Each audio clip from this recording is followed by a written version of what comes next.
You are watching the Inside Edge Network. Double A Anthony Alford alongside the man they call Moon, Eli Moon. We are so excited each and every single weeknight to bring to you a continuous stream of programming right here on the Inside Edge Network.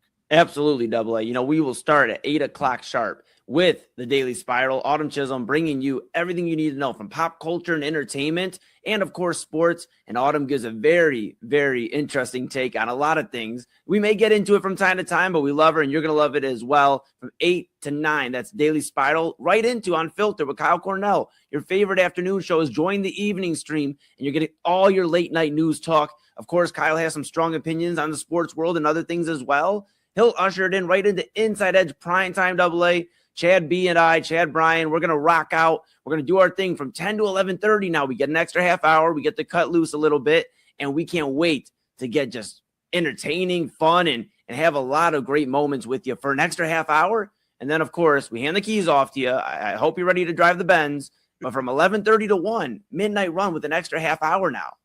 And listen, we going to be running. We going to be sprinting. We're going to be getting after it. Listen, the key to this lineup and the key to these shows, you're getting everything. You're getting entertainment. You're getting local community news.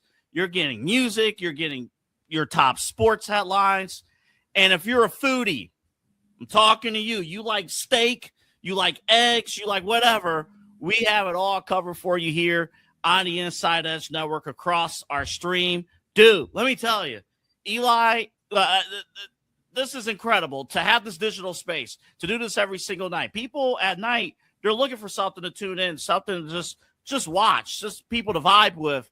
Are we still allowed to say vibe? I don't know. Don't tell us we couldn't say vibing.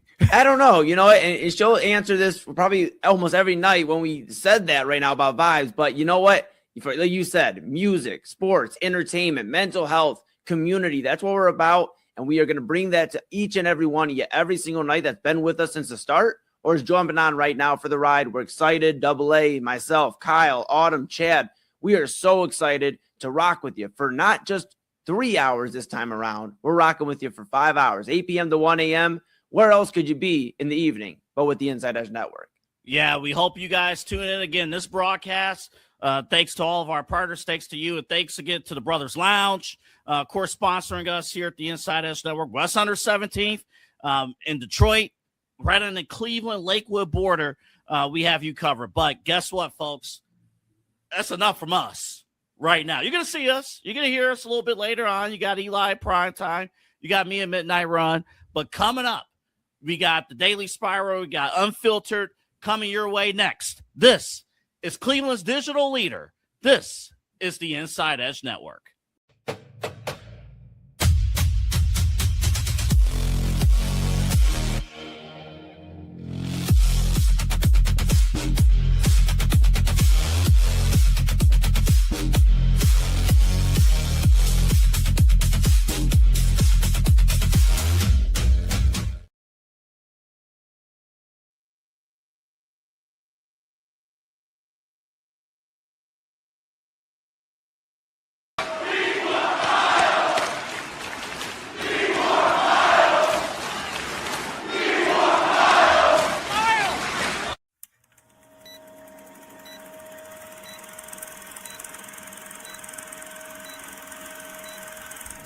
Let's go.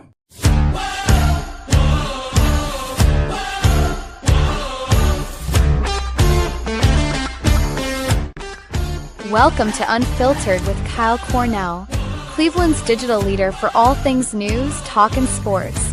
Don't forget, follow the show on Facebook Unfiltered with Kyle Cornell and on X at Unfiltered216.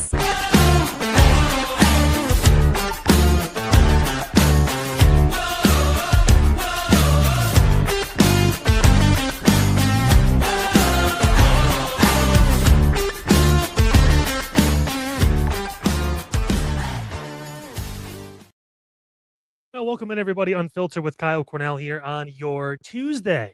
It is August 11th, 2026. So happy you're with us right here on the Inside Edge Network. Day 2 of the new nightly stream, the super stream, if you will. So excited to have you guys with us, as always, in our new spot from 9 to 10, leading into Inside Edge Primetime with Chad and Eli right after myself here on the program. Do not forget to like, subscribe, punch that notification bell at Inside Edge Net across all the different social media platforms you see right there, bottom of your screen: YouTube, X, Facebook, Instagram, TikTok, and everywhere in between. Also, check out our website, InsideEdgeNetwork.com. It's a great place to see all the different things we have on our partners page, too. You guys see that obviously in the commercials, everything through here.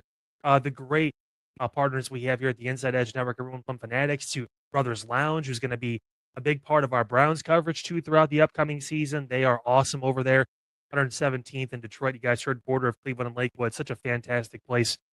We've had a great experience there the past couple times we've been there, not only for Moon Bash just a few weekends ago, even to just with going and seeing live entertainment. It's been awesome. So we'll talk more about Brothers Lounge here throughout the program as well. But partners page on InsideEdgeNetwork.com is where you can find out everything. You get those discount codes too, so you can get some money off, whether it's candles or body mists, Valley Rose fragrances, to using that link for Fanatics as well. Everything in between, we got that for you guys. W Energy as well, great company that we partnered with here at the Inside Edge Network. Also, hey, full show rundown. You get to see when we're going live and all that stuff too. Of course, liking and subscribing, you'll see it too pop up on your phone wherever you're at. But being able to kind of see the full schedule of shows, because we have obviously daily shows too, weekly shows that happen once a week, everything like that. You can find that at InsideEdgeNetwork.com as well.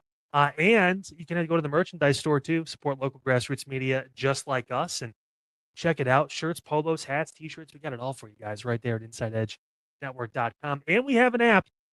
Yeah, that's right. Over on Roku. Just search Inside Edge Network. Whether you have the Roku app on your phone, you have a Roku TV, does not matter. You can now take us wherever. Thanks to Roku. Appreciate them for working with us as well here at the Inside Edge Network. We got a bunch to get into today. I always love looking at the comments, be it YouTube, be it anything that comes through on X, anything like that, Facebook. We get them all kind of filtered in, courtesy of the platform we use here to broadcast to you guys. And there's always, like, I don't know if this is a night shift thing or whatever it is, but there's always a bunch of random weird comments that come in just to start. Something involving AI, something involving Streambot, something involving something. Something dark side, something. No, I don't. I think it's hilarious. Honestly, it's fun to watch that. But we got a lot, and you guys will know. I'm going to say that almost every time we start the show. There's always a bunch to get into, and we got to cram it into an hour, but we make it work here on Unfiltered. And again, a reminder too: Unfiltered with Kyle Cornell on Facebook, also Unfiltered 216 on X. You see the link right there at the bottom of your screen. Trying to build up our X following as well on the program. A lot of the stories we talk about, sometimes I'll throw them up on X, I'll throw them up on Facebook before the show. So that way you guys can kind of get your beaks wet a little bit, see what we're going to be dishing on, and then we'll get obviously more deeper into it during the program. Plus, you can have your own feedback. Feel free to comment, do whatever you wish, and we'll be able to throw it up on the screen and we'll discuss as well. This is a community show.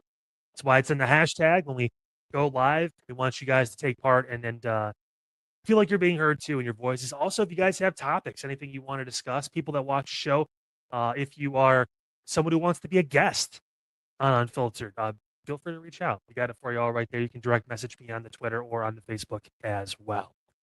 Today, we are going to get into a lot involving just about everything when it comes down to what we got going on here in Northeast Ohio. Max Miller, the deadline's passed. He's going to be staying in the race for Congress. We're going to talk a little bit about that. The FAA hiring an interesting group of people that you think on paper makes a lot of sense, but I got an issue with it. We're going to talk about that in a little bit. Also, Toyota, another recall. It's a lot, and it's something trivial that could honestly cause a lot of accidents. We'll talk about that. A bomb threat happening here in Northeast Ohio ahead of President Trump showing up. He's over at Spire Academy for Patriot Games. Cleveland Heights making a decision involving wildlife that you may be interested in, and also a local animal, local dog, finding a home. The story is incredible. We'll talk about that later. And a new segment. Again, as I break the fourth wall, Double A Anthony Alford, the head of this new block, said, hey, couple things I want you guys to try and do. One of that is create a new segment. And you know what? Think we may have figured it out. So we'll debut the new segment at the end of the show today. It probably will go Monday through Thursday moving forward. Friday, of course, we have our meme of the week. The picture, of course, is also up on our social media. So make sure you guys find that. But this will be a new thing we do at the end of our programs, leading into Inside Edge Primetime. A lighter note, a lighter way to get in to them with a little bit more of a video presence here too. But first, we have to talk about this. It's the matchup that everyone's so excited. The Cavs and the Sixers are going to open the NBA season October 22nd. Technically, it's the second night of opening week. But Cleveland will head to Philly for a matchup. It'll be the opening night, and it'll be against LeBron, the man who spurned them again. Oh, don't we hate him so much, Cleveland? Don't we hate LeBron? This is why the NBA obviously was waiting to release the schedule announcement. And I know the guys will get into this later. I think even Double A is going to talk at Midnight Run tonight about, the Cavs being quote unquote slighted. No Christmas Day game this year for them, which, I mean, why would they? At this point, there's too many other guys that have made moves that made big waves in the NBA. The Cavs aren't a topic right now. We'll talk more about why they're not in a second, but this was kind of obvious, wasn't it? If it wasn't going to be in Cleveland, he went to an Eastern Conference team. So even if it was Miami, if it was New York, if they didn't win the championship, if it was whoever, kind of felt like that was a layup schedule for the NBA because it's two Eastern Conference teams. If LeBron chose the Spurs or was with the Timberwolves, that may be a little more finagling needed. But in conference opponent, first game of the season, I'd like to think too, if they're not in the same group for the NBA Cup, they probably will be. I don't know. I think the groups are out. I haven't paid enough attention because basketball is still months away. But yeah, this will be a big deal. And it will be a good first litmus test. I'm sure LeBron loves it that way too. He loves the attention. He loves the spotlight. This will be an opportunity for him to, shred everyone out. And it's a big deal from a standpoint of Jaylen Brown going to be debuting as well. Will Joel Embiid be healthy? He says he is now and he's motivated, but we'll find out then if it's really going to be a big three or it is going to be a big four. But it's exciting. And I don't blame the NBA for doing it. Who I'm going to blame, the Cavaliers, for not being more, I guess you would say, kind of relevant in the conversation, maybe not getting the attention they should based on all this, is this man, Mr. Colby Alt. For someone who's been praised for all the work that he has done with this team, with the championship run, with, being a part of that, with, retooling this roster time and time again, to trading for Donovan Mitchell, to, getting these guys all in place, the drafts, obviously, with Darius Garland at one point and Evan Mobley and trading for Jared Allen and all this stuff, and having this group together. This offseason has been utterly disappointing for Cleveland. And this just goes to show you can't put all your eggs in one basket. Unless you're hell-bent on acquiring that person and you're not going to take no for an answer. And the Cavaliers were the only team that met with LeBron. The only team. And yet it felt like a courtesy meeting. It felt like a tip of a hat saying, hey, when I'm done, one-day contract, I'll retire a Cavalier, but I need a new challenge. I'm probably going to go to Philly or I'm going to go to one of these newer teams just because they have more talent. They're more ready-made to win, despite you going to the Eastern Conference Finals. And I heard this take not too long ago, and I kind of want to echo it. The Cavs were an Eastern Conference Finals team last year that didn't look like an Eastern Conference Finals team. Struggled in the first two rounds of the playoffs. Had high moments, but had to go to Game 7 in both the first two rounds. Worn out. Blew that 24-point lead to the Knicks in the second half of Game 1 and just looked shell-shocked the rest of the series. So you would think after going through all of that, and I give Chad a lot of credit on this, you would think going through everything they did, we gotta change some stuff. Brian Windhorst comes out right after the Cavs season's over. Hey, expect landmark changes with this team. Like, this will not look the same come October. And I get it. We're only in the second week of August. But what are we doing? Like, What are we actually doing here in Cleveland with this team? No Peyton Watson, which also I don't think is as big as a move as everyone thinks it is. Again, his timeline also, like Jonathan Kuminga, lines up more with Evan Mobley and less with Donovan Mitchell, which I'm fine with because they've committed to Mobley. He's the guy. Mitchell, he's got his 3-year contract extension. That's great. 3-4 years, whatever it is. So he'll be around. But at some point in those next 3 to 4 years, Evan Mobley will have to take over and be the focal point. Otherwise, he's a waste of space. And I can think of a lot of guys that can get you 15 and 10 consistently, or 15 and 8, or whatever it is. Granted, amazing defender, but you don't pay that kind of money for a guy that's just a starter. You got a max contract. You expect him to be an impact player, someone who affects winning. Something that Kobe Altman has said since we drafted Evan Mobley, we've been a winning team. Yeah, you also traded for Donovan in that time span too, so he helped a little bit with that.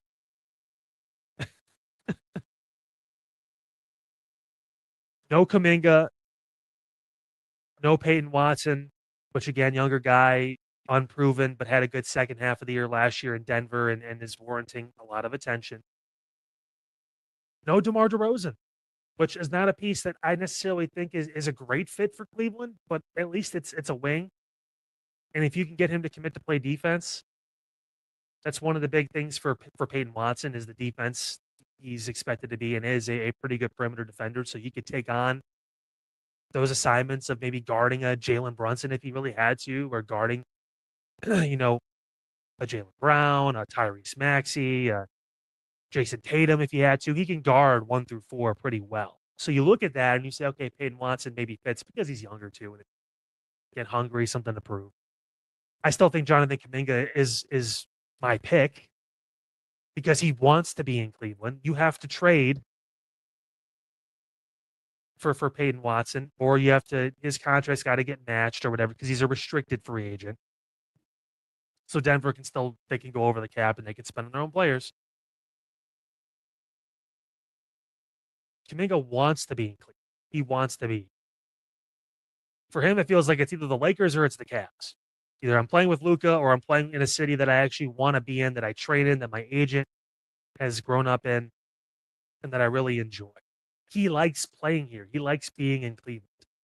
I said this a while back when the Cavs missed out on LeBron initially. Believe it or not, it's been a couple weeks already. Like, it's a no-brainer. Go get him. If it's a sign and trade, do what you got to do. Go get him. If he wants to play here, he's won a championship. He has the experience. Why not? That's honestly a diving board I'm willing to jump headfirst off into the deep end now with Jonathan Kuminga.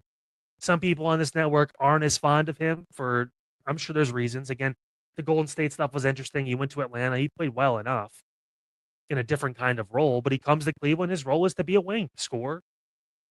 To essentially be a sometimes a third or sometimes a number 2 option, depending on the night.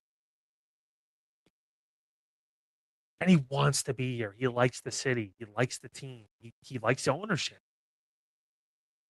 His agent wants to be here, wants to be home.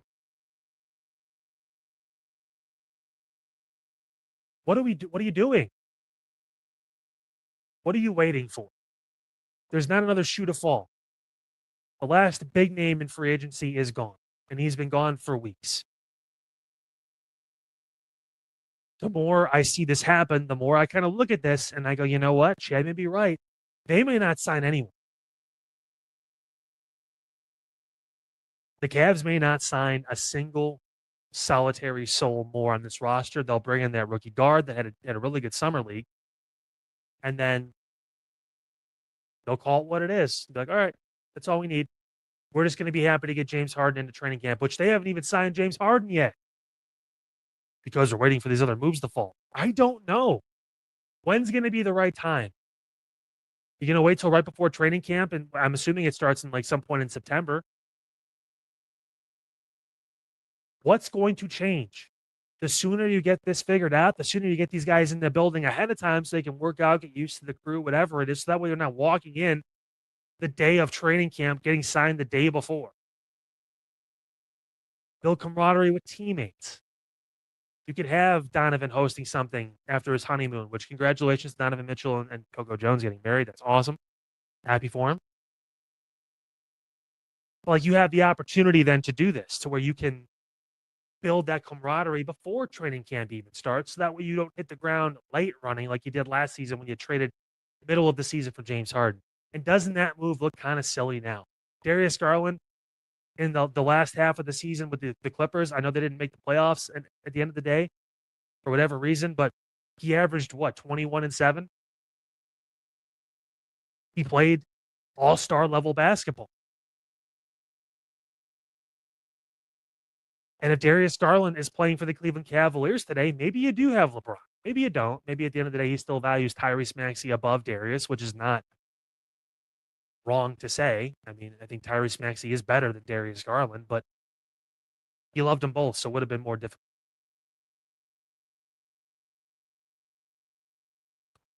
And then maybe your team is more put together and more ready to take this over, to do this. Maybe you have more of a finite direction instead of now, okay, well, I guess, hey, James is going to be here in a couple weeks. Is he going to be coming into camp overweight or is he going to be motivated?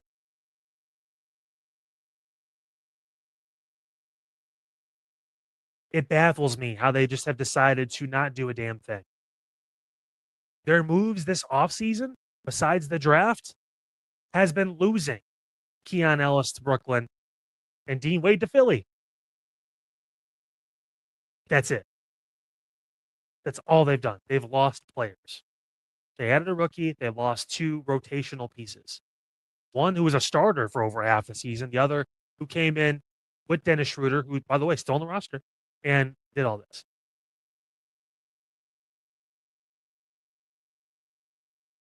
Is that really the answer? Is really, well, we didn't have a full season with these guys, so now we're going to run it back and see what happens. Like, tell me you're punting on the season without telling me you're punting on the season. What is going to change? There's been no emphasis on Evan Mobley. There's been no emphasis on figuring out this James Harden thing and putting that to bed. There's been no emphasis on trying to get one of these other players, be it Kuminga, be it whatever. Well, the salary and you're going to probably have to trade for either one of them because of where you're at financially right now. Figure it out. Free agency's been open for almost a month and a half. Like I said, most of these moves are done in the first week or two. There are some outliers that are done later, and LeBron decided to hold out and make it a 3-week-long escapade, 3-week-long plus escapade of all that stuff. But now we're tired, and we're sick of this shit, and we want this to be done. We want something to look forward to, and you want to talk about why the Cavaliers aren't playing on Christmas Day, why the Cavaliers aren't going to have as many primetime games. You want to know why? It's because of stuff like this. Make a damn move. Do something to show the fans that you're serious. Analysts right now are still baffled that the Cavs, like, I thought they would have done something. Like, yeah, so did most of us. Kyle, what do you know about it? You don't. Sure, I'm not a GM. It's not my job to trade or to sign players or whatever it is. But kind of the eye test with all this, looking at this team, it's not good enough. It's not as currently constructed. And you're losing pieces. You're legitimately losing pieces, and you have lost pieces on this team that were rotational parts of your ball club last year. We're better?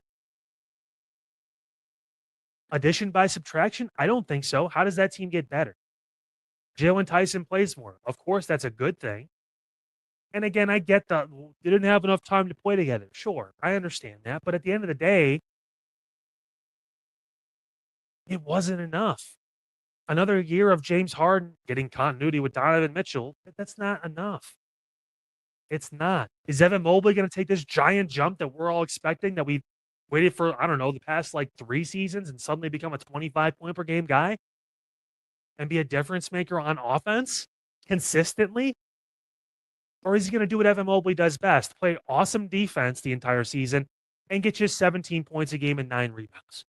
Because every 5th or 6th game, he'll explode for 25 to 30 points, and then the 3 games after, he'll score under 10. And you're like, oh. You're entitled to a bad night once in a while, but not when you're paid that kind of money. You need to be consistent and show up. And the problem with the Cavs is we're used to stars being consistent and showing up, even in recent history. LeBron excluded. When Darius Garland was by himself on this team, he was scoring 20 a game, being consistent. Donovan Mitchell, for all the negativity in the playoffs, during the regular season, and even in some of the postseason games, you know you can rely on him. He's going to get you 20, 25, sometimes 30 or more consistently. It's very rare that Donovan Mitchell doesn't score a bunch of points and at least make some sort of impact on the game in whatever way he can. If you're talking about Evan Mobley being in that spot, he's got to step the hell up. It's time, because if the Cavs aren't going to do a damn thing, which I don't know, it looks like maybe they're not, then you got to look in the roster. Who's going to be that guy? I made it abundantly clear during our coverage during the playoffs. Like, Max Strus stepped up. Missed most of last season, played a handful of games in the regular season, had no time to really get going. And then when he did, defensively, effort. Scoring timely in the first 2 series. He was a part of that. Sam Merrill stepped up. Hit big shots in a couple big games. Played some good defense. Effort. Guys, it's not that hard to be a good defender. It's hard to be a great defender and have that skill set, but being a good defender, it's effort. How bad do you want it? How bad did this team want to win a championship? How bad do they want to prove people wrong? How bad do they want to prove me wrong? That the pieces are already on the team. They just need to play better. It starts on that end. I don't care how many schemes Kenny Atkinson draws up from his time with Golden State or whatever it is. It starts with defense with this team. Especially when you have 2 pillars of it, like Evan Mobley and Jared Allen, that can be defensive monsters. It starts with that. They need more from them. And they need to bring somebody in. Riddle me this, Batman. I don't know who it's going to be, but someone needs to come into this team and be inserted into that starting lineup to play that spot. Unless you're okay with Strus or Jalen Tyson being that guy.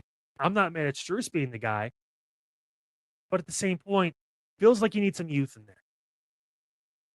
Is New York, again, going to be a good team? Miami, going to be a good team. Orlando, going to be a good team. Philly, obviously, going to be a good team. Boston, don't sleep on the Celtics. They may struggle, but I still think they're going to be good enough. Eastern Conference got a lot more difficult this offseason. People are coming back from injury, playing their full seasons. People are going to be revamped, new coaches, whatever it is. It's going to be a tough conference. Do something. Get off your ass. It's time. Sign one of these guys or come out and say, we feel confident in this team. This is what we see. We see Max taking a step forward, now playing a full season. We see Evan Mobley finally turning into an offensive powerhouse. We see this kind of stuff. And if you fail and they don't deliver on it, your ass is gone.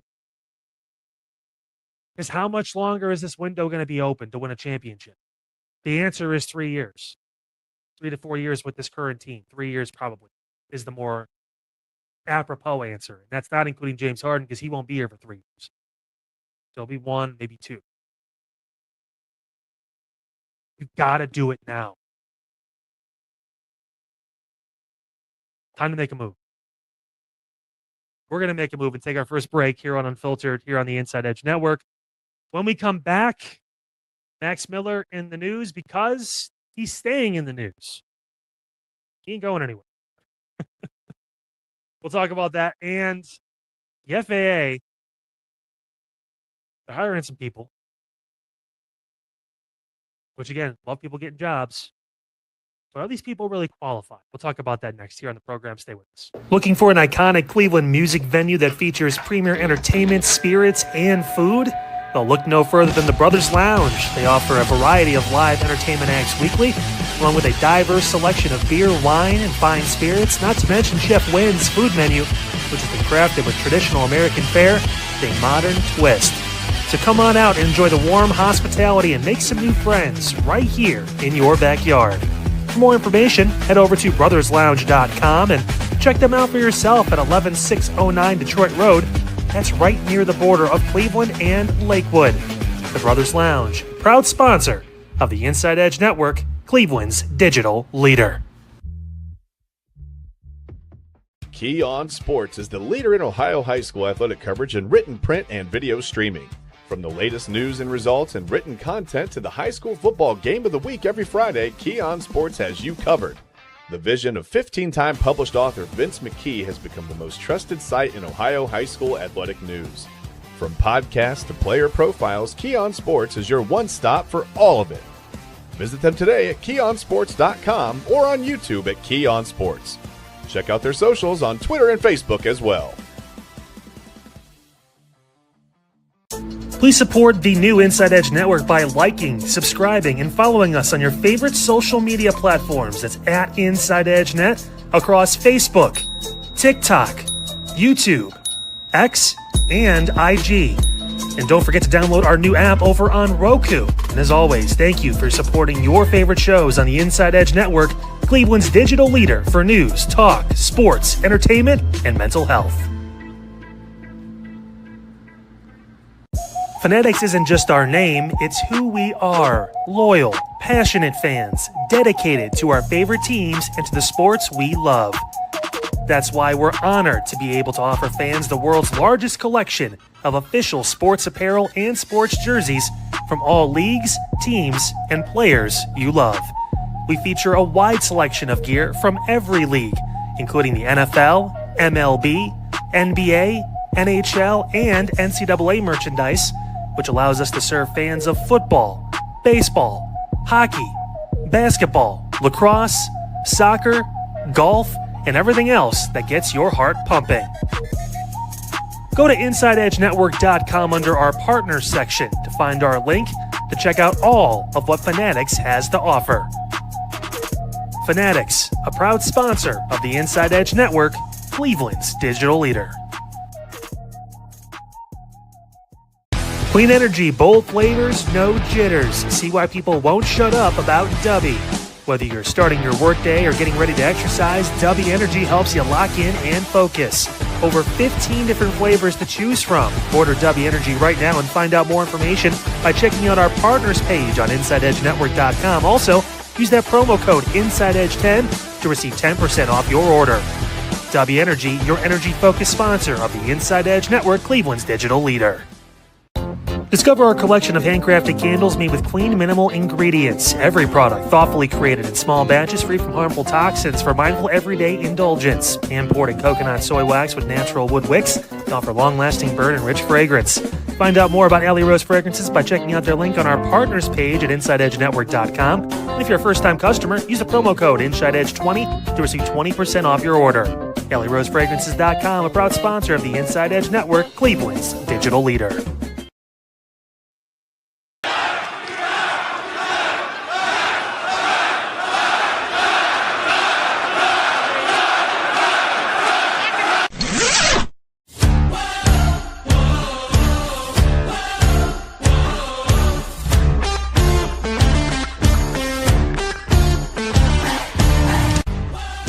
Welcome back to Unfiltered with Kyle Cornell, exclusively on the Inside Edge Network. Make sure to like, subscribe, and punch that notification bell at Inside Edge Net across all our social media platforms.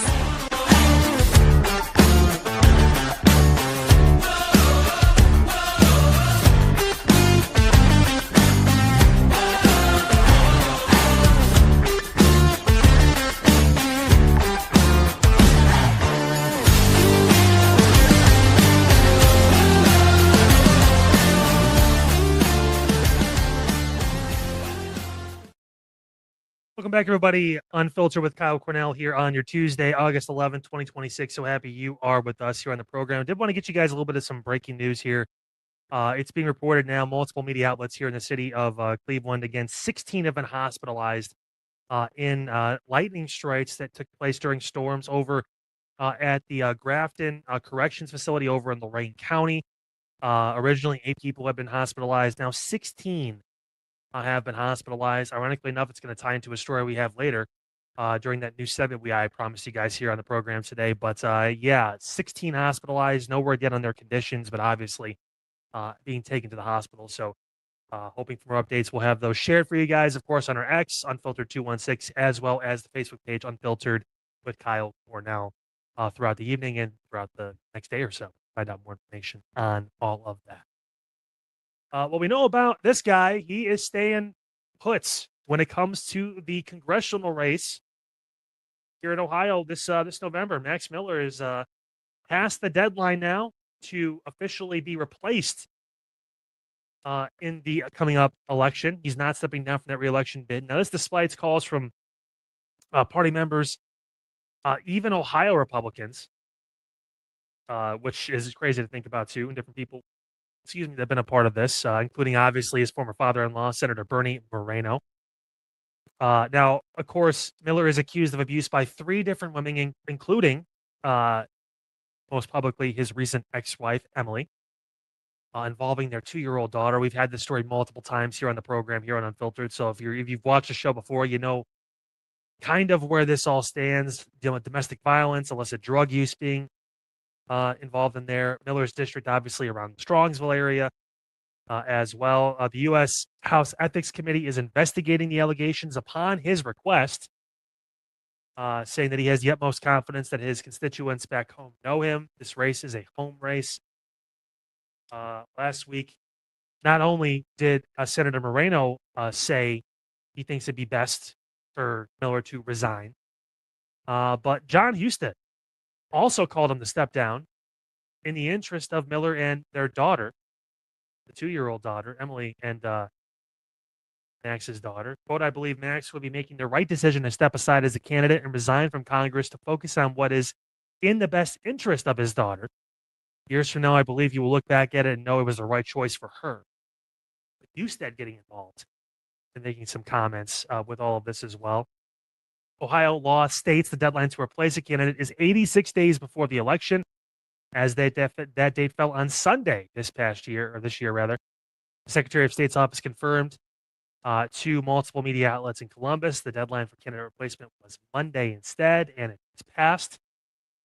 4 p.m. yesterday was the official deadline. However, the county Republican Party chairs tasked with replacement are required to give 2 days notice before the meeting. So they would have had to give notice by probably Friday. Like, hey, we're doing this, or maybe even Thursday.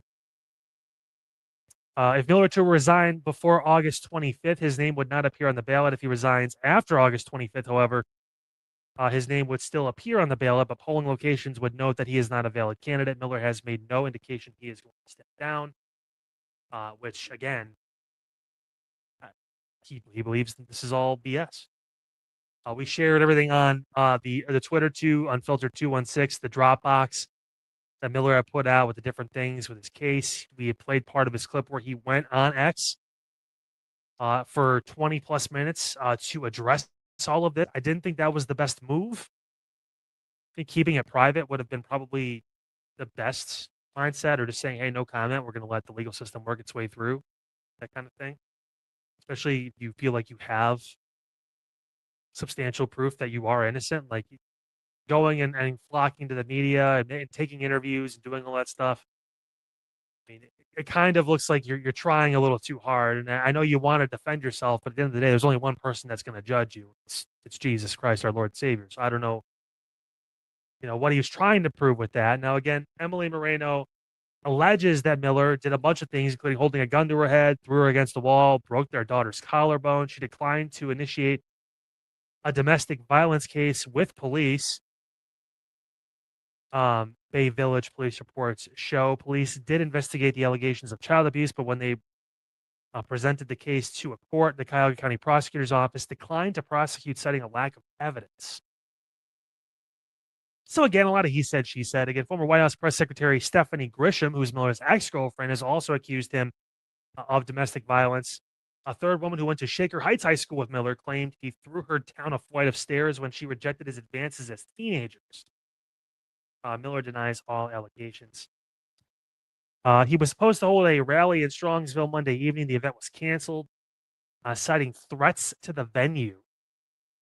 That I can believe, unfortunately. As it stands, Miller remains under House investigation and remains in the race. He is slotted to face Democratic challenger Brian Poindexter in the November 3rd elections. Again, I'm not one to criticize and to say you shouldn't defend yourself and you shouldn't go down that road of making sure that people know that you think you're innocent and here's why. If anything, there's a level that I can appreciate that from a standpoint of, hey, I actually have proof of this just being blown way out of proportion and all of it. But I would say, and again, this is something I challenged Max to, as well as his former spouse Emily, and being a father and going through a divorce in my own right, is the most important thing in all that what you have going on right now is that little girl. And they're lucky. She's only 2 and she's not going to remember a lot of this. But we're in a different kind of age in social media where she's going to be able to read one day about all the stuff that's going on. Back and forth and the hate and the throwing each other under the bus and all this stuff. And again, that's not me sitting on a throne saying I'm perfect. I've made plenty of mistakes when it comes to that, and I need to do better, obviously.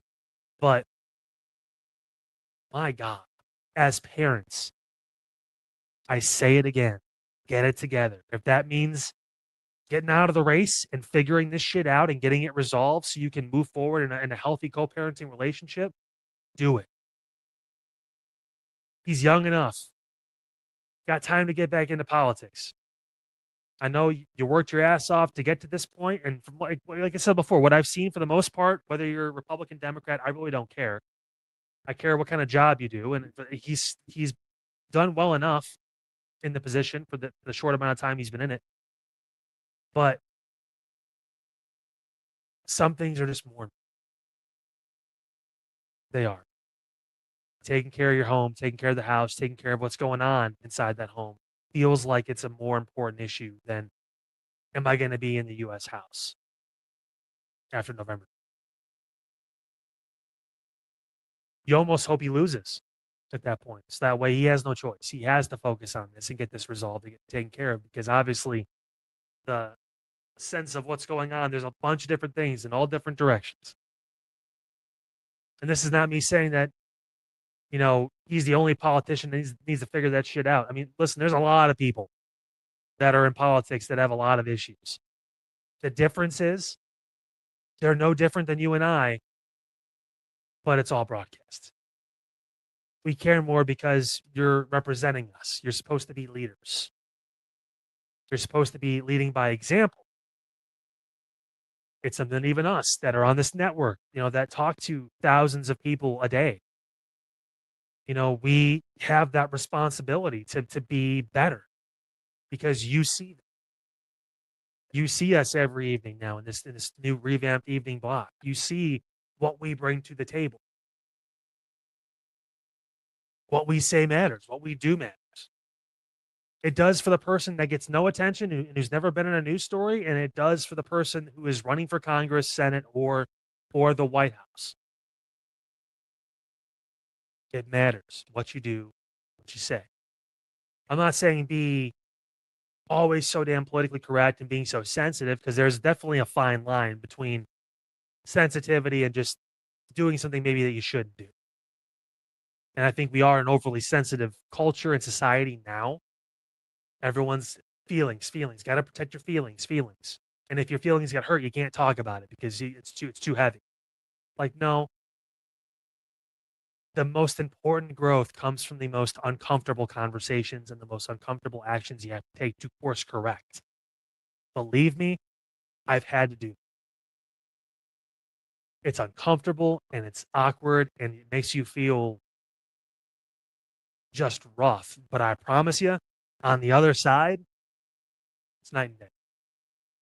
You're going to feel 15,000 times better moving through. So whether it's going through something like this, whether it's something that's not in the public eye, you live a private life, but you have these issues that you just won't step in front of and deal with. Trust me, it's worth it. It's going to suck. Why sugarcoat it? It's going to be uncomfortable. But the longer you avoid those conversations with the people, with whatever it is that is stopping you, even if it's a conversation with God, the longer you avoid and wait, the harder and harder it's going to get. The longer you deflect and Don't take blame for things that you need to take blame for and fix them. The longer it's going to sit in your soul, it's going to fester. And you're just going to keep harboring resentment, and you're going to keep getting more and more disassociated from the truth of what you actually need to do. Best of luck to Max. Love to have him on the show. I tell him that to his face through this, or if we met in person, whatever it is, I tell him. Like, that's the thing you have to take care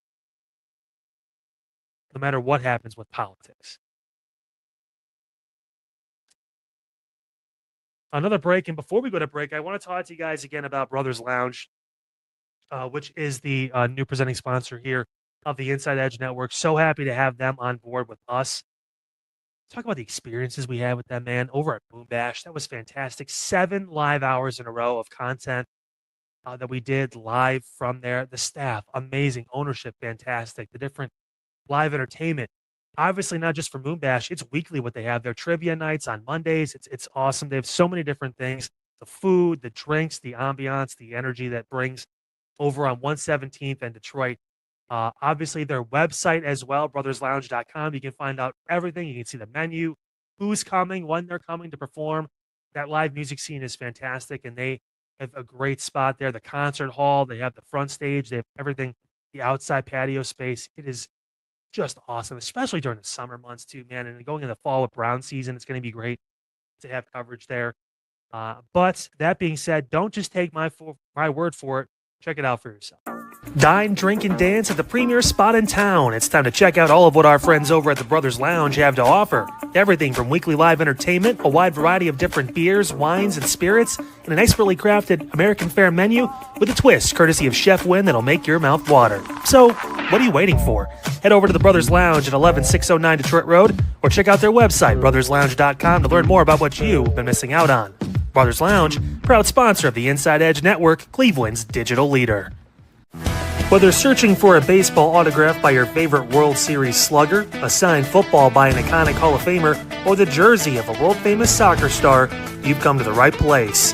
Here at sportsmemorabilia.com, the web's leading source for authentic sports memorabilia, you'll find more than 500,000 authentic products from nearly every professional sports league, team, and players. Not only will you find your next prized sports possession with ease, thanks to superb customer service and tremendous site experience, you'll have satisfaction and peace of mind that every product listed comes complete with a certificate of authenticity and is fully backed by the sportsmemorabilia.com lifetime authenticity guarantee. Check out sportsmemorabilia.com by heading over to the partners page on our website, InsideEdgeNetwork.com. SportsMemorabilia.com, a proud sponsor of the Inside Edge Network, Cleveland's digital leader.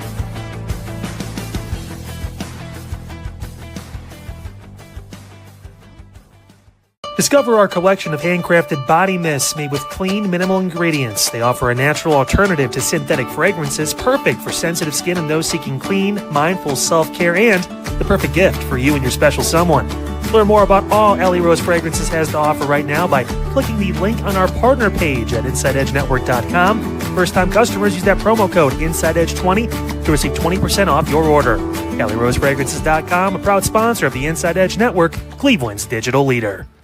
Monster Moments Photography is a husband and wife wedding photography team based in Cleveland, owned and operated by Inside Edge Network's very own Ryan Mosser and his wife Hallie. For the past 10 years, they've captured more than 100 weddings across Northeast Ohio and beyond, always working together as a true two-person team. Their style centers on authentic, emotional storytelling, documenting the real moments between two people in love and creating images that feel natural, comfortable, and true to the couple. Rooted in Northeast Ohio, but inspired by their travels, Ryan and Hallie bring a warm, personal approach to every wedding day. Their work blends experience, consistency, and a genuine passion for helping couples relive their best day through timeless photography. Learn more by checking out Monster Moments Photography's link on our partners page at the InsideEdgeNetwork.com website. Monster Moments Photography, a proud sponsor of the Inside Edge Network, Cleveland's digital leader. Find us on InsideEdgeNetwork.com for the latest information on your favorite shows, personalities, and network partners. Plus, we have a merch shop. That's right, we have network polos, t-shirts, champion jackets, hats, and bottles. Rep the network. Every purchase supports independent sports and entertainment media. Thank you for your support from all of us here at the Inside Edge Network, Cleveland's digital leader for news, talk, sports, entertainment, and mental health.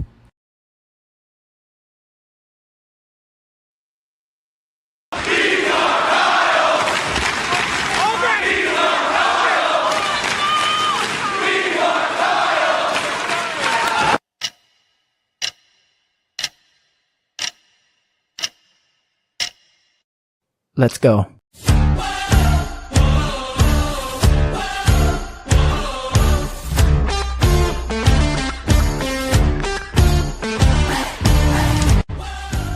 Welcome back to Unfiltered, your destination for all things news, talk, and sports.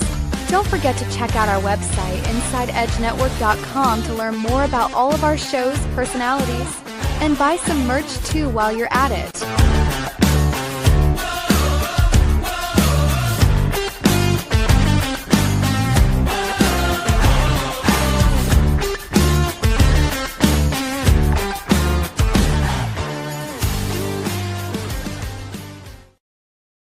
Welcome back, everybody, on Filter with Kyle Cornell here on your Tuesday evening, August 11th, 2026. So happy you're with us here on the program, as always.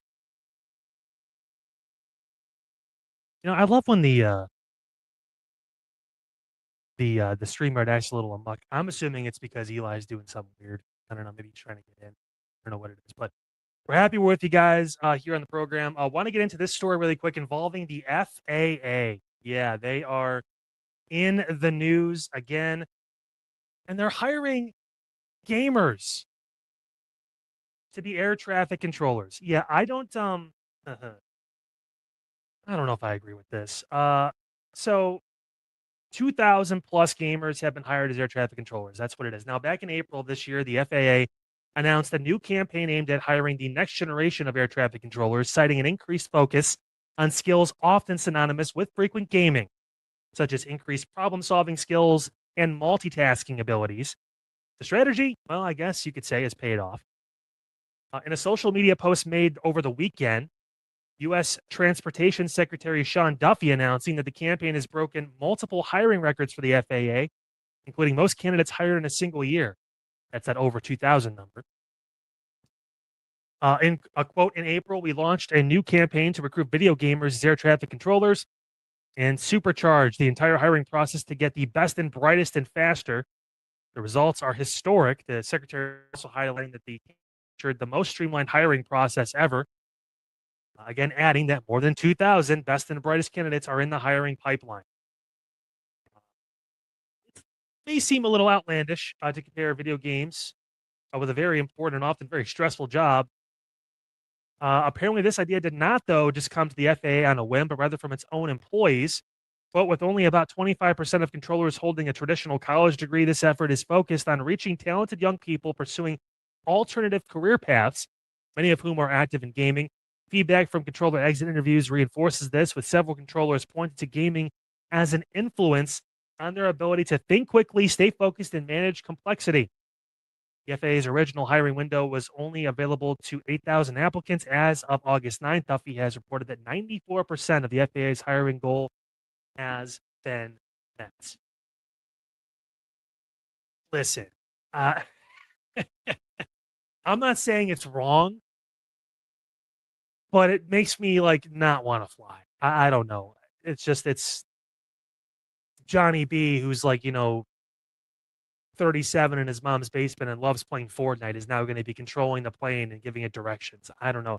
It gives me a little bit of concern. I shouldn't say controlling the plane. They have pilots still for now, until AI gets to another level, whatever.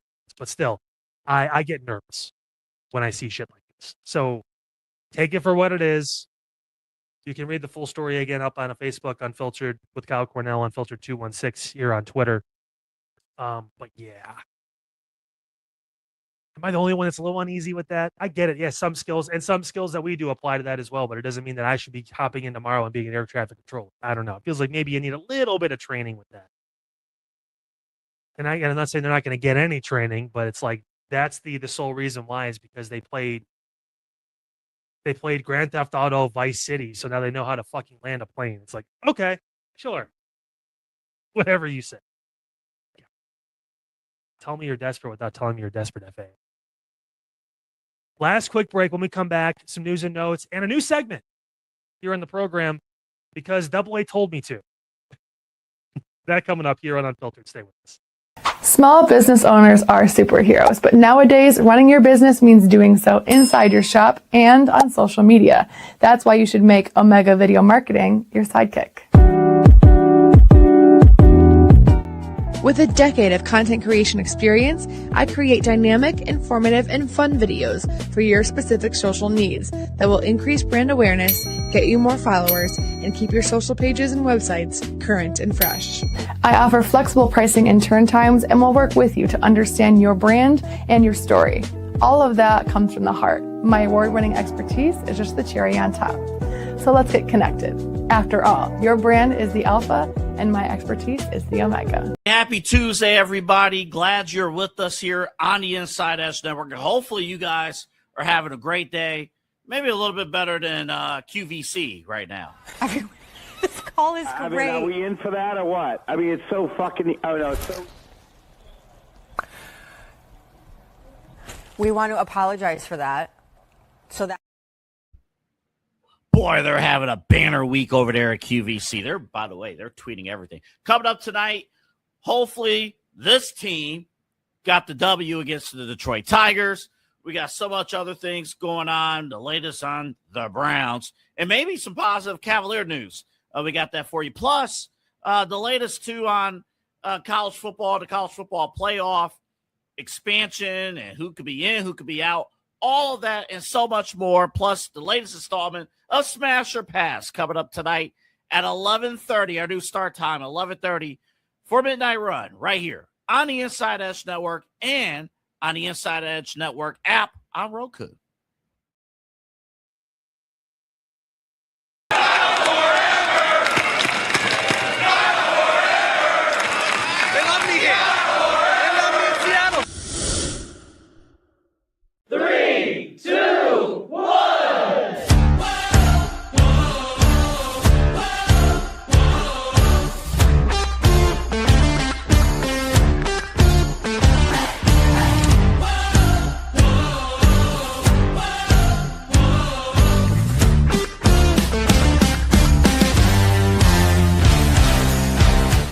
Welcome back to Unfiltered with Kyle Cornell, right here on Cleveland's digital leader for news, talk, sports, entertainment, and mental health, the Inside Edge Network.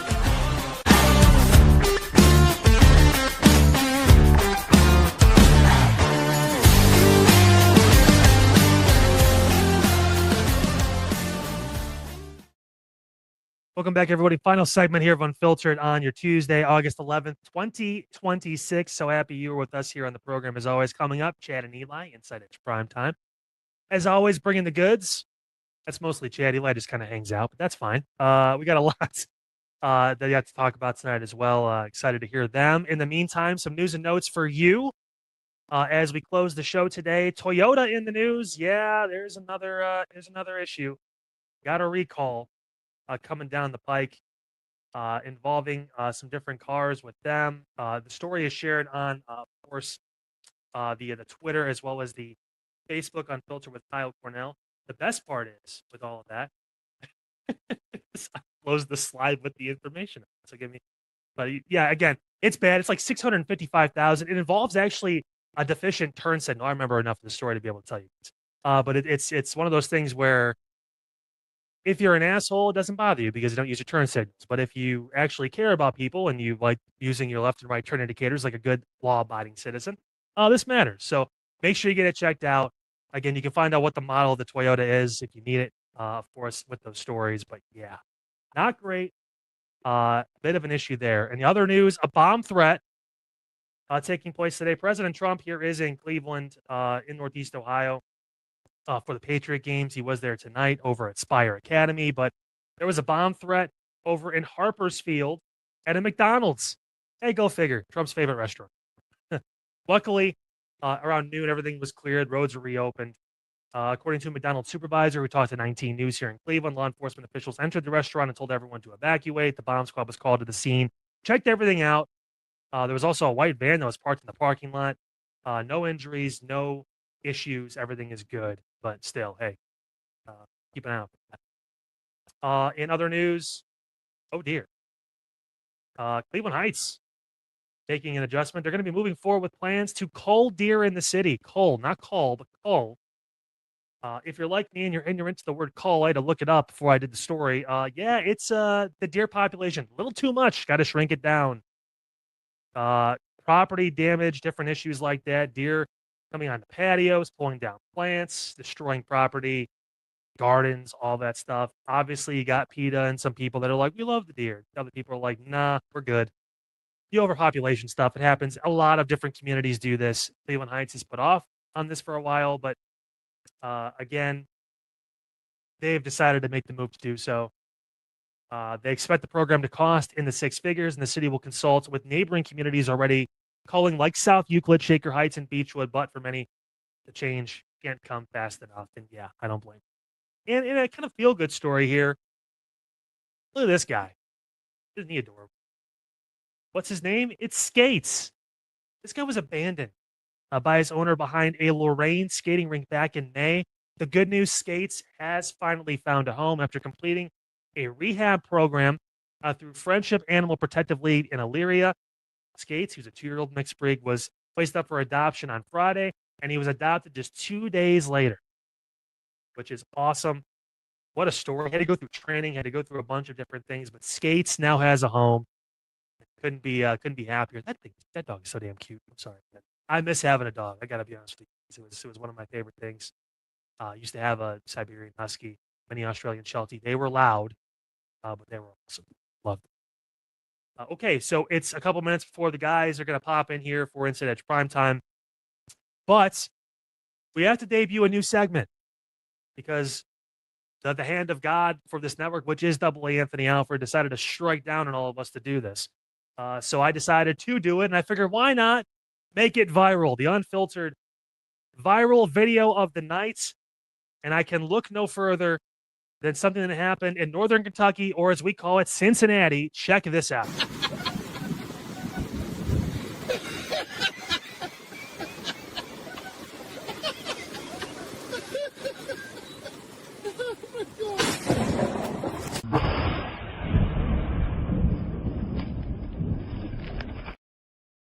Yeah, that happened. If you're wondering, that was Chris Schiavone. He was golfing with his friends, trying to push the golf cart up, laughing at him in the rain, because, that's really fucking smart. Doing that, playing golf when it's pouring rain with all the thunderstorms and everything. And he got struck by lightning. Yeah, it was bad. He basically came out, put out the video, said he's doing better. He was treated for non-life-threatening injuries. When it happened, felt the shock, lost sense of feeling in his arm and his leg. 1 in a million chance, but it happened to him. Ironically enough, he was undercover with the trees right there. His buddies were out in the open, and he got struck. All things that just goes to show, no matter what you do, don't pick on your friends. Because at the end of the day, you might get struck by lightning. And with that being said, I want to welcome in to the as we move into the 10 o'clock hour. Eli, you're going to have to. Yeah, you got that. There you go, buddy. Okay. We got it. Hey, good. Yeah. Kyle, so a few questions on this story. Sure. One, you could technically say that guy was thunderstruck. To flashback to AC/DC. I guess that wasn't a question. That's a statement. Here's the question. Somebody that used to do puns is no longer on this network, so let's keep it on the road here. Right? That's fine. We'll keep it there. All right. Number 2, you said that the man was undercover. Now, what investigation was he a part of? Chad, you do this every night? Every night. My only question about that video, I observed something different. Was that the Joker? That laugh right before the lightning strike was diabolical. I mean, you can't do that. Now he'll never laugh the same again. We'll say that much. Or is that even lightning, or is that something out of like a utility belt? That was. I'm just saying.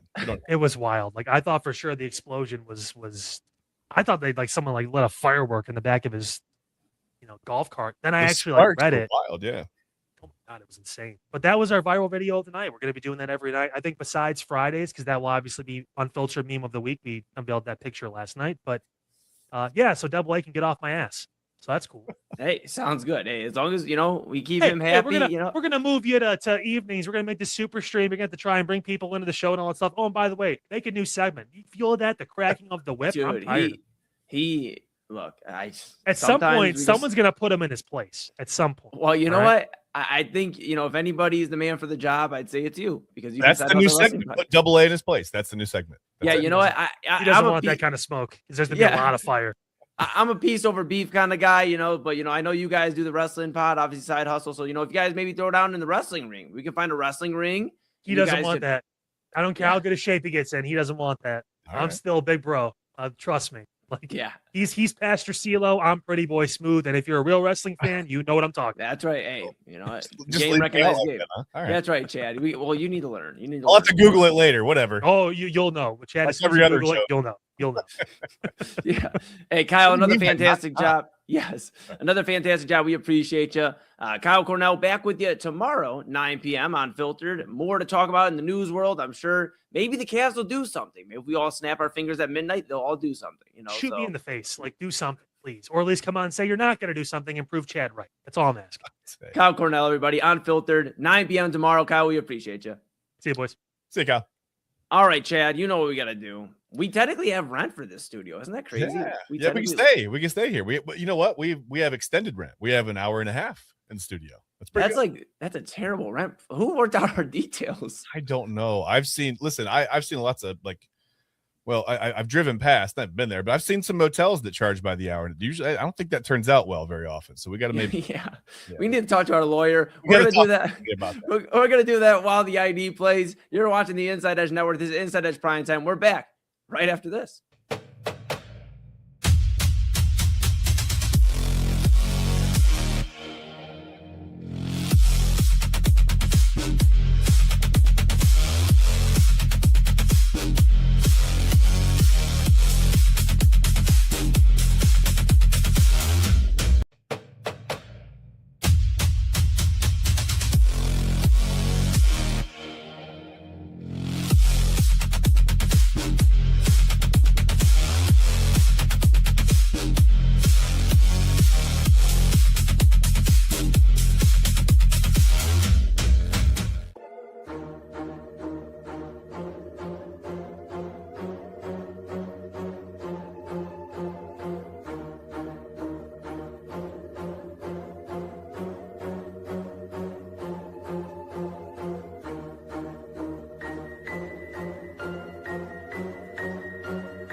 Fanatics isn't just our name, it's who we are. Loyal, passionate fans dedicated to our favorite teams and to the sports we love. That's why we're honored to be able to offer fans the world's largest collection of official sports apparel and sports jerseys from all the leagues, teams, and players you love. We feature a wide selection of gear from every league, including NFL, MLB, NBA, NHL, and NCAA merchandise, which allows us to serve fans of football, baseball, hockey, basketball, lacrosse, soccer, golf, and everything else that gets your heart pumping. Go to fanatics.com by using the QR code on your screen right now to celebrate your teams. And welcome in, everybody, to another episode of Inside Edge Prime Time here on the Inside Edge Network. Chad Bryan to my right, your right, everybody's right, which means I'm Eli Moon, and we are back in the saddle, on the saddle adjacent here for another episode of Inside Edge Prime Time here on your Tuesday. Thank you for joining us. Hope you enjoyed the last hour of Unfiltered with Kyle Cornell. Of course, now in the 9 o'clock hour in the evening stream, so very excited about that. Always good to talk with Kyle, and of course, we take the baton, and then later on, at 11:30, Double Anthony out for Midnight Run, the new start time for Midnight Run. He runs into the midnight hour and then through it. So that's going through the finish line, and we appreciate Double A for doing that. But of course, we appreciate you for being out there as well. Before we get started, make sure if you're new here, hello. If you've been here before, welcome back. Make sure you like, subscribe, follow at Inside Edge Net on all the socials, whether it's YouTube, X, Facebook, Instagram, TikTok, Twitch, Smash that notification bell so you know when we're going live. 4 daily shows, a lot of great weekly programming for you. You cannot miss out here on the Inside Edge Network. And of course, go check out InsideEdgeNetwork.com. Of course, InsideEdgeNetwork.com, where you can read about your favorite personalities. Go check out our partners page. You cannot do without them. The Brothers Lounge, Fanatics.com, AlleyRoseFragrances.com, Monster Moments, SportsMemorabilia.com, W Energy, and Omega Video Marketing. We appreciate you. Cannot do without you at home. So go grab something nice at the merchandise store, whether it's a shirt, a hat, a mug, a polo, a windbreaker. Rep Cleveland's digital leader and your source for sports, entertainment, mental health conversations, news, and everything in between. And take us wherever you want to go with Roku, the Inside Edge Network app on Roku. Take us wherever you're planning on heading out. You can listen to all your favorite shows, all your favorite personalities of the Inside Edge Network. Just download the Inside Edge Network app on Roku. Chad, I always laugh, man, because you made things easier. I mean, you put the ID before the intro, pulling the curtain back here for a moment, and I click it, and that's all I got to do. I can get ready, fix my hair, get ready to go. And for some reason, the last few nights, we've kind of been a little off in terms of, we're sandwiched now. We're not the starters, we're like the bullpen, we're sandwiched. It feels weird to come out of the bullpen, but I like it. Yeah, but the tricky thing is I have my like middle of the evening routine down where I hit the ID, then the spiral intro. Yeah. So I hit the ID and then I hit the intro, which I forgot had the ID in there, hence the double ID. Welcome in, everybody. All right, we're getting rocking and rolling. Chad, how you feeling, brother? I feel pretty good. The station has been identified beyond all reasonable doubt. Yes. I think we know where we are. That's good. We know where we are. And it was funny. I actually laughed on the intro because it says, use the QR code on your screen now. And I looked up and there's no QR code. And I was like, well, I'm going to change that. We did a little bit of a change-a-rooski on the QR code. But, of course, go check out InsideEdgeNetwork.com. You can check all the partners out there. But, a few things. We got to do a little housekeeping. It's all good. We got the next hour and a half, and then rent's due, and we're gonna do. It's like a spot the mistake show. Like if you see a mistake, hear a mistake, whatever, just circle your screen. Whatever. Well, don't circle it because you circle your screen. It depends. Yeah, don't like with a Sharpie or anything. Don't do that. Just maybe make a mental circle, and then swing back to us and be like, hey, you did this, and you got to fix this. Like, okay, thanks. We'll get it. Yeah, no, for real. Yeah, we will have a few things updated. Everybody's getting some fresh intros, some new rejoiners. Double A has a new look for his screen, his title screen. So you know what? Maybe we'll do something as well. But we'll figure it out. What we need to figure out, however, Chad B, is what is going on with the Guardians. We promised everybody, the fine folks at home, that we would talk Guardians to start off tonight's show because I feel like we went through kind of a rapid reaction towards them. And it just seems like as the days continue on, the Guardians get further and further away from a playoff opportunity. And it seems like they're going to be sitting out in October. Of course, not a little bit, I'd say a decent amount. A little bit, I'll say when we get to September. I'll give them a decent amount right now because you still got a few weeks left in August, but not much time is the whole idea to win the AL Central, which is their only ticket, it appears, to get into the postseason, barring a major collapse from Boston, Baltimore having to cool down, those teams like that. So my question to you tonight is, can the Guardians win the AL Central based off everything you've seen the last few weeks, the last month really, with the White Sox, the Tigers, and the Twins all jockeying for that same division title? Yeah. Can the Guardians win the AL Central? See, that's a complicated. Do you want the good news or the bad news? Let's start with the good news. We just started the night off. Let's start with some good news. Okay. Usually I'm a bad news first kind of guy. I'm like, you know what? Just tell me what the worst part of it is. And then hit me with the good news last. So I remember the good news, but we can start with the good news. Yeah. The good news is right now, they have a 21.6% chance to win the division. That doesn't sound good, right? No. But this time last year, on August 11th, 2025, they had less than 1% chance, according to Fangraphs. And DraftKings, actually. So they were under 1% on pretty much every metric last year at this time. I guess that's the good news. The bad news is the record's a little bit worse, right? They were 61-56 last year. Yeah. Now they're 58-61. So it's a loaded question. Can they? Sure. Will they? I don't know. I mean, we talked about having the divisional games left. Well, I looked, and they only have 3 games left against the White Sox. So you're going to have to win all 3 of those. Losing the series this weekend was tough, right? The bullpen let you down a little bit. I mean, the pitching has been kind of in the middle of this implosion lately where I almost said they like to walk. They just are walking a lot of guys. I don't think they like to. They're not trying to, but they just, they're not. It doesn't look like the same team. I mean, they need the starting pitching to really round back into shape. They've got a pretty elite top 3, really.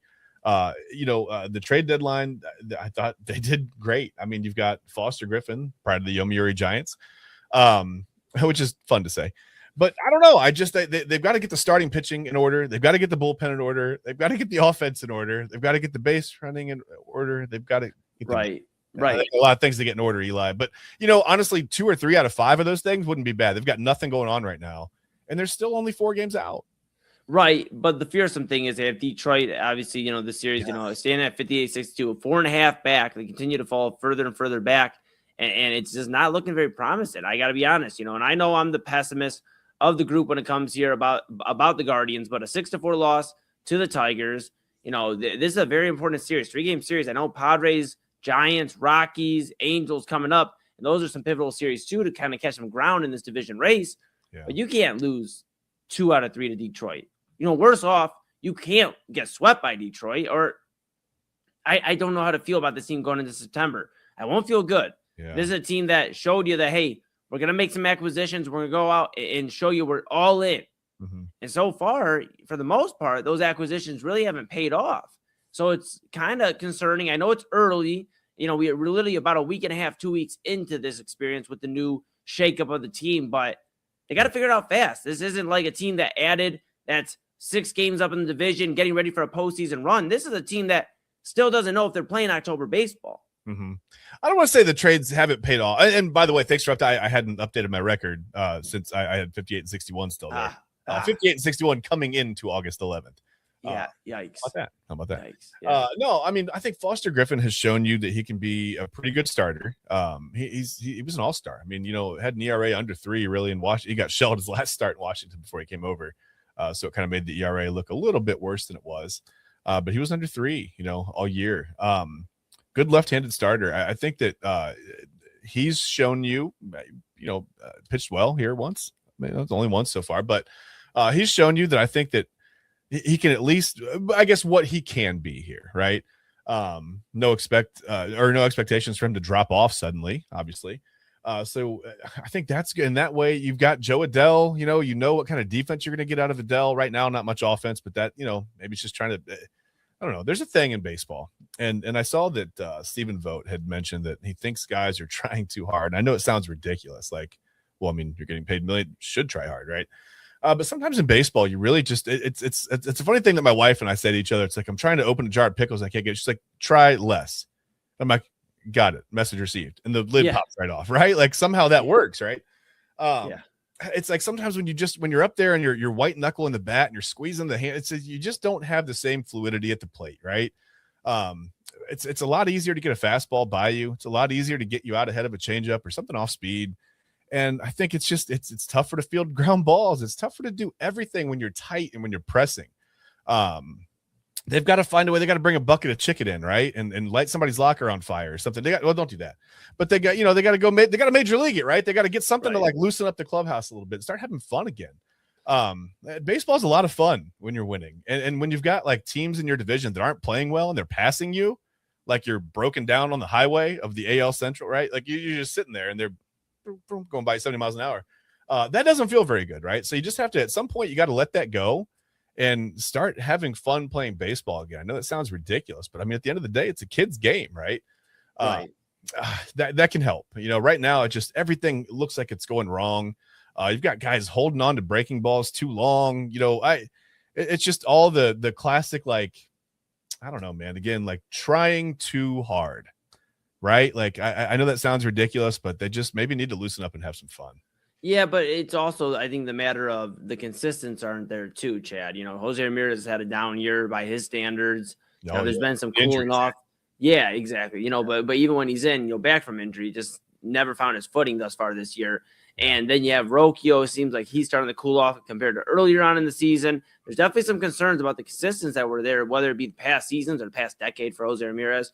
And even as, more recent as May and June, you see some of these guys cooling off, and it's concerning because this is the time where we would expect teams to heat up if they're in a playoff race. And Detroit's heating up. Minnesota's heating up. And this is when the ball flies out of the yard, by the way. The weather lends to that, and the Guardians' offense has kind of gone, they've flatlined a little bit. So exactly. And, all respect to Joe Adell's defense. Obviously, we know what he brings defensively, but we also made the move to bring in some pop to the bat, to this offensive lineup. He was brought in as a 16 home run guy, 62 RBIs on the year. Yeah. We haven't really seen that kind of offensive production even close in the few weeks he's been here. And I know, again, it's a few weeks. A lot could change in a few weeks. We look back at the end of August and we're like, okay, it was just a little bump in the road. They found their footing. But it is concerning that, Adele, who we were counting on kind of providing some fire to his offense, hasn't done it yet. Yeah. Foster Griffin has been so, I would say, so far in terms of his Guardians run. I believe that he can kind of find his footing and it will be a good piece for the pitching rotation. But still, to this point, the jury's out.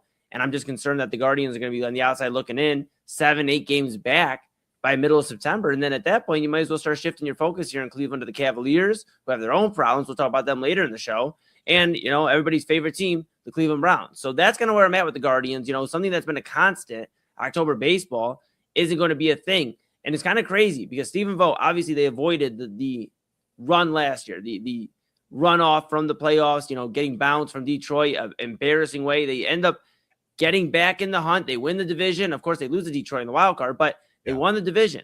But crazy to think that now this is back-to-back years in the middle of August where the Guardians have a losing record. So it's kind of crazy to think here, or not a losing record, but close to 500 at that. So it's kind of crazy to think in the division, regardless. Yeah. And it's crazy to think that even at 61-56 last year, this team's never really hit a run that even the 2018 Guardians were on, the 2016 Guardians were on. We haven't seen that. There's not been this inspiring run. I get it. The division lead was awesome last year. The run to the division, 15.5 back. But I want to see a team that actually believes that they have enough to win. And this kind of goes back to everything. They did make acquisitions, but this Guardians team has been, asking, whether they've been coming out to the media or not, you could tell that they needed something sooner. I think the injuries, we looked at back a decade ago about the injuries slowing down a World Series team. Of course, this is way before the World Series. This is the regular season. But you wonder if some of those injuries, the Guardians should have made some moves sooner to fill the hole so they weren't in a gap when they made this move. Hey, now that we're 2-3 games back of the division, let's make some moves. When in reality, you could have preserved the lead or, been in I don't know. It frustrates me that they wait so long. And I know they made moves, but the moves aren't clicking. So I'm a little pessimistic about this team that doesn't seem to be inspired right now playing baseball. Yeah, I mean, you've got little things happening. Like Stephen Kwan's kind of starting to hit again. He looks decent at the plate, right? And things like that in baseball can be contagious. I know we're grasping at straws here. I mean, I'm not giving you any hardline facts to go, hey, here's a stat that tells me the Guardians can definitely come back. But it's just that, when you're this talented of a team, they're not a terrible team, right? They're right. I mean, arguably, I think they're the most talented team in the AL Central. I don't think that's not a stretch. When you're this talented, I think that things kind of come in waves, and the bad stuff comes in waves, and the good stuff comes in waves, right? It can be contagious. So if a couple of guys start hitting, we've been saying this for a long time now, but if a couple of guys start hitting, it could kind of pick up, and it goes on. Like I said, it just goes kind of through the lineup in a wave, right? And all of a sudden the pitchers feel energized. Like, hey, we're getting 8-9 runs a night here for 4 or 5 games in a row. Like, let's go out there and shut some people down and pick up some wins, right? You got to start winning series. If you're the Guardians, you can't keep losing series, and losing game 1 of a series is a tough way to start, like you said. So yeah, I mean, they're going to have to really start with all the fundamental things. Like you're going to have to, it sounds like I'm talking to a little league team, but you got to throw strikes, right? Like, throw to contact. Don't worry about don't be so fine. Just throw strikes and trust your stuff. You're a major league pitcher for a reason, right? Go get guys out. I mean, that's what you were brought here to do. So you just got to do it. Yeah. And also Slade Ciccone on the 15-day IL right now. So of course that bullpen missing something there in terms of what he could provide. The Guardians haven't really got a full look into what he can provide in terms of relief for the starting unit. So we'll keep an eye on all that. Mm-hmm. Of course, we'll talk some Guardians throughout the month. It is an important month here for the tribe or the Guardians, whatever you want to call them. I never know anymore. Are we allowed to say tribe? We're not allowed to say tribe anymore, right? I'm just gonna keep it Guardians. That's the name they chose. Hey, that's fine. That's fine. Do what they tell me to do. It's no. I'm a Guardians guy. I just it's like the hunch of whatever. All right, we're going to break here. When we come back, of course, we're going to talk about the NBA. Nikola Jokic in the news in terms of Greece and everything like that.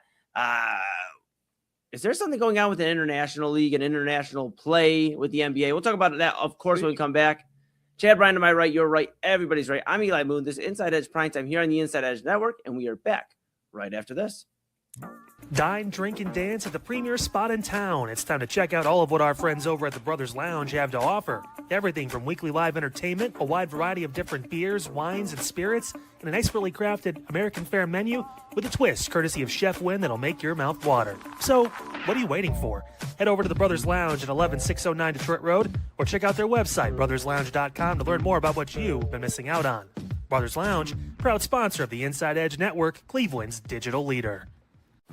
Whether searching for a baseball autograph by your favorite World Series slugger, a signed football by an iconic Hall of Famer, or the jersey of a world-famous soccer star, you've come to the right place.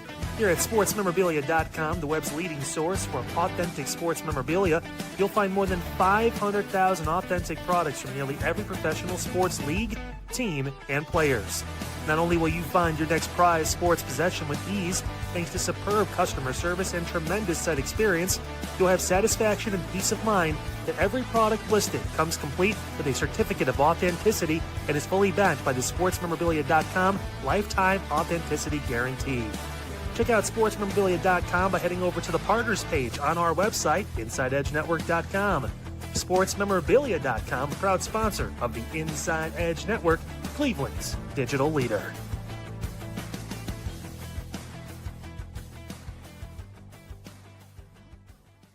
Discover our collection of handcrafted body mists made with clean, minimal ingredients. They offer a natural alternative to synthetic fragrances, perfect for sensitive skin and those seeking clean, mindful self-care, and the perfect gift for you and your special someone. Learn more about all Ellie Rose Fragrances has to offer right now by clicking the link on our partner page at InsideEdgeNetwork.com. First-time customers use that promo code InsideEdge20 to receive 20% off your order. EllieRoseFragrances.com, a proud sponsor of the Inside Edge Network, Cleveland's digital leader.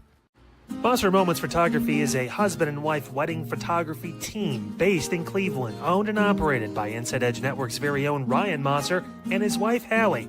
For the past 10 years, they've captured more than 100 weddings across Northeast Ohio and beyond, always working together as a true two-person team. Their style centers on authentic, emotional storytelling, documenting the real moments between two people in love and creating images that feel natural, comfortable, and true to the couple. Rooted in Northeast Ohio, but inspired by their travels, Ryan and Hallie bring a warm, personal approach to every wedding day. Their work blends experience, consistency, and a genuine passion for helping couples relive their best day through timeless photography. Learn more by checking out Monster Moments Photography's link on our partners page at the InsideEdgeNetwork.com website. Monster Moments Photography, a proud sponsor of the Inside Edge Network, Cleveland's digital leader. Find us on InsideEdgeNetwork.com for the latest information on your favorite shows, personalities, and network partners. Plus, we have a merch shop. That's right, we have network polos, t-shirts, champion jackets, hats, and bottles. Rep the network. Every purchase supports independent sports and entertainment media. Thank you for your support from all of us here at the Inside Edge Network, Cleveland's digital leader for news, talk, sports, entertainment, and mental health.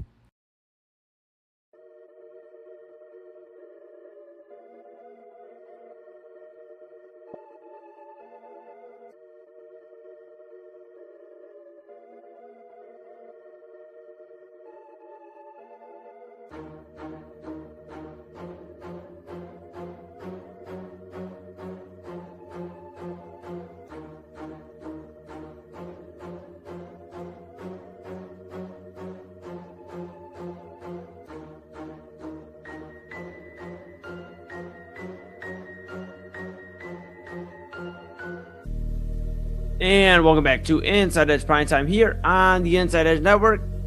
Chad Bryan to my right, you're right, everybody's right. I'm Eli Moon. We were talking those Guardians. They seem to be in some trouble. We'll keep an eye on them throughout August and September as they try to win the AL Central, get into the postseason. But as we come on back here, we want to thank you for tuning on in here to Inside Edge Primetime. We're with you until 11:30. And then, of course, Midnight Run with Anthony Alford right after us, 11:30 to 1. The 4-show, 5-hour one stream phenomenon. But of course, Autumn Chisholm on vacation till next week. She'll be back in the 8 o'clock hour. Until then, 9 to 1 just for this week.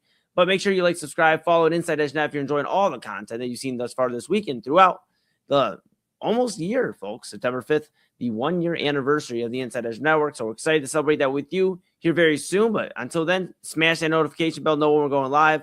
Inside Edge Net on all the socials, YouTube, X, Facebook, Instagram, TikTok, Twitch.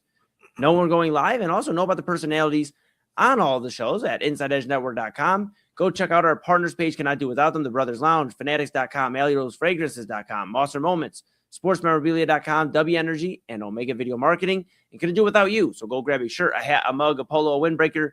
Rep Cleveland's digital leader and your source for sports, entertainment, mental health conversations, news, and everything in between. And check us out on Roku. Download the Inside Edge Network app on Roku. Take us wherever you would like to go. All right. A lot to get into when it comes to the NBA. We were reading this story the other day, Chabby. And when I mean the other day, I mean yesterday. It's crazy. It feels like it was literally longer than that. But it was yesterday when there was a report through Anthony Slater of ESPN. He wrote this out and basically, it was talked about with Dimitrios Giannakopoulos. I think I got that all right. He's the Greek businessman that owns, Panathinaikos. That's what we're going with, Chad B. Because my Greek, we didn't learn it in school. But you know what? I think I did all right. But the team. I looked it all up today. I did. I looked it all up today. I had to know. Do you want to know? Panathinaikos. It's Panathinaikos. All right, dude. Chill. Panathinaikos. All right. Well, you know what? The team in Athens, they have made a proposal to buy Nikola Jokic out at the final season of his current NBA contract. Believes he can sign Jokic away next summer. Of course, Nikola Jokic, a 2027 free agent. Talks are, does he stay in Denver? Does he join another team? Does he, what's he do for his NBA future? And now it appears he may go overseas. Of course, there's not a ton of smoke yet to it, but the fact that teams are already reaching out, trying to see what the status of Nikola Jokic, who is your uncommon superstar, not really looking for the limelight, not looking for all the praise and everything. He just wants to be with his horses and play basketball. Yeah, and it seems like he might be in a position to do so if there's an overseas route, which gets me thinking, Chabby, what does it mean rather for Jokic if he does go overseas? And what does this mean for the NBA? There's some thoughts earlier on ESPN about, the 3 p.m. game on opening night and the international time and appeasing Europe. My thoughts are what we talked about a few months ago, where it was, I believe they're going to eventually set it up to where there is an international league. They're going to have division play, a month where a few of the teams from the international side go over and the NBA go over to the international side.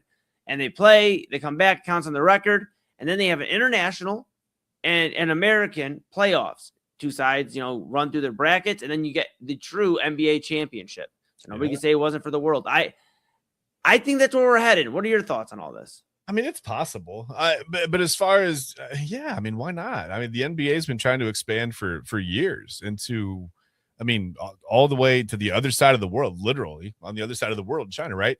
That doesn't seem so unrealistic. I think you're going to have to, I'm thinking way ahead, but you'd have to probably ease up on the requiring at least 65 games for awards. But you'd have to chill on that with all the overseas travel. But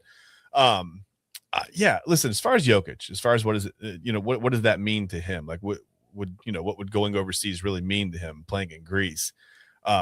First of all, I don't know if you knew this. I have a video. Okay. This is Nikola Jokic. You would think, he's sitting on a chair off to the, side of the court at practice. This is clearly practice. And he would be looking at, whatever, some offensive, maybe film on his phone. Looking at just watch the video. Just check out the conversation. I think you'll see where I'm going with this.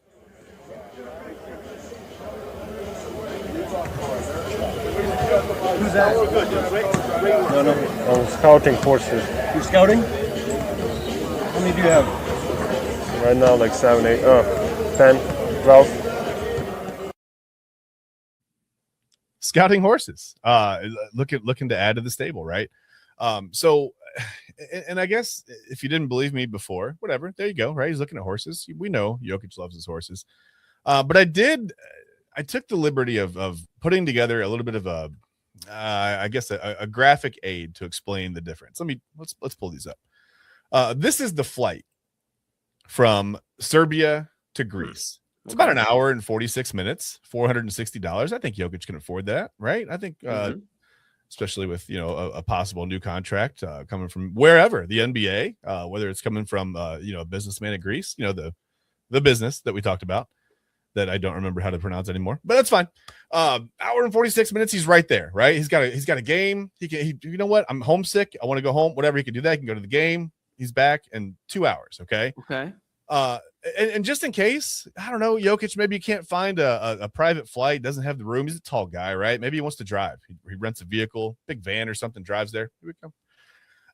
This is the drive. It's about 9 hours and 10 minutes from Serbia to Greece. Doable, you could do it. Not bad. I mean, if you had to do it, you could do it. Here is the flight from Denver to Serbia. We're just going to pull this up here. There we are. And these are outlined in red because this is a no, right? This is bad. You can't do this during the season. This is a 12-hour and 15 minutes, really exact, with at least one stop. You're going to have a layover, 14 to 16 hours in the air total, over 5,000 miles. I mean, he knows that from playing in the Mile High City. But that's something different. Never mind. That's a long flight. That's not 5,280 feet. That's a long flight.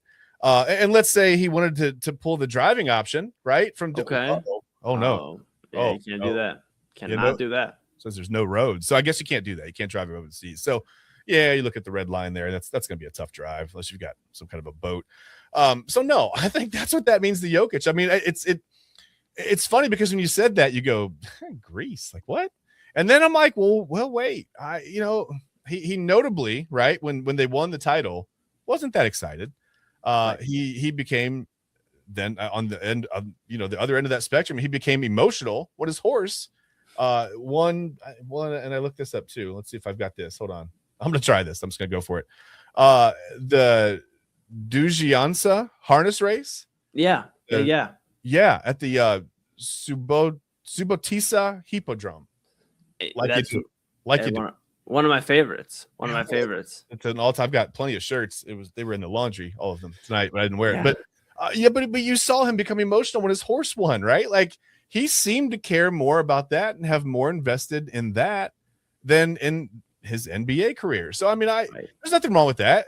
Your passion lies where your passion lies. So would he go to Greece to be closer to his family stables in Serbia? I don't know. Maybe it's possible. Yeah, and also the video clip where he's like losing track of how many horses he has.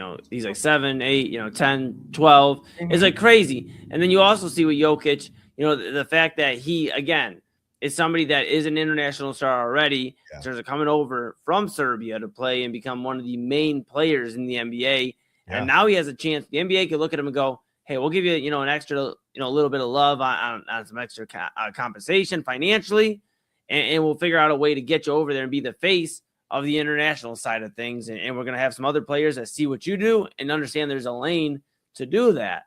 I don't think it'll be, something fast growing in terms of 2-3 years. And now we're doing all this travel, but I do believe in the next half decade to decade, we'll see an international league in the NBA. That's why one of the reasons, again, and ESPN talked about it a little bit earlier today, I believe on NBA Today, about, the 3 p.m. game showing, hey, Europe, you can watch a game now at a feasible time. Yeah. Kind of see what that looks like in terms of in the future if the NBA were to go that route. But I think Jokic is definitely the main chip. I mean, the fact that it's already been entertained tells me there's definitely, when there's smoke, there's fire. A lot of times, more often than not. And I believe that he might entertain this, and based off what you just showed, that, it is closer to what he likes doing, and he can still play basketball. So he still gets to do everything he wants to do. Well, and I think the same businessman tried this last year with, Valanciunas. And there were rumors that there was a deal in place, and nothing ever happened. So you've got to wonder, maybe the guy's just, maybe he's got a ton of money and not a whole lot of things to do. And he's just like, hey, I'm going to go stir some stuff up in the NBA and bring the Serbian guys. Like, I'm going to bring them home. Right. Maybe that's, maybe he's trying, maybe he's truly trying to do that. Or maybe he's just trying to cause a little trouble. Maybe like, the AFL back in the day, where the ABA, they stirred up a little bit of trouble with the big leagues, and not the AFL, but the USFL, things like that. But yeah, I did that the other night. I did it last week too, I think, on the show. But I don't know. Like you said, where there's smoke, maybe there's fire, but also this could just be a guy, just like I said, with a ton of money and not a whole lot of things to do. He's a little bored, and he's like, hey, I'm gonna cause some trouble in the NBA again. Like second, third year in a row. Let's go make myself known, and that's never bad for business when you have that much money, right? Oh yeah, never, not a problem at all. But it does make me think. What is it going to look like for Jokic? What is it going to look like for the NBA? Yeah. In terms of free agency, we were talking about LeBron and all the stuff that happened this year. If that were to happen next year, that'd be probably one of the bigger NBA stories, I'd say, of the last decade, maybe 2 decades, when it comes to what this can mean for the game moving forward. So we'll kind of keep an eye on all that. Nikola Jokic, though, I mean, he's accomplished everything you could think of: MVPs, NBA championships. He has it all. You could really think of the contracts are there. I saw somebody earlier on social media saying, yeah, like Nikola Jokic would turn down like $300+ million. And any other guy, maybe, there's probably about 80% of the league I could hear that argument for. Not Nikola Jokic. No, he already has the money. Very strong. Yeah. Yeah, he already has the money, already has, everything he wants to do in terms of he's achieved basketball, the peak of basketball, and also, his horse racing. So if he can get closer, I wouldn't say never on this. So kind of keep an eye on all that. When it comes to Jokic, but another team, of course, in the NBA that we need to keep an eye on is our Cleveland Cavaliers. They have still not done anything, folks, and now it sounds like they're getting cold feet on Peyton Watson and Jonathan Kuminga. What does that mean for James Harden? And more importantly, what does the NBA think of the Cavaliers? Not a lot of nationally televised games. They're bounced from the opening night game. Lot to dissect when it comes to the hometown team here. We'll talk about the Cavs when we come back. And later on, Tuesday Top 5 coming up at the top of the hour to take you into Midnight Run with Anthony Alford. It's Inside Edge Primetime here on the Inside Edge Network. That's Chad B. I'm Eli Moon. We're back right after this. Looking for an iconic Cleveland music venue that features premier entertainment, spirits, and food? Well, look no further than the Brothers Lounge. They offer a variety of live entertainment acts weekly, along with a diverse selection of beer, wine, and fine spirits, not to mention Chef Wynn's food menu, which has been crafted with traditional American fare with a modern twist. So come on out and enjoy the warm hospitality and make some new friends right here in your backyard. For more information, head over to brotherslounge.com and check them out for yourself at 11609 Detroit Road. That's right near the border of Cleveland and Lakewood. The Brothers Lounge, proud sponsor of the Inside Edge Network, Cleveland's digital leader. Key On Sports is the leader in Ohio high school athletic coverage in written, print, and video streaming. From the latest news and results and written content to the high school football game of the week every Friday, Key On Sports has you covered. The vision of 15-time published author Vince McKee has become the most trusted site in Ohio high school athletic news. From podcasts to player profiles, Key On Sports is your one stop for all of it. Visit them today at keyonsports.com or on YouTube at Key On Sports. Check out their socials on Twitter and Facebook as well. Please support the new Inside Edge Network by liking, subscribing, and following us on your favorite social media platforms. That's at Inside Edge Net across Facebook, TikTok, YouTube, X, and IG. And don't forget to download our new app over on Roku. And as always, thank you for supporting your favorite shows on the Inside Edge Network, Cleveland's digital leader for news, talk, sports, entertainment, and mental health. Fanatics isn't just our name, it's who we are. Loyal, passionate fans, dedicated to our favorite teams and to the sports we love. That's why we're honored to be able to offer fans the world's largest collection of official sports apparel and sports jerseys from all leagues, teams, and players you love. We feature a wide selection of gear from every league, including the NFL, MLB, NBA, NHL, and NCAA merchandise, which allows us to serve fans of football, baseball, hockey, basketball, lacrosse, soccer, golf, and everything else that gets your heart pumping. Go to InsideEdgeNetwork.com under our Partners section to find our link to check out all of what Fanatics has to offer. Fanatics, a proud sponsor of the Inside Edge Network, Cleveland's digital leader. Clean energy, bold flavors, no jitters. See why people won't shut up about Dubby. Whether you're starting your workday or getting ready to exercise, Dubby Energy helps you lock in and focus. Over 15 different flavors to choose from. Order Dubby Energy right now and find out more information by checking out our partners page on InsideEdgeNetwork.com. Also, use that promo code InsideEdge10 to receive 10% off your order. Dubby Energy, your energy-focused sponsor of the Inside Edge Network, Cleveland's digital leader. Discover our collection of handcrafted candles made with clean, minimal ingredients. Every product thoughtfully created in small batches free from harmful toxins for mindful everyday indulgence. Imported coconut soy wax with natural wood wicks to offer long-lasting burn and rich fragrance. Find out more about Alley Rose Fragrances by checking out their link on our partners page at InsideEdgeNetwork.com. And if you're a first-time customer, use the promo code InsideEdge20 to receive 20% off your order. AlleyRoseFragrances.com, a proud sponsor of the Inside Edge Network, Cleveland's digital leader.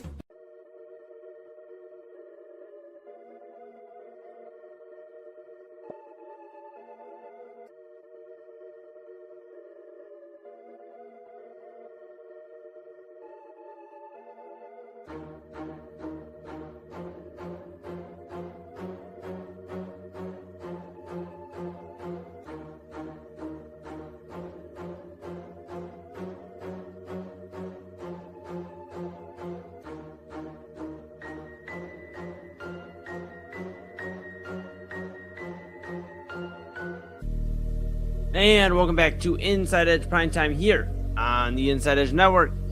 Chad Bryan, am I right? You're right. Everybody's right. I'm Eli Moon.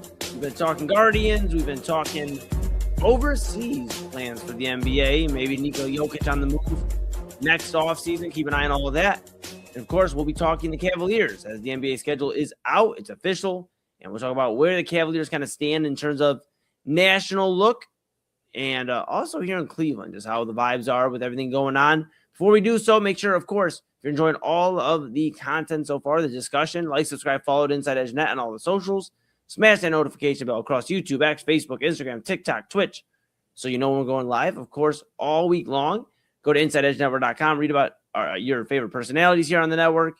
Go check out our partners page, of course, the Brothers Lounge, Fanatics.com, W Energy, Monster Moments, SportsMemorabilia.com, Fragrances.com, and Omega Video Marketing. And couldn't do it without you at home, so go grab a shirt, a hat, a mug, a polo, windbreaker. Rep Cleveland's digital leader and your source for sports, entertainment, mental health conversations, news, and everything in between. And make sure you take us on the go on Roku, the Inside Edge Network app on Roku. Take us wherever you like. All right, let's get into it because the Cavaliers, obviously, the NBA schedule is out and not a whole lot of love, especially early on. You know, for a team, Chad, that was in the Eastern Conference Finals, and I know they got their asses handed to them, but for a team that was in the Eastern Conference Finals, no Christmas Day game, and there's, 5 of them, I believe, on Christmas? Yeah. And there's no opening night game. You know, you would have thought, okay, the Spurs and the Thunder are playing opening night. That makes sense. Western Conference Finals matchup, and it's a rematch.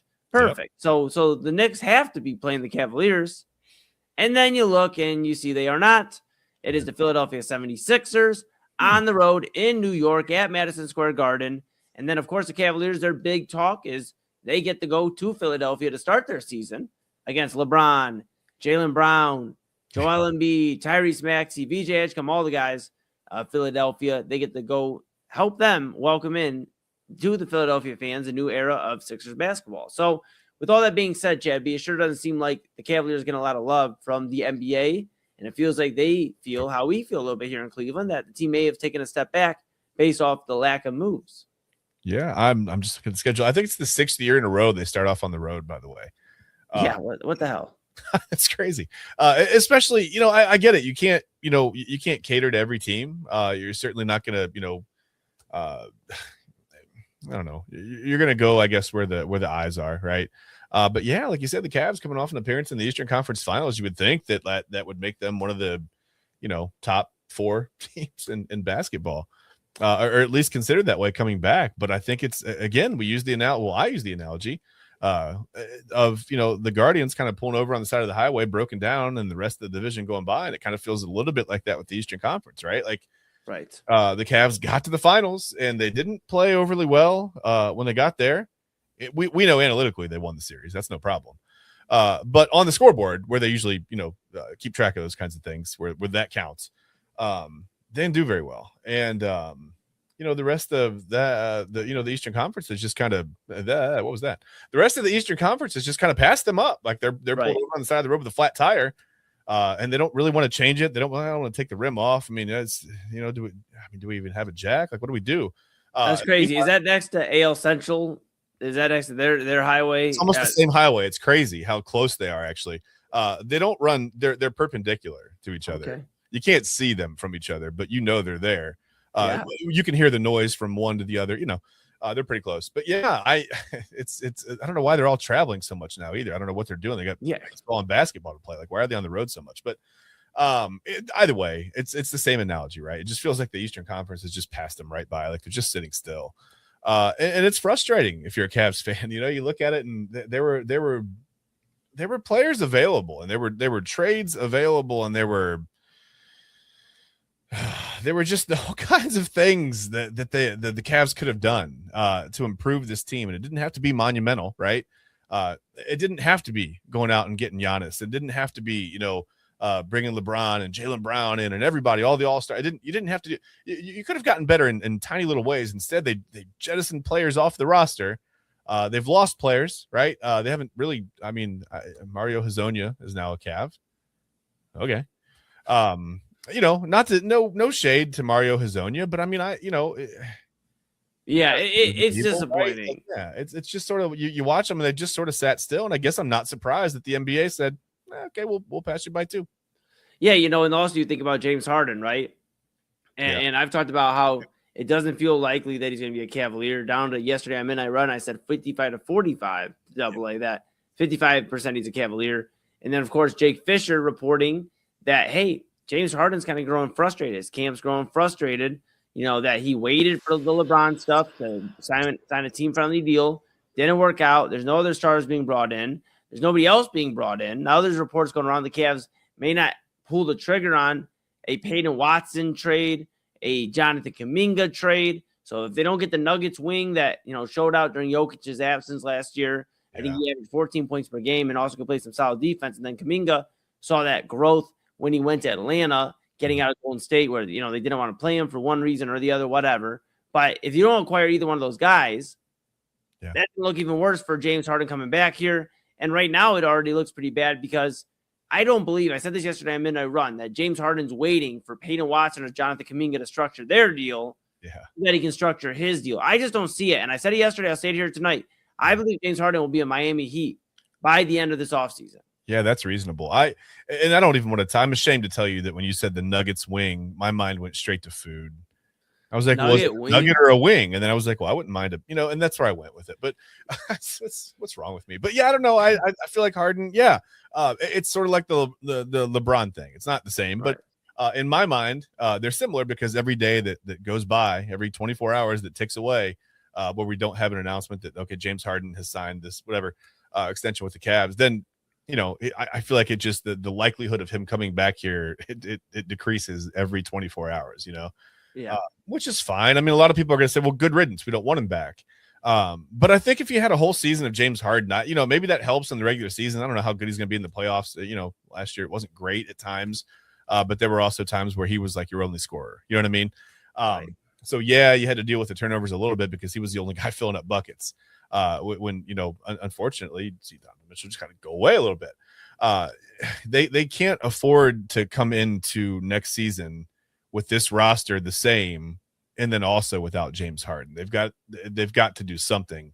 I'm not going to say it's going to be a wasted year because they'll probably still get the 4 or the 5 seed in the East, or thereabouts. But I don't really expect them to put up much of a fight and make a deep run in the playoffs with this roster. So I don't know.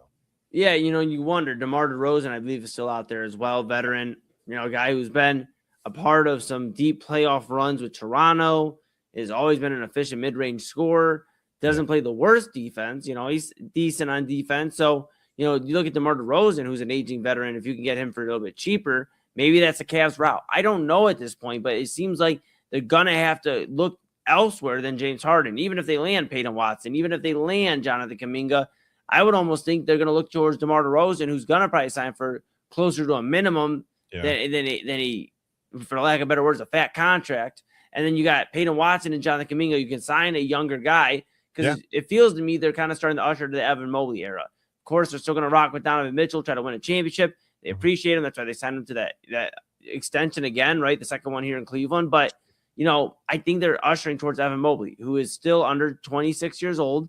A guy that they can really shape around, whether it is with Kuminga or Watson, but I just feel like they're starting to try to feel the shift of an era. Yeah. If you missed out on all the guys that can go win a championship right now, maybe you have to get young And maybe that's their hesitation too, is they're having conversations about if James Harden fits the mold of what they're looking to do, not only this year, but the next 2 to 3 years. As painful as that is to hear for Cavs fans, they really looked outmatched in the Eastern Conference Finals. And to your point, is James Harden the glue that keeps them together or gets them over the hump in the playoffs? Who knows? And I don't think he will be, especially without adding somebody else to help take the pressure off of him as a second or third option some nights.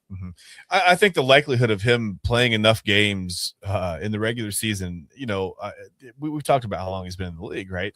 The likelihood of him actually playing enough games in the regular season to help the offense, gel to the point where they're, a legitimate threat in the playoffs, and then being around for a long playoff run, or just, I think it's remarkably low, Right. That's just kind of where I am. And I think if you're the Cavs, you have to consider that before you sign him to a 2-year deal. If you get younger, are you looking at not a rebuild, but like a 2-year retool? It would be frustrating as a Cavs fan to see them get to the Eastern Conference Finals, lead by 22 points in game 1, right? Blow that lead, never compete in the series again, and then have to retool the roster to even get out of the bottom half of the playoffs in the Eastern Conference for a couple of years. I mean, that would be incredibly frustrating. You talk about taking, 1 step forward and 2 or 3 steps backwards. That's the definition of it. That would be frustrating. Yeah, but the unfortunate part is the Cavaliers have not made any moves to be championship ready, while other teams, Philadelphia, you look at Miami even, going forward with the star heavy roster. Washington's going to be a sleeper. Other teams getting better. Indiana getting Halliburton back.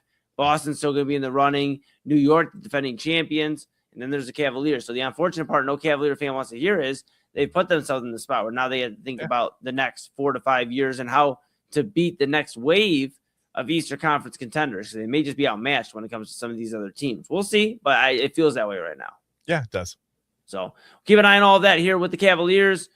Of course, not a lot of nationally televised games. No opening night against the Knicks. That's the Sixers. No Christmas Day. So no Cleveland Christmas Day. You'll get to enjoy your family. You won't have to argue about if you're watching the Browns or the Cavs. Neither one of them are on. So keep an eye on all of that, of course, when the Cavaliers season starts up, how they look. What does it look like with James Harden? We should know here hopefully in the next few weeks. Yeah. And, of course, we did not talk about him today, but we'll talk about those Cleveland Browns later on in the week as they get ready for preseason week 1. So we'll talk about all that. Well, coming up, it's everybody's favorite time on Tuesday, at least during the prime time times. And that is Tuesday Top 5. Coming up right after the break. That's Chad Bryan to my right. You're right. Everybody's right. I'm Eli Moon. This is Inside Edge Prime Time here on the Inside Edge Network, and we'll be back right after this.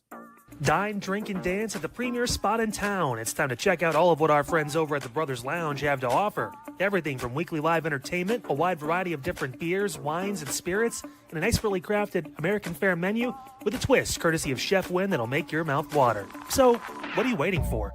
Head over to the Brothers Lounge at 11609 Detroit Road or check out their website, brotherslounge.com, to learn more about what you've been missing out on. Brothers Lounge, proud sponsor of the Inside Edge Network, Cleveland's digital leader.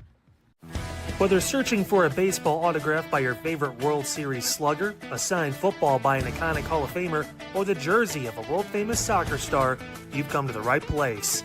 Here at sportsmemorabilia.com, the web's leading source for authentic sports memorabilia, you'll find more than 500,000 authentic products from nearly every professional sports league, team, and players.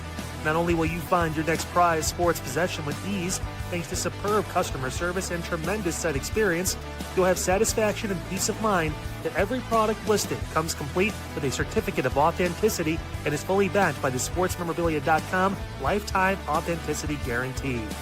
Check out sportsmemorabilia.com by heading over to the partners page on our website, InsideEdgeNetwork.com.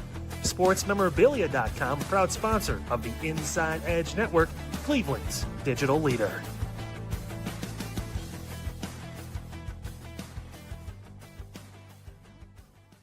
Discover our collection of handcrafted body mists made with clean, minimal ingredients. They offer a natural alternative to synthetic fragrances, perfect for sensitive skin and those seeking clean, mindful self-care, and the perfect gift for you and your special someone. Learn more about all Alley Rose Fragrances has to offer right now by clicking the link on our partner page at InsideEdgeNetwork.com. First-time customers use that promo code InsideEdge20 to receive 20% off your order. AlleyRoseFragrances.com, a proud sponsor of the Inside Edge Network, Cleveland's digital leader. Monster Moments Photography is a husband and wife wedding photography team based in Cleveland, owned and operated by Inside Edge Network's very own Ryan Monster and his wife Hallie.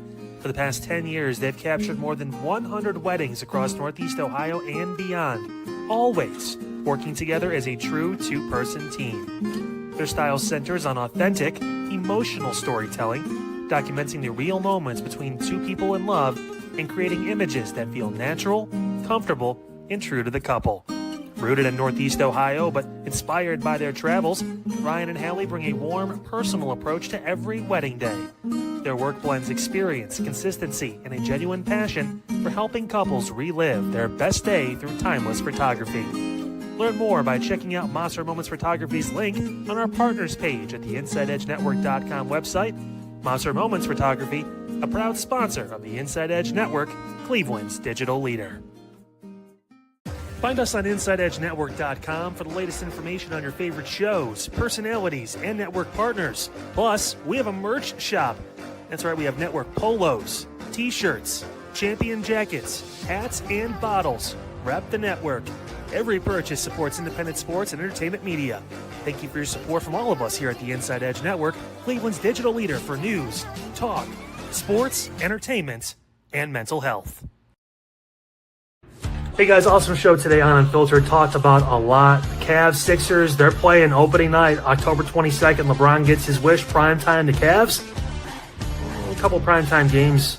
It's because they won't make a move. Will they by tomorrow night? We'll find out. Also, we talked about Max Miller staying in the race for Congress here in Ohio. FAA hiring video game players to be air traffic controllers. I still get a little uneasy about that. Maybe I'm just old-fashioned. I don't know.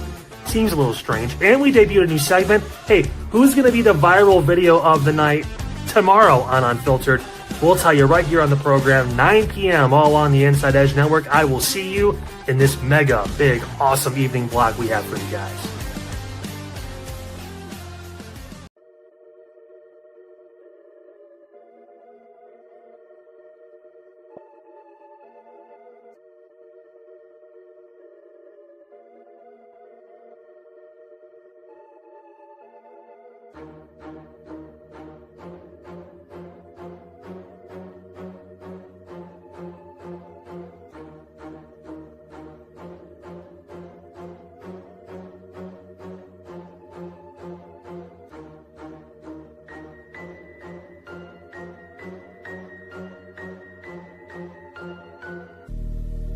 And welcome back to the Inside Edge Network. This is Inside Edge Primetime here on that very Inside Edge Network. Chad Bryant to my right, your right, everybody's right. I'm Eli Moon. We've been talking Guardians. We've been talking overseas play, potentially Nikola Jokic next offseason. We'll have to keep an eye on that. We talked the Cavaliers, and now, in just a moment, it's time for everybody's favorite segment of Tuesday Top 5. Of course, if you enjoyed all the content thus far throughout the week, make sure you like, subscribe, follow Inside Edge Net on all the socials, YouTube, X, Facebook, Instagram, TikTok, Twitch. Smash that notification bell so you know when we're going live. 4 daily shows and great weekly programming. Download the Inside Edge Network app on Roku. Take us wherever you want to go. And InsideEdgeNetwork.com. Of course, read about your favorite personality. Check out our fantastic partners and get something nice from the merchandise store. Rep Cleveland's digital leader, your source for sports, entertainment, mental health conversations, news, and everything in between. All right, we promised at the top of the hour, and I believe we are right there, 10:59. Look at that. We're a minute early. Chad B, it's time for Tuesday Top 5. It's like we know what we're doing. Well, it's like you know what you're doing. I'm just along for the ride. But it is Tuesday. That does mean it's time for the Tuesday Top 5 and bring the graphic. And I love that we're doing the little delay between graphics when we switch. We used to be able to hide. Once upon a time, we could just hide behind the graphics, but no longer. Now we have to look nice during these sections too. Yeah. So it's, whatever. It's fine. It's another Tuesday. And I thought, what could we talk about? And I honestly, Eli, I went to the family for this one. I said, what should I do for the Tuesday Top 5? And my wife had kind of a funny idea. They used to have a conversation where she works about, just what animal that you'd feel comfortable, if you had to fight an animal. And this isn't like sneaking up on an animal and like sucker punching like a duck or something like that. Okay. Yeah, you don't sucker punch ducks because the Inside Edge Network told me to. We didn't say that. If you got in a fight with an animal and the animal knew, right, this is a sanctioned bout, 12 rounds, whatever. It's on whatever. It's the main card, I guess. And the animal knew they were in a fight. They were gloved up. They knew what was going on. Which animal would you feel comfortable fighting? And then, my daughter goes, well, you see the top 5 meanest animals. So I said, perfect. We'll do the top 5, the meanest animals on the planet. And listen, this is a full circle top 5 list, Eli. I've got survival tips for each one of these animals as well. Just in case you're out in the wild and you're maybe, I don't know, doom scrolling on TikTok and you come across one of these animals from our top 5 list, you'll know how to protect yourself. So I think it's important to just get right into it, to be honest with you. Yes. But we like to think of animals as cute, right, Eli?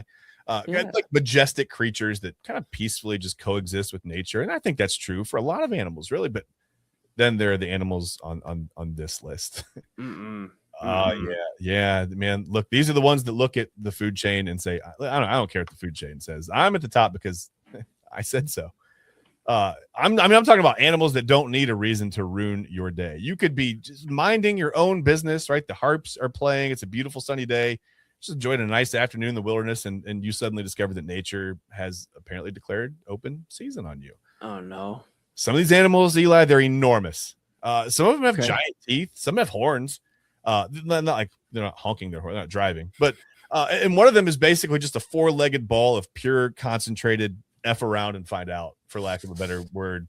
So today we're going to count down the top 5 meanest animals on the planet, like I said. And just to be clear, if you encounter any of these animals in the wild, please do not attempt to make friends. You are not the protagonist in a Disney movie. Don't do it. Number 5. Let's get right to it. Okay. I mean, we're not beating around the bush. It's the hippopotamus. Number 5 is the hippo, man. And I gave these animals qualities, right? So its meanest quality is it's their this is my neighborhood, right? They're very territorial. The hippo looks like somebody took a giant potato and gave it teeth the size of household appliances and said, let's just see what happens, right? Despite spending a lot of time in the water, hippos aren't exactly peaceful aquatic mammals, right? They're extremely territorial, like I said. Surprisingly fast, 30 miles an hour, Eli. And they run down anybody on the planet with ease. And they have absolutely zero interest in negotiating. A hippo doesn't need to be hungry to attack you. It doesn't need to be threatened. It doesn't need to be having a bad day, hair or otherwise. You can just simply exist in the wrong neighborhood. Suddenly you're dealing with a 4-ton animal that can run faster than you would ever expect something shaped like a beanbag chair to run. The hippo, I think its greatest weapon might actually be its attitude.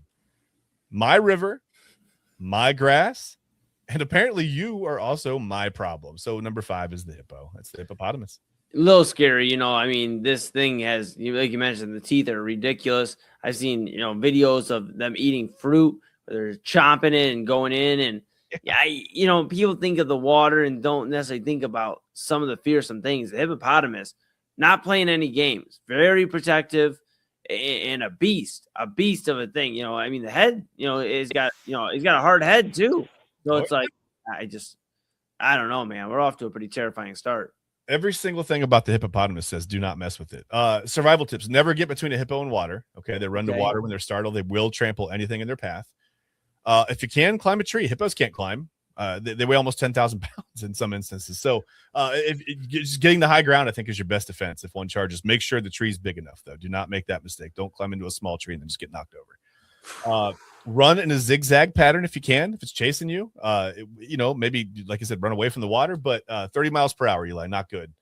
And try to avoid low-lying riverbanks. That's the last one. Just stay clear of any areas with like heavy vegetation near deep water.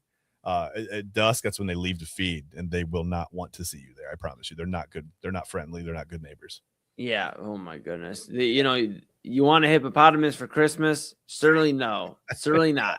You can sing about it, but if it comes true, it's not the gift you want to unwrap under the tree. First of all, it's not going to fit under your tree. It's going to probably blow out your wall in your house before morning even gets there. So don't do that. Don't ask for a hippo. No hippopotamus for Christmas. I know it sounds nice. It's a great Christmas song, but no, don't do that. Do not. Yeah. Number 4 is a little specific. Here we come. Hey. Number 4 is the Nile crocodile. I know that rhymes, but again, that does not, it doesn't say friendly. It's me. I told you I gave these all qualities. The Nile crocodile is a little bit different. Its quality is I'm going to wait for you to mess up.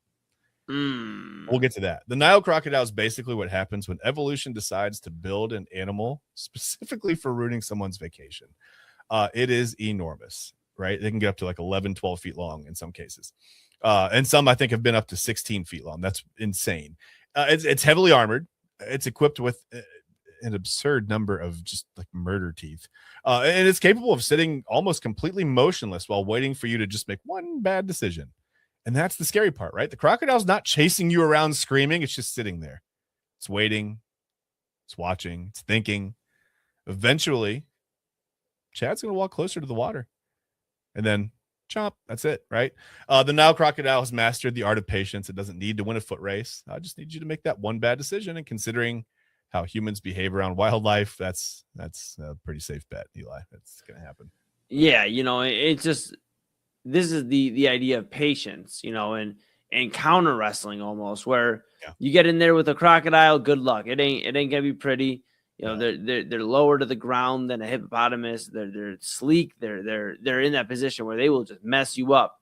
Yeah. The saying is, "See you later, alligator," and in a while, crocodile. Well, you don't want to see them not in a while, not ever. No, no offense, but no, not ever. Also, not a good Christmas present. The Nile crocodile, just for the record. If you I want a crocodile for Christmas. No, I don't remember that one. That may be still in the works. But if you're out and about, if you wake up on Christmas morning and you start ripping the paper off of something, and it happens to be an 11.5 or 12 foot long Nile crocodile, here's what you do.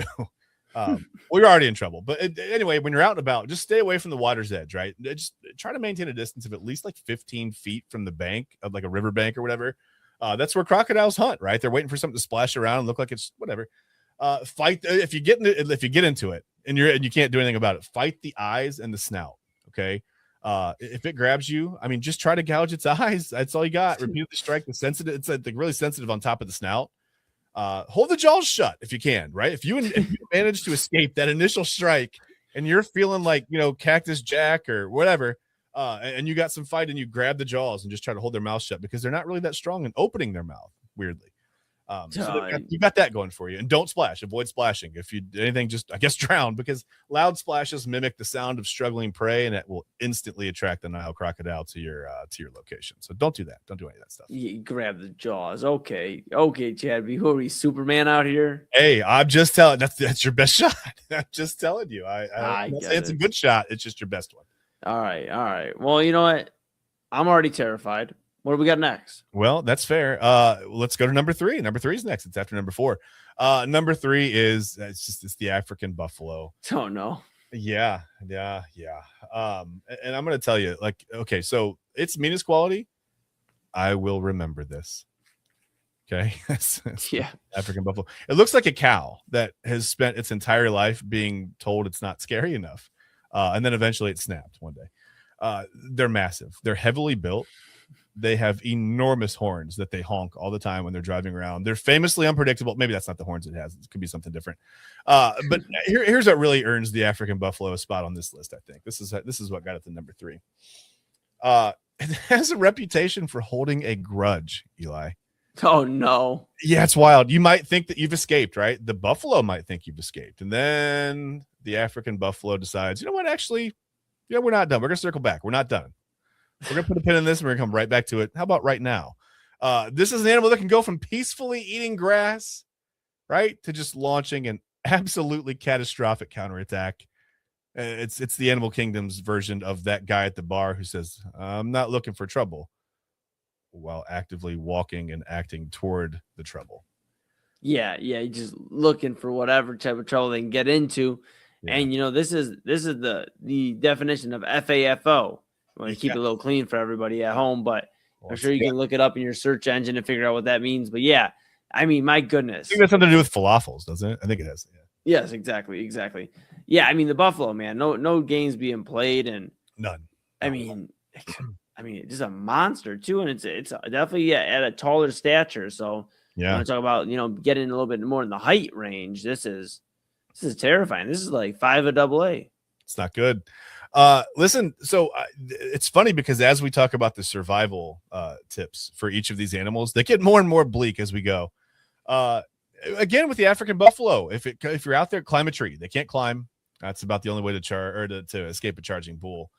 Try to avoid the dense brush if you're out, right? Cape buffaloes, they hide in thickets and they'll catch humans by surprise. Because they apparently like a good jump scare as well. Okay. Again, don't run in a straight line. Don't do that. They're faster than humans, but they can't turn as quickly, right? Because they're big, they have massive weight, right? So they're not so maneuverable, but they can get going pretty good frontline speed. So just try to, zigzag and stay out of the way. And if you get trampled, here's the thing: play dead. Lie down, play dead. Which it may not be that hard, but that may discourage the buffalo from turning back to gore you again. But who really knows? I don't know. I can't guarantee. Play dead. Yeah. When in doubt, play dead. Just lay there, be on alive. Yeah, like I said, that may not be that hard after you've been, run over by an African buffalo. So, let's move on to number 2 on the list. As I said, they get more and more terrifying, and it's. I think you're gonna, when you see this animal as number 2, you're gonna go, what? What is how is this? Okay, so number 2. Hey, there we are. Number 2 is the polar bear. Wow. Okay. Yeah. Huh. I know, right? Coca-Cola, sure. I went to Ohio Northern. We were the polar bears. We had Klondike. That was the mascot. Pretty friendly as far as polar bears go. Don't think it was a real one, as far as I know. I don't know how they got the jersey on it and everything. But anyway, the polar bear's meanest quality is you look like lunch. Here's the problem with the polar bear. Every single thing about it is terrifying, right? It's enormous. Okay. It's incredibly strong. All right. It can swim. It can run. It has giant paws. It has giant teeth. Oh, no. Yeah. And unlike some predators that might decide that you're just too much work, whatever, you're too complicated, high maintenance, I'm not met, right? A polar bear can look at you and apparently just think, hey, that looks like food. And that's not, Eli, a misunderstanding you want to have with a polar bear. I don't know if you know that or not. No. I'm scared. What if we give it a Coca-Cola? Is that one of the survival tips? Well, we'll get to that in a moment, because I want you to imagine yourself for just a moment being on a nice Arctic expedition. You're just taking in the beautiful scenery, right? When you see a polar bear in the distance, and your first thought is like, wow, what a majestic animal. And the polar bear's first thought is, wow, what a tasty lunch, right? And that's what's going on right there. And suddenly you're realizing that being at the top of the food chain is kind of less of a permanent achievement and more of a temporary job title. Like, you just got laid off. Sorry, you're fired. Jeez. As for the survival tips, okay, well, we talked about the African buffalo. You play dead with the polar bear. Don't ever play dead with a polar bear. Unlike brown bears, who will leave you alone, a polar bear views you as food and will eat you if you lie down. Do not lie down and play dead. I don't care if you've lost a leg, hop away, do something. If you've got it with you, deploy bear spray very early. Use it when the bear is 30 to 40 feet away. Probably coming at you very quickly and terrifyingly, but try to create a cloud, right, that it doesn't want to go through. Stand your ground. It's funny. Stand your ground. Well, it's not your best shot, maybe, but running does trigger their predatory chase instinct, and they'll easily outrun you. So you're not going to get away anyway, I think is what it's saying. And if you have to, if you find yourself, between the polar bear and its refrigerator full of, glass Coca-Cola Frosty bottles or whatever, try to fight back as aggressively as you can. I guess just concentrate all your punches or rocks or knife strikes or whatever. Bazooka, if you got a bazooka, that probably helps. Just right on their nose and eyes. Yeah, nose and eyes again are very, very, very vulnerable to that. So stand your ground. You want a piece of me, polar bear? You talking to me? Yeah, well, yeah, it is. Oh it's going to eat you. It doesn't really matter what you do. It's going to eat you. That's my favorite part. So you're like, well, what could be meaner than a polar bear? It's got to be huge, right? It's got to be this, just a giant animal. Number 1 on the absolute meanest animals of the planet, the Tuesday top 5 list, our champion mean animal. Eli, here we come. Ready? Smile. It's the honey badger. Oh, honey badger don't care, Eli. Honey don't care. Honey or the badger, neither one. Yeah. Meanest quality, I don't care. It's what I literally wrote. I don't care. Finally, the undisputed champion of I have absolutely nothing to lose. The honey badger. It's not the biggest. It's not the fastest. It's not the strongest. Somehow it has developed the confidence of a creature that has never once experienced consequences ever, Eli, in its life. Ever. Not once. And wife says, this is why you don't mess with a polar bear. Yeah. You don't. But if you find yourself having to mess with a polar bear, you stand your ground, apparently. Just fight like hell. Listen, like I said, snakes, bring them on. Doesn't matter. Bees, whatever. I don't care. Larger predators, I wish I had the dump button. Let's go. Let's go. Right? Doesn't matter. The honey badger's entire personality can be summarized as, you know what? F it. Screw it. I don't care. Small, aggressive, fearless, and seemingly incapable of understanding the concept of backing down. A lion might look at a honey badger and think, I could probably eat that. The honey badger looks back and thinks, you want to find out? That's what makes it number one. It doesn't care. Listen, the hippopotamus has the size. Yeah. Crocodile's got the teeth. Hippo's got those too. The buffalo has the horns, right? I'm not talking to them. The polar bear has the sheer nightmare fuel. It's huge. It looks like a monster. But the honey badger has absolutely no respect for the rules.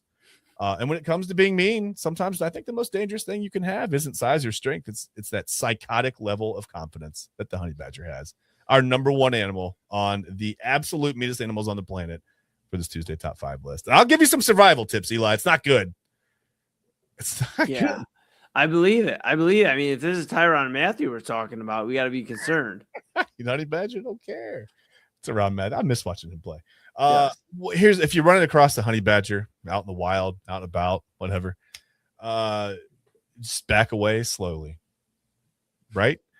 Don't attempt to confront or corner them because they will aggressively defend their space. Again, they do not care. This is bleak. Protect your groin and throat.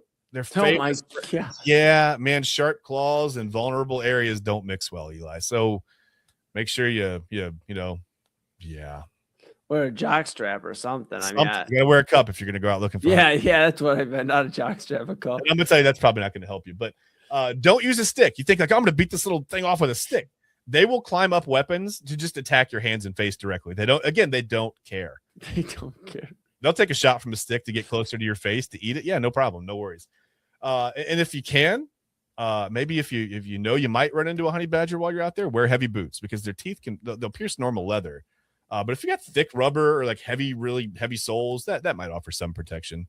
But I don't think it's going to go well for you. So, jeez almighty. Well, good luck, any of you honey badger enthusiasts. Yeah, good luck. If you're trying to wrestle a honey badger, you better. I don't know. I don't really have any words for you.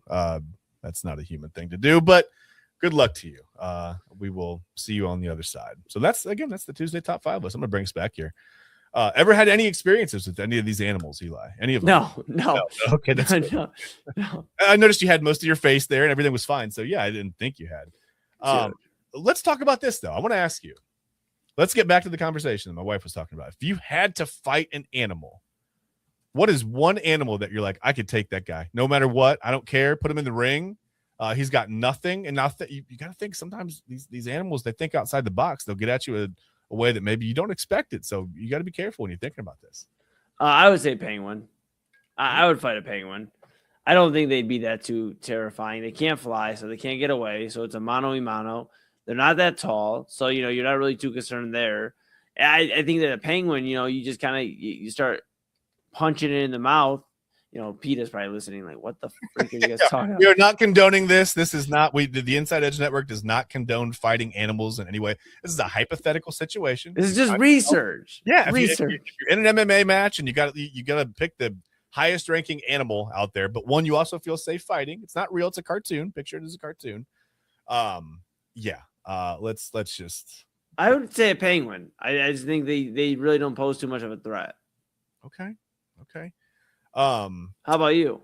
Well, I don't know. I mean, it would have to be something like I always think it would be something small, right? But you immediately go to the worst case scenario. Like I was like, well, what about a frog? Like a frog doesn't have anything on me, right? Like I'm 6'3", 200 and some pounds. Like I'm like 205, 210. I can fight a frog. But then what if it's a venomous frog, right? It just spits something at me, right? And then I'm done. Like all of a sudden, like my legs don't work, and I'm like, everything's purple and orange out there. I don't know. Like I'm dying from some neurotoxin. And I don't even see it coming, right? I'm not gonna mess with a porcupine. No, like you're gonna end up, whatever. You look like a voodoo doll after that. I don't know. I mean, I don't really know. I guess at the end of the day, I just don't really want to mess with animals. But if I had to fight something, it would be it wouldn't be a bird. I was gonna say a bird because they're small. I couldn't catch a bird.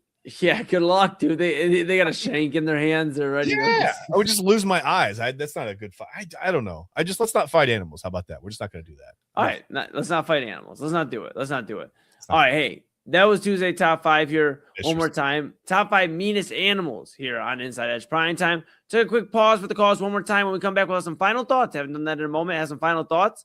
And then we will hand it off to Double Anthony Alford for Midnight Run. But you're watching Inside Edge Prime Time here on the Inside Edge Network. As you have Brian to my right, you're right. Everybody's right. I'm Eli Moon. We're not mean animals. We're nice guys, and we're back. Yeah, we love animals. Wouldn't fight. Right after this. Looking for an iconic Cleveland music venue that features premier entertainment, spirits, and food?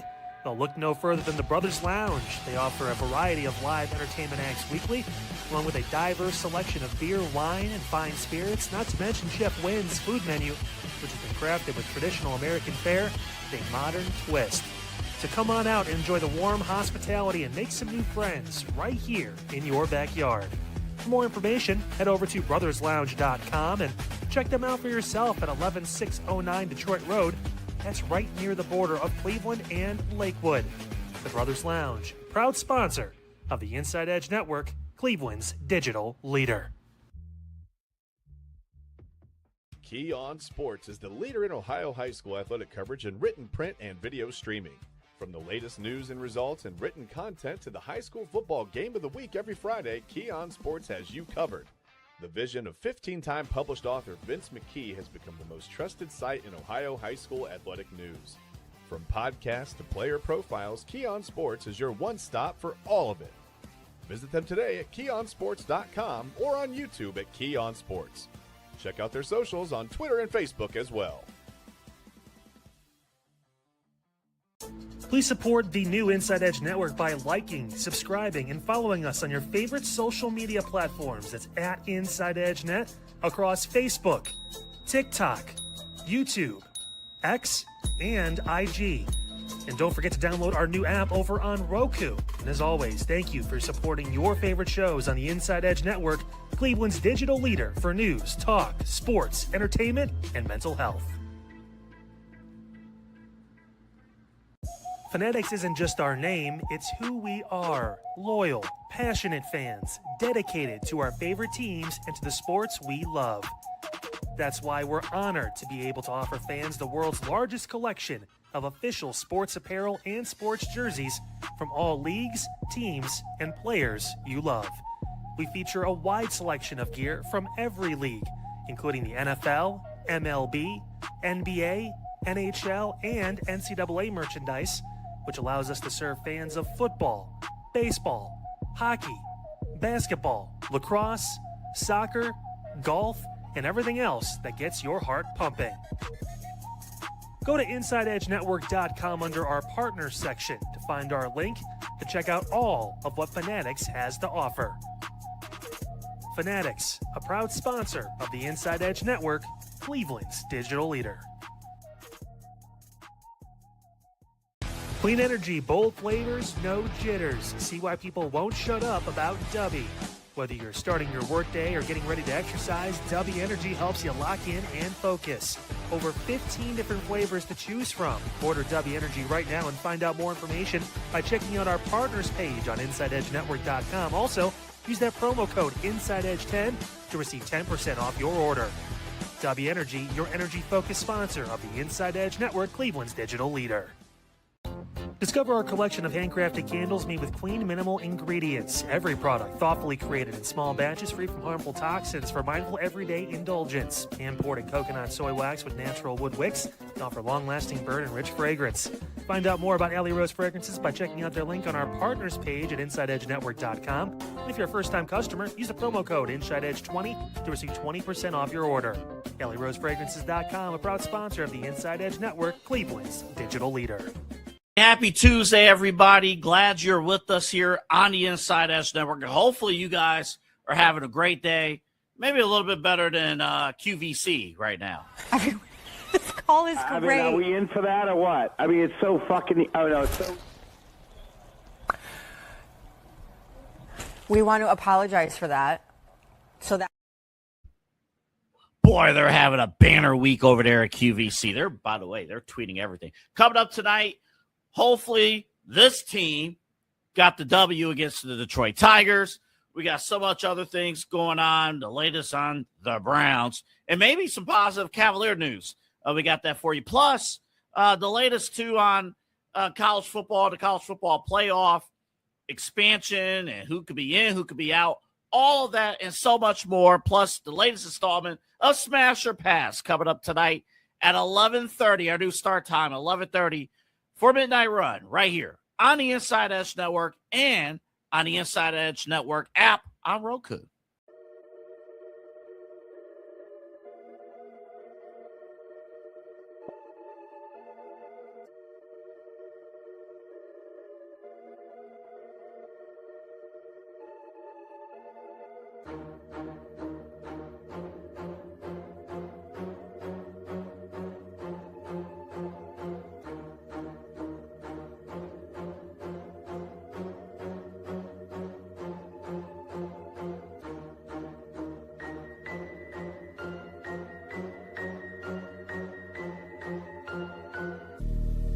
And welcome back to Inside Edge Primetime here on the Inside Edge Network. Chad Bryan, to my right, your right, everybody's right. I'm Eli Moon. We've talked Guardians, we've talked Cavaliers, we've talked the NBA, maybe going overseas with an actual league. We'll talk about all that. We did talk talk about that here in the show today. We may talk about it tomorrow, later on in the week as well. One thing's for certain, I might need Double A to make me a cup of coffee, because words just became hard there in the last 30 seconds. Did real well all show. Yeah. And then I had a word puzzle. But we did talk about those things that I mentioned right before we showed our faces again. And it's time to put a bow on this episode. Of course, we did Tuesday Top 5 as well. The meanest animals. Go back if you missed that. Go check out the meanest animals of Tuesday Top 5 here on Prime Time. Chad B, we haven't done this in a while. Let's get some final thoughts in. We have an hour and a half now. We've talked about quite a bit today and yesterday. What are your final thoughts on today's episode? Well, I think this is an important one. Okay. Usually I don't get this serious on this show, right? Okay. But I got to get this off my chest. We've been seeing a lot of, bad things happen in the home shopping world lately. If you're going to call QVC, try to watch, just watch your lips a little bit, right? Like we don't need to hear. I mean, I personally, it doesn't bother me, but I don't know if we need to hear the F word on QVC, right? Is there anything that exciting? Like, some home shopping network QVC corduroy pants have excited you so much that you're riled up enough to bust out the F word in the middle? Like, what do we got? We got all kinds of stuff going on QVC. Autumn played a video last week. We had, a certain kind of job that was going on at QVC. Maybe it might look like you went to the salon and got something you maybe shouldn't have gotten at the salon. You're going to be in trouble for that. Yeah. Don't do that. Yeah, you can't do that. You got all kinds of F words. I sent you one today. Woman said she bought the sweater specifically for the tassels and she put them on her pasties, and she really wanted to know, if the women at QVC knew what pasties were. She was really into it. She was expressing herself, I guess, in a certain way. So I don't know what's going on at QVC lately. If maybe somebody in the QVC front office, is that a thing? It's like employing their family. Hey, call in and just maybe drop a couple F words because you're like, yeah, you know what I mean? Can we get Kyle? Can Kyle order? Can Kyle call QVC and maybe order something? We can get Kyle on the line and see what happens. Yeah, absolutely. Unfiltered QVC. It's a perfect match waiting to happen. So yeah, if you're gonna call QVC, just watch your lips. Be careful. That's what? And I'll add on that. Yeah. Not on that exact point, but on top of that, make sure you show some respect and love the people around you. If they're not feeling appreciated, let them know that they are appreciated, that they're loved, and make the world a better place. And yeah, if you're calling to the QVC, watch your fucking mouth. Okay. But lips, man. Okay. But all that being said, that is it for Inside Edge Prime Time here on the Inside Edge Network. Double A may join us here when I switch the studio. He did not, but he'll be with you after the break here. Yes, just us. Okay. Reds do. We don't have it. But that's going to do it for Chad Bryan, who'll be back tomorrow with me at 10 o'clock for Inside Edge Prime Time here on the Inside Edge Network. I'm Eli Moon. I'm going to hand it off to the man on our far right. Wait. Hold on. Yeah. Hold up. We're going to start the show after Eli does the official transition. Chad, please do not leave for my first segment. I'm here. Please. We need your expertise in this first segment coming up next. Can't wait. Okay. Well, hey, you heard it here first. Double A Anthony Alford coming up with Midnight Run right after station identification.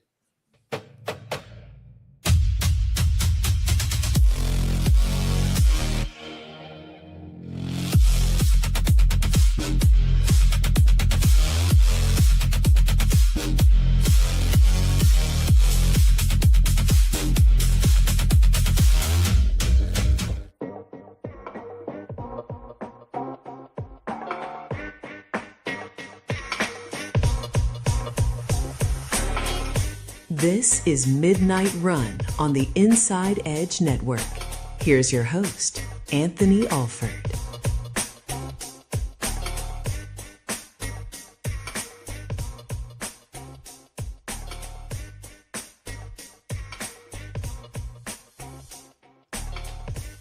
By the way, based on today's weather, we're getting close to me wearing those clothes that's in that title screen. Welcome to the show, everybody.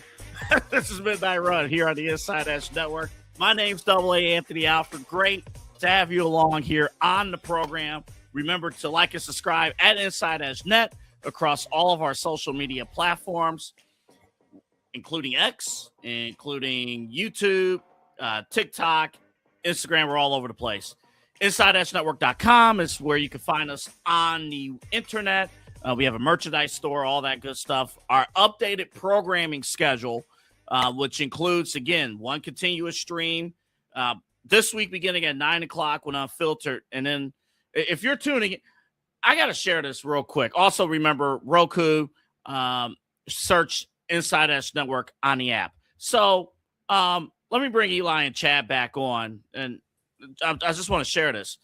We have a new company email, a new network email here, Inside Edge Network at gmail.com. Yeah. We got our first email. Oh, shoot. Want to know what it said? Why the hell did you guys fire Autumn? Oh, no. We did not fire Autumn. Autumn is on vacation because it's like, well, you guys just going to take over her time slot. We did not.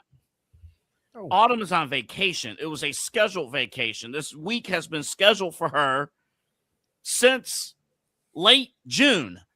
Yeah. She is not. She hasn't gone anywhere. She's in our group chat right now. She has not gone anywhere. She's back at 8 o'clock next week. Yeah. There you go. Yeah. No, yeah, we are excited to get her back in the fold. And whoever you are, you don't even have to stay up late to watch her anymore. She's on at 8. It's perfect. She's on 8 o'clock. 8 o'clock. First email is an angry email. Hey, man. That means we're doing something right. You know, I mean. But if you are a small business, if you have a company, anything like that, or any viewer concerns or compliments, Inside Edge Network at gmail.com. Yep. You can check that out. Yep. So I had to share that with you guys. Now, that's not why I held Chad for this opening segment. We got a ton of sports stuff we're going to get to momentarily. But this story is too important to not lead with. Too important. So down in South Florida, down in the Miami area. Mm-hmm. First off, do you both like steak? Yes. Sure. Okay. What temperature do you guys prefer? Do you I like medium, sometimes medium well. Medium. Yeah, I think medium into medium well, depending on the steak. Yeah. Yes. Okay.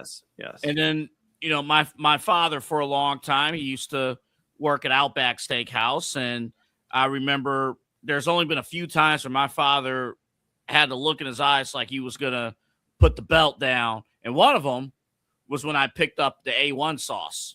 Oh no! Okay. You don't do that. Yeah. PSA on behalf of the Inside Edge Network: if you have a good quality steak, do not pick up the steak sauce. Yeah. Need it? No. Don't do it. If it's good quality, they take offense to that. Oh yeah. I can also confirm that Outback Steakhouse does not offer the services that this particular steakhouse down in South Florida, South Beach, is offering. Let's play the video courtesy of NBC6 down in Miami. All right. Well, a restaurant in Hollywood is offering a new way to wine and dine. The only thing not required, clothes. NBC6's Valerie Ryan joins us live outside the restaurant with more tonight. Okay, is it busy there, Valerie? Well, there's no one in the restaurant right now, and there's definitely nobody nude in the restaurant. But the owner says they've started this new dining experience for the past 3 months, and the goal of it is simple. It's to help keep business afloat in today's economy. Nestled in the heart of Hollywood is Class Steakhouse Soiree. CLASS is an acronym for Culinary Luxury and Superb Service. Owner and chef Murad Ali says they've been up and running for about 8 years. Now you can enjoy a nice meal here any day of the week, but there's one night a month where things look a little different. The first Monday of every month, we have our nude dinner where guests can come and just take their clothes off and have a great dinner. Ali says the blinds go down and the clothes come off. It's legal because the windows are completely blacked out. No one can see from outside. Our staff are fully clothed, so there's no entertainment from us. The entertainment is just dinner. He says the idea came after the restaurant hosted a private party for nudists. Once the event was finished, my idea said, let's do it ourselves. Now the experience is open to adults with a 5-course meal and a few extra layers of cleanliness. We have a robe that everyone is offered. We have a leather seat cushion, which is sanitized. And we also have a lap towel. And the concept may not be for everyone, but Ali says that's exactly the point. This is not your grandpa's steakhouse, okay? This is Chef Ali's experience for people who want to do something different. So for anyone that does want to participate in this experience, the next nude dining experience is set for September 7th. We're live in Hollywood tonight. Valerie Ryan, NBC6 News. That's courtesy of NBC6 down in Miami. There's a different type of dinner rolls you'll be smelling if you attend this dinner. Yeah. Oh no. Oh, yeah. You won't see jelly roll, but you may see jelly rolls. Oh yeah. You might smell it too. Jelly roll. I don't know. Folks, would you ever? My answer is no. I'm just gonna put it out right now. I would never. I don't even eat naked in private. So there's no way I would do that in public. There's no way. I mean, you got your mac and cheese balls while other balls are hanging out. You had tube steak everywhere. I don't know, man. I don't think, and I feel for the people who sit in the booth. I get it. They said sanitized. There's not enough sanitization in the world. No. For the guy before me in that booth that just had the meat sweats for the last 45 minutes, right? Sitting in there having bourbon and I got to go put my ham. No, I'm not. And what happens if you break the seal? And then you're sitting there and you're dripping, We're not even at that I think point. the bathrooms. You still go up to go to the bathroom. I hope you still get up and go to the bathroom. Yeah, I think the house broke and they're just naked. Yeah, I mean, I see it in the fitness threads or whatever. Like, should you shower or at least wash up before you go to the gym, and not just shower after the gym, but even before? How many of these people? How many people are washing themselves before they go to the nude restaurant? Yeah, I mean, you can't have lint in your belly button or nothing. I mean, that's crazy. The least of your concerns at that point. There are other places where you don't want other things. The lint and the belly button is, that's the least. I love how the chef said that this is first off, this is not your grandpa's steakhouse. I'm like, it's not even my twin brother's steakhouse. If I had a twin brother, it's not. It's not your pastor's. Grandpa used to talk about the naked steakhouse. I don't. Yeah. And he's like, the definition of class. I'm like, the only thing I see is ass. If it was, I'm like, what is this? What are we doing? Yeah, I mean, you mentioned the Outback Steakhouse. This is the Sack Out Steakhouse. Sack Out. Mm-hmm. The blown back. Never mind. All right, let me chill. Well, yeah, blown back steakhouse. I mean, my goodness, this is. I mean, do they have another room that you can upcharge? If you get a little frisky during dinner, you can go take care of business. I hope not. No. I hope not. And, They and that's cook the other steak thing. for you back there? Like, what goes on? I guess it's just me. Yeah. I mean, isn't the build up? I understand. Look, listen, men are men, right? You know, you want to see what you want to see. Sure. But like, isn't the build up like the anticipation?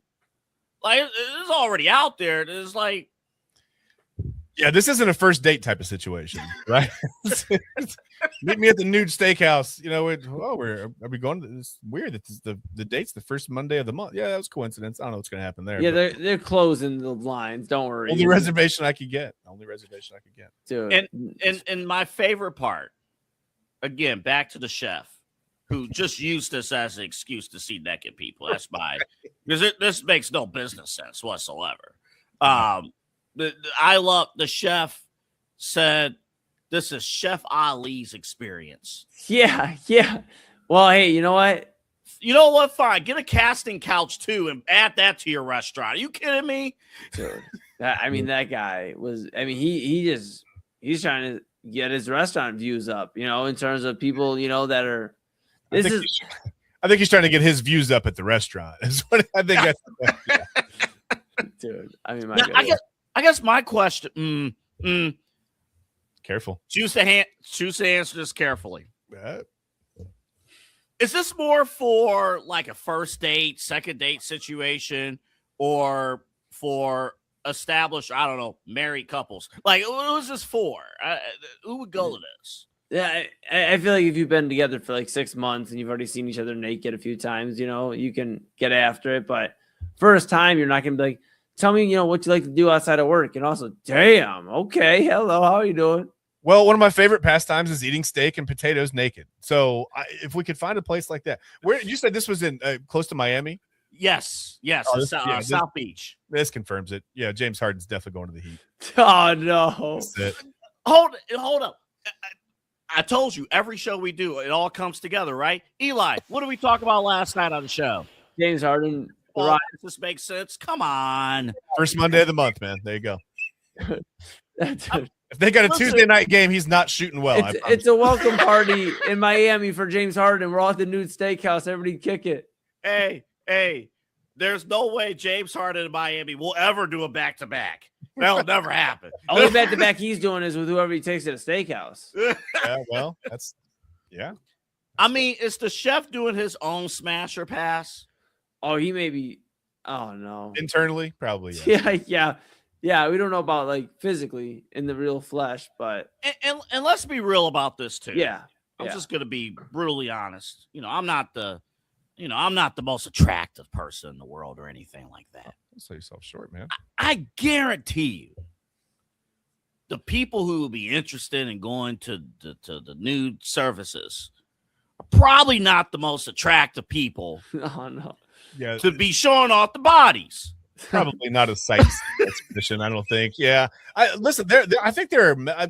I've seen things. There are medical advantages somehow, and benefits to doing like things like yoga in the nude. I don't think there's a medical advantage to eating steak in the nude. I don't think there's anything there. And I think that just get it on your clothes, maybe, but that's right. And I think that's the other big thing, right? Like, I'm not against there's new beaches and stuff, right? Yeah. There's new beaches. You brought up nude yoga, things like that. Whatever. Yeah. I just don't. I for actual dinner, steak, mashed potatoes, cornbread. I'm sure that brother could cook. Oh yeah. Right. Yeah. It's just your attention should be on the food. Yeah, it's very Neanderthal like. You just eat your steak, eat your potatoes naked. You have no cover up. And then you might get after it after. That's the bonus is, if the steak's good enough, the price you pay is not the value. The value is what you get. Like, what's next? We're going to have naked hibachi, right? They're going to flip onions at you. You got to watch where you got to catch it or you're in trouble, right? You got to make them. Right. Oh, no. Was it the sake? That's what it's called? Like, sake. You don't do that naked. Oh, you got this chef or whatever. Oh no! Where is this at? All right. You enjoy. Like, no, what are we doing? Yeah, no, we don't enjoy. We do not enjoy. And then, and then the whole table is surrounded like, yeah. Like it's Nutty Professor. Like, look, Hercules. Yeah. Like, what are we doing? What is this? Oh my goodness, dude. Oh my goodness. I mean, people are sweating. Like, I sweat just. I'll put my business out here. Like, I sweat just for the heck of sweating, and I'm clean. Well, so all the sweat, yeah, it's same. It means you have a good metabolism. Nothing wrong with that. Nothing wrong. Exactly. Like, Right? The worst. We've had some interviews. I interviewed Tim Alcorn, who, by the way, will join us on Friday on Midnight Run. Oh, that's great. Talk about the Cavs and schedule and the offseason. Yeah. But the last time, and I know you guys had Tim, and you guys don't sweat. Yeah. When I have Tim, I sweat. Yeah. I think I'm sweating right now. And I purposely dehydrate myself before I come on, just so I don't sweat. I'm in terrible shape. And I'm like, if that room is hot, yeah, I don't care how clean. By the way, there's this wash. You need to toss that. Yeah. But the chairs and stuff, like, we have extra cushions and stuff. No, I need different Tuesday through Sunday furniture than the Monday furniture. We got to, you can't share the same furniture. Absolutely not. My strongest point on this, I think, and as we come to a conclusion, at least me, because I don't know how much more I have on a guy wanting to see all his people nude, but the landlord would fit in perfectly. The landlord in the story that he snuck into the people's house, he was nude, he was put in. But I have reservations. He booked himself for an appointment. Rent was due. Unlike us on this show, that tenant probably didn't. Never mind. That's illegal. I wonder how often that chef burns himself, just peering over the, dude. Whatever. Dude. It's gross. What's going on? Can you imagine working there? Oh, no. And you're scheduled for a shift. Honestly, you can't say no. Yeah. Hey, money's money. I mean, just the tips alone. Yeah, I mean, shit. You got to go out there and just look in their eyes, Double. You're not supposed to look, below. Just the Eli, they're sitting down. You have to put the food on the table. There's nowhere you can look but down. No, you got to look straight ahead. Like this. What is it going to go just like this? Can I give you your food? Yeah. You're going to have to figure it out, Double A, because I sure shit ain't looking below. I mean, that's for sure. That's for sure. Final question before we move on to sports. Nude sports. But you think Deshaun Watson? Never mind. Don't answer that. Boy. Please do not answer that. That's terrible. Do not answer that. The Browns have lost their starting quarterback. Jeez almighty. Not a good segue. I answered already. Would I book myself in a first date? Hey, this is where we're going. Should put that on Tinder. You should put that questions. on. I have questions. I mean, let's, come on. Hey, you know what? Let's just get right to the core of our issues. Yeah. Let's just get right to it. Let's get to the core. Literally. That's terrible. Would you guys book, this is once a month, if you lived in Miami, you got, you both are music and sports fans, the Dolphins lost their 8th straight game and Giannis is hurt and, nothing else is happening in Miami. Would you book a reservation on the first Monday of the month at this steakhouse? No. No, I'm already sick of seeing James Harden's turnovers. I don't want to go in there and see him in the booth too, man. I don't need to see that. Yeah, you don't need some turnover in the restaurant because that's a backside you don't want to see. That's not backside defense. That's backside offense. I'm out. Chad, thanks for sticking around. Thanks for having me for this. This was truly a meaningful conversation. I'm glad. And that was our latest we'll never forget. And that was our latest installment of Love Handles Gone Wrong.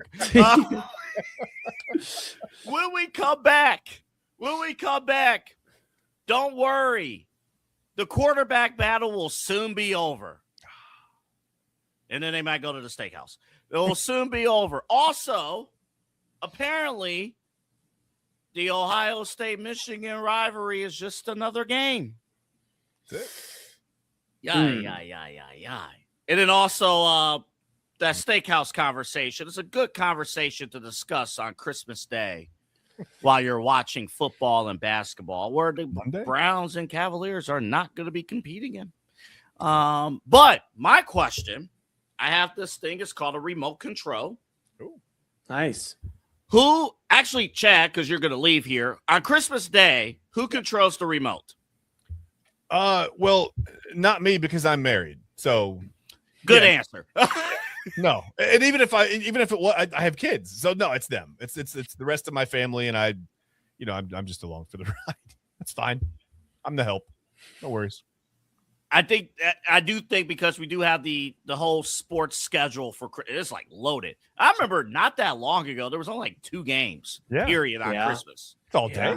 It's crazy. And now there's 5 NBA games, 5 top shelf NBA games. There's 3 high level NFL games, potentially all with playoff implications and things like that. Yeah. But if your child says, I want to watch Paw Patrol on Christmas Day, or it's Christmas, you turn the TV off and enjoy, time with family. There you go. do. Yeah. But we'll talk about all that coming up here. Let us know in the comments if you would go to a nude steakhouse. Okay, we'll take a break, come back. Chad, thank you very much. Yeah. More Midnight Run coming up. We're here with you until 1 here on the Inside Edge Network. Dine, drink, and dance at the premier spot in town. It's time to check out all of what our friends over at the Brothers Lounge have to offer. Everything from weekly live entertainment, a wide variety of different beers, wines, and spirits, and an expertly crafted American fare menu with a twist courtesy of Chef Wynn that'll make your mouth water. So, what are you waiting for? Head over to the Brothers Lounge at 11609 Detroit Road or check out their website, brotherslounge.com, to learn more about what you've been missing out on. Brothers Lounge, proud sponsor of the Inside Edge Network, Cleveland's digital leader. Whether searching for a baseball autograph by your favorite World Series slugger, a signed football by an iconic Hall of Famer, or the jersey of a world-famous soccer star, you've come to the right place. Here at sportsmemorabilia.com, the web's leading source for authentic sports memorabilia, you'll find more than 500,000 authentic products from nearly every professional sports league, team, and players. Not only will you find your next prized sports possession with ease, thanks to superb customer service and tremendous site experience, you'll have satisfaction and peace of mind that every product listed comes complete with a certificate of authenticity and is fully backed by the sportsmemorabilia.com lifetime authenticity guarantee.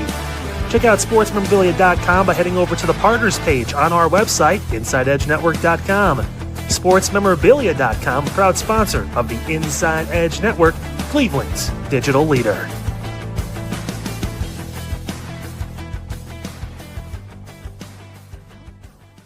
Discover our collection of handcrafted body mists made with clean, minimal ingredients. They offer a natural alternative to synthetic fragrances, perfect for sensitive skin and those seeking clean, mindful self-care, and the perfect gift for you and your special someone. Learn more about all Ellie Rose Fragrances has to offer right now by clicking the link on our partner page at InsideEdgeNetwork.com. First-time customers use that promo code InsideEdge20 to receive 20% off your order. EllieRoseFragrances.com, a proud sponsor of the Inside Edge Network, Cleveland's digital leader. Monster Moments Photography is a husband and wife wedding photography team based in Cleveland, owned and operated by Inside Edge Network's very own Ryan Mosser and his wife Hallie.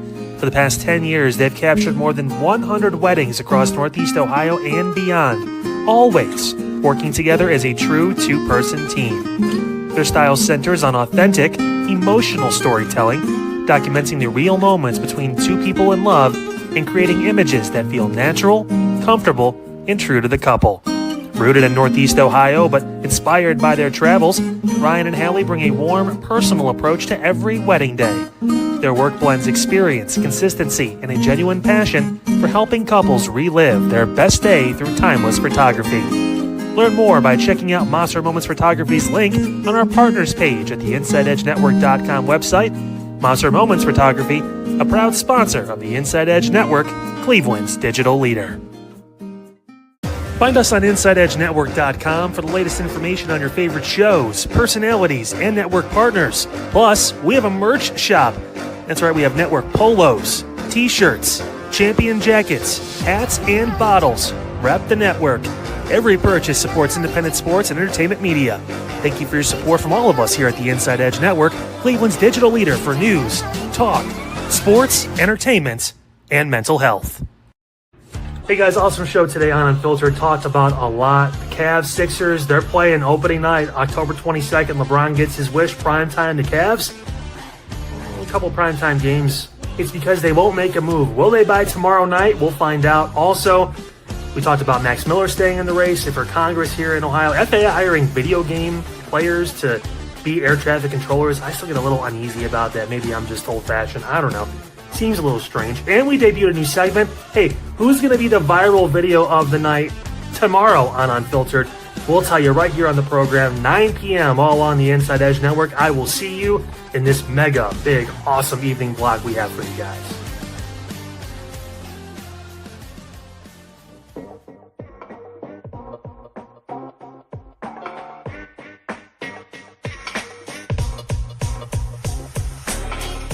This is Midnight Run on the Inside Edge Network. Here's your host, Anthony Alford.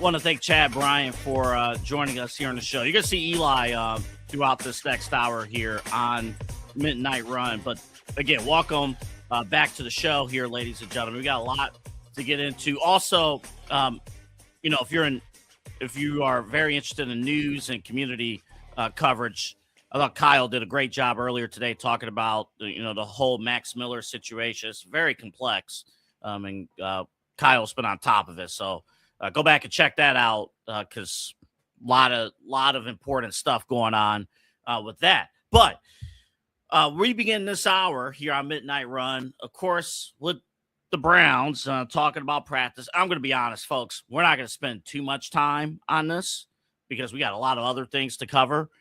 But I do know today camp was opened up to the fans, so I know there's some definite reaction from fans who attended camp today. So I do want to dive into that. First off, Eli, if we can, let's look at Tracker 01, the photo, 812 Tracker 01 from ESPN Cleveland. There it is right there. Deshaun Watson took all first-team reps, 20 of 29. He did throw his first interception and since Friday. And that particular interception, that's been floated around on social media. Basically, he threw it into double, almost triple coverage. It was a bad interception from the clips that we saw. Bad interception. But there's the stats there. Watson taking the first team reps. Now, the other interesting news, let's take the tracker down and put up the depth chart. That was the unofficial depth chart that was released there. A lot of names, a lot of important stuff there. If you squint down a little bit on your phone or however you're watching, you immediately go to the quarterback and you see that it's Deshaun Watson 4 or 2 Shedeur Sanders. So 1A, 1B situation. Let's cut to the chase. Barring something crazy, Deshaun's going to start the first preseason game. I'm expecting the announcement to come either tomorrow. It has to happen. The game's Saturday. At some point, the announcement has to happen. I think tomorrow we'll get word that Watson will start the first game. But here's where, listen, on Main Event on Sunday, I might have had my, you haven't had a Snickers moment on Sunday. And the conversation we had on Main Event, and I'll just point out what I said. I said on Main Event on Sunday with Eli Moon and Robert Zicki, Sunday nights here on the Inside Edge Network. I said if Deshaun Watson wins a certain number of games as starter for the Browns, and admittedly we're reaching here with only 6 or 7.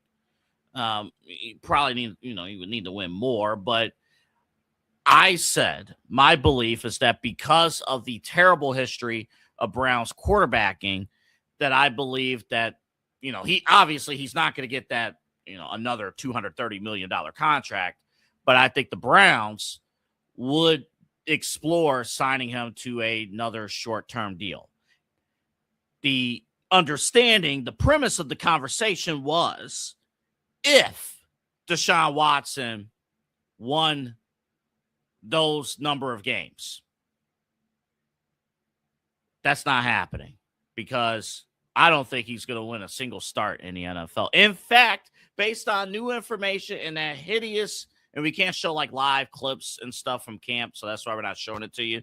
But based on the hideous interception and, that has been circulating on social media and that we saw there, I am ready to, if you're a Shedeur Sanders fan, the time will come, and I'm going to actually speed up my timeline. Shedeur Sanders is starting week 1, in my opinion. With new information, I believe Shedeur Sanders will start in week 1. Now, will he start all 16, 17 games? Injuries, it's football, right? But the speed of the game. Listen, I know Deshaun Watson knows football. I'm not saying he's a dummy and has forgotten football, but the execution, the speed, and the recognition of defenses, I don't think it's there anymore. I just don't think it's there. Now, full transparency, potentially the reason why we're not seeing much of Shedeur Sanders in high-level situations, potentially. Believe Jonathan Peterlin on 92.3 The Fan reported that he has heard from his sources that Shedeur is battling a blister situation right now. That's what's being reported. So, it is what it is. But I've always said this.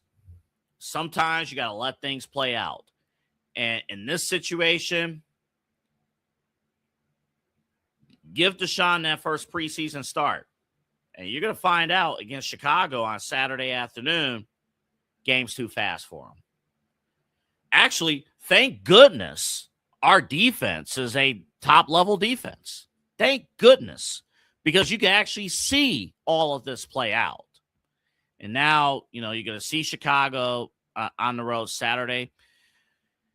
And you're going to really find out next week with the Buffalo Bills, because we're going to have those joint practices followed by the home game next Saturday. But I think the tide will turn starting this Saturday against a different opponent. And then, of course, the Bills. But based on new information, the Deshaun Watson thing will soon come to an end. It will. It will. Like what I have mentioned, and I'll bring Eli on in a few moments here. I have mentioned, like, if you want to entertain the conversation, and for sports talk, we have to entertain conversations sometimes. If you want to entertain the conversation of what if this quarterback could win X number of games, what happens then? What happens? What's going on? How does 2027 look if this quarterback wins this number of games? But then there's a reality that you can't even have that discussion, because more than likely that discussion is just a fantasy. It ain't happening. So I think even though the numbers are okay in a controlled environment with Watson, the speed of the game is too much. And I think once Shedeur gets a full understanding of Todd Monken's offense, he's your week 1 starter going into Jacksonville. Let me bring in Eli Moon, host of Inside Edge Primetime, assistant program director here at the Inside Edge Network, and my producer here on Run. Eli, I know you're sick and tired of talking about practice and talking about number 4, but would you be okay if the timeline that I laid out happens? Yeah, I'd be all right with that. As long as Shador is the starter by week 1, that's fine. If they're going to let it play out and figure out what it looks like with Deshaun Watson, then go for it. Find out what we all kind of expect here in Cleveland, which is him to fall flat on his face, and Shador should get some momentum. And he's had good days. I know, the common thesis right now is, well, he's been looking like garbage recently. Well, he really hasn't. 17 to 25 today, no touchdown. I get it, but no interceptions. He hasn't really looked like garbage. He's had a few bad days. He's also a second-year pro. I think there's an opportunity for him to become the dude here in Cleveland, and I think we'll see it by week 1. I still stand by him being the starter. I think the Deshaun Watson stuff is going to continue to play out, like you said. And I think it has to. I think, sometimes, and we always talk about it, sometimes you got to let things just play out in front of people's eyes. But I'm just watching that interception he had earlier today. Bad. I understand it's only one interception. I understand it's his first pick since Friday. Terrible. And listen, I know it's practice. So sometimes you're working on things. We don't get this full transparency. None of us get the script and what is supposed to happen, what is the coaches looking for in that particular moment, in that particular practice. So that's full transparency, right? But with that being said, that type of play has been the norm for Deshaun Watson during his tenure with the Browns. Yeah, and we're just tired of it here in Cleveland because we've seen it. Whether it's the unavailability or the lack of good play, it's one or the other for Deshaun Watson. And right now, he's just not playing very well at certain times when there's not 20 yards only between him and the end zone. And I think that's what's going to start showing for the Browns here as they move throughout preseason. That's why they didn't just outright say Deshaun Watson, because it was so overwhelming like other reports were out there. Then he would have been named the starter for week 1 already for the preseason and maybe even further. But I think there's still more legs in this competition than we want to think. I do want to point out while you're on screen here, a couple quotes. Mary Kay Cabot of Cleveland.com had a great write-up of today's practice. I want to read this point here. Now that Denzel Boston, has been promoted to ex-receiver and Jerry Jeudy can play to his strengths both inside and out, Watson has more reliable targets, which will boost his confidence even further. When he has the full complement of weapons at his disposal, he plays fast and aggressively. And I appreciate the brand, and that's from Mary Kay. And there's more context and stuff with what Mary Kay, check that out, Cleveland.com. She does a great job. All the reporters do a great job, covering all of our teams. But it's fine, right? Build confidence for your players, right? Put your players in the best position. I'm very happy that Denzel Boston has emerged. That's another story that we'll get to another time. But you can, build all the confidence you want in the world. If you still are not making the right plays, then what are we doing?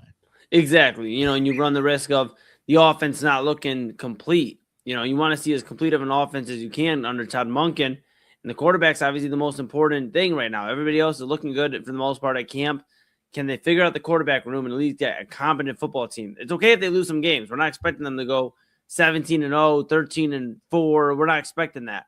But they got to at least look competent. That's what we're expecting in 26. Now, here's the key to watch for all these preseason games, but especially the first 2. Which quarterback, and I'll lump in Shador because I believe, even though I believe Shador Sanders is going to start week 1, he still has to take the job. Right.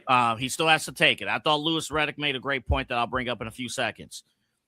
You got to see which one of these quarterbacks can successfully stack up plays.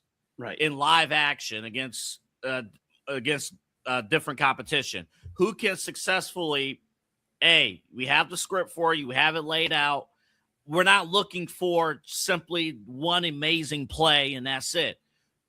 Can you successfully lead a drive that goes from, 1st and 10 to 2nd and 3 and then, keep on moving the chains and then occasionally maybe you have that big play. Basically, what you're looking for, yes, you want that. I'm not saying a bomb down the field is a bad thing. That's great. Right. But which one of these quarterbacks can successfully navigate a 10, 12, 15 play drive down the field against another team's ones. That's what you're going to be looking for on Saturday against Chicago. And that's also what we're going to be looking for next Saturday against the Buffalo Bills. Yeah, who can string together the consistent plays, who looks more comfortable in the offense. The pre-snap is obviously something being talked about under Todd Monken. So what's that going to look like cadence-wise, and how's the rest of the offense going to react to both these guys under center? So very curious to what it looks like on Saturday in Chicago and moving forward, and then Buffalo, obviously the joint practices later on. Very curious what it could look like for the quarterback room in Cleveland. Also, Todd Monken's saying earlier at practice that he plans to play his starters only for about a series in the opener, but he's open to adjustment based on what Chicago does. Yeah. He quotes here and saying, we certainly want to be able to evaluate our quarterbacks, so we certainly can't put them at risk if they got their number one defensive line out there. That's probably their biggest item on the table. How long can our starters up front? How long will they play will be determined by their starters, how long their starters up front will play. So that's also a key. Spencer fan. Let's see how that looks too. So, and then the other thing, even just Deshaun, if you're just evaluating Deshaun, and I got Shador, getting out of the pocket, but can you absorb, can you take a hit if you have to, especially with Deshaun? And I keep thinking back to Eli we had Mike Sando from The Athletic on the other day. I keep thinking back, do people really think Shador Sanders is not a big body? I didn't get your thoughts on that yesterday. Yeah, it doesn't make a whole lot of sense in terms of no disrespect to Mike because it's just a survey. It's not him. It's a survey more so, but I don't buy that. I mean, the height and the weight are there. I mean, it's just him putting it together, but people are going to try to poke as many holes as they can into the guy that hasn't put it together all the way yet in the NFL. And it's up to him to have a jump like Caleb Williams, like some of these other guys we've seen recently. So it's on Shador to take the job and to ultimately kind of silence the critics for a minute. Yeah, that's going to be big time. Let's move on to the Cavaliers. I told you we're not spending all day on the Browns. It's practice. Yep. Okay. Yep. So let's move on to the Cavaliers. The NBA opening day schedule was released. I thought Eli and Chad did a great job explaining why there's a random-ass 3:00 afternoon game on a Tuesday. That's with the Boston Celtics and the Detroit Pistons. But the Sixers and Knicks, followed by the Thunder and Spurs. That's the opener. The Cavaliers play on day 2 in Philadelphia against LeBron James. Ugh. And then no Christmas game. And I get, two questions to this. Do you feel that the Cavaliers have been disrespected? And if the answer is yes, then the other question is, do they deserve to be disrespected? My answer to both questions is yes and yes. Yeah, I agree. That's what happens when you don't decide to upgrade your roster, when you're locked in on your core 4 philosophy and you don't do the things you need to do to improve, and you're watching every other team kind of pass you by on this. That's exactly what's happening here, Eli. Yeah, it's embarrassing. Mario Hezonja seems to be the only acquisition they've made so far. Are they going to miss out on Peyton Watson, Jonathan Kuminga? That appears it could be more likely than not as of the last few days. And now James Harden. Is James Harden going to be a Cavalier? He's starting to grow tired. Jake Fisher reported that his camp's getting frustrated with waiting. They're impatient. You wonder if he'll be a Cavalier. I don't know if he will be. I really don't. We have a clip from ESPN we're going to play for you here right now. It's Cavs 01, Eli. A clip from ESPN talking about, from David Dennis of ESPN, again, from NBA Today. They're announcing a schedule. I thought his national perspective on how he views the Cavs, how national folks view the Cavs right now, I thought it was pretty interesting. This is courtesy of the Mothership. Take a look.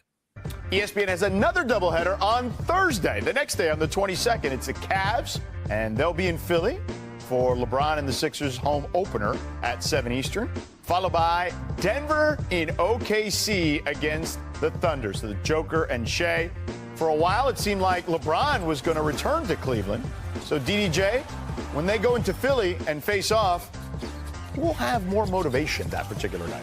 It's got to be Cleveland. Last time we saw them, everybody was saying that they quit against the Knicks. Then you have an offseason where you feel like you're in pole position for LeBron James, and he chose Philadelphia over going back home to end his career. You show up and say, we're the team better than what we showed everybody at the end of that conference finals, and we can still win without LeBron James. This is for Cleveland to reestablish themselves as being the second best team, at least in the East.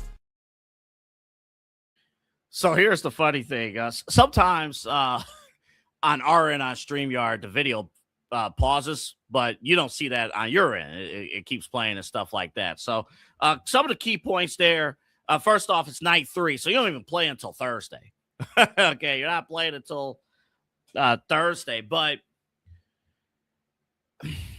at some point, first off, on the roster itself, on those who's on the team, you got to look at Kenny Atkinson, Donovan Mitchell, Evan Mobley. You got to look and say, aren't you sick and tired of being disrespected? Aren't you sick and like, hey, we put you on the schedule because we want to showcase LeBron James, the guy that turned you down, the guy that said he didn't want to come back home. Aren't you sick and tired again of being disrespected? I mean, and this is going to be so funny to me because the Knicks are in an interesting position. The Knicks home opener, they're getting their championship banners. The bigger story is LeBron James in a Sixers uniform. So I'm sure the tone in New York City is, yes, we get the big spotlight game, but LeBron James is the bigger story. We're going to go out and embarrass these guys in Philadelphia. Oh, Jaylen Brown wants to come here, and, you know, Tyrese Maxey, and, you got LeBron and everything like that. The Eastern Conference is theirs. F that. We're the NBA champions, defending NBA champions. This is going to be our night. The Knicks, like, they're going to play with a chip on their shoulder. What are we going to do? What are the Cavs going to do? Are we going to play with that same fire or not? Or are we just going to shake hands and say, oh, congrats, Bron, congrats. I don't think that's a good idea. I will say this, though. I am happy that, I mean, it's not – here's the crazy thing. We're going to get Cavs Sixers twice within the first month because you're going to have the NBA Cup. The NBA Cup schedule will be released later today. You'll see the full NBA Cup schedule, and we are in the same bracket. All those teams, right? We're in that same bracket. New York, Philadelphia, Miami, and Indiana. We're all there. So that NBA Cup, we're going to get a second matchup with Philadelphia because that first matchup that we're talking about right now, that is not a part of the NBA Cup.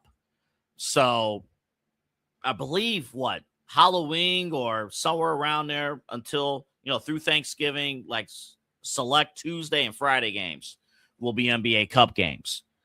So you're going to face LeBron at least twice in the first month. How are you going to respond? You're going to face the defending NBA champions at least once, if not more, within the first month. How are you going to respond? Same with Giannis down in Miami. And maybe if Eli's theory is correct about James Harden going to the Miami Heat, same deal. Because the last thing, I'll be damned if we lose to the Miami Heat and then James Harden goes to that stupid-ass nude steakhouse after no. And good and well, some of the Cavs players would go there too. But that's not the point. The point is this. You're going to get top-level competition immediately. You're going to be your manhood. And, Eli, come back on the screen. We didn't even talk about Tyrese Halliburton. Oh, my goodness. Yeah. You want to talk about more like all those teams that we pulled up, every one of them, have disrespected you in some way, shape, or form. Oh my goodness. This October and November is going to be very, very telling for the Cavaliers. Yeah, the Cavs are playing their past, in one way or another with all these teams. It's going to be very interesting to see how they kind of shape it together, what they do roster-wise, or if this is the roster and what they look like. But, this is going to be a big test. Indiana, Miami, New York, Philadelphia. These are teams that, they are going to be running into to try to get back to the Eastern Conference Finals and ultimately the finals. And I don't know. It's just you don't have a good feeling in your gut if you're a Cavs fan right now. And here's the thing, too. And, again, we'll talk a little bit more NBA Cup tomorrow. I know you're like, why the hell are we talking about the NBA Cup? I don't care who went. Well, didn't the NBA Cup produce our NBA Finals matchup? By the way, I just want to throw it out there. Yep. The NBA Cup final was Spurs-Knicks. I'm just throwing it out there. I'm not, me personally, if you're talking about the NBA Cup, I kind of wish there was a little bit more stakes. But in terms of like us telling a story of the team, this is it right here. You're not looking in the situation where like, oh, what are we going to do here? Like, how do we look? We're not going to find out till January or February. Oh, you're going to find out right now how they look. Now, when we come back from break, here's the other thing, and we kind of talked about it with Chad. Christmas. All of a sudden, I want to show you guys this. Let me just show you. That's Christmas. Look at that. Look at that. Look over there. That's Christmas. Yeah. Look at all those games. Yeah. My question, ladies and gentlemen, on Christmas Day, who controls this?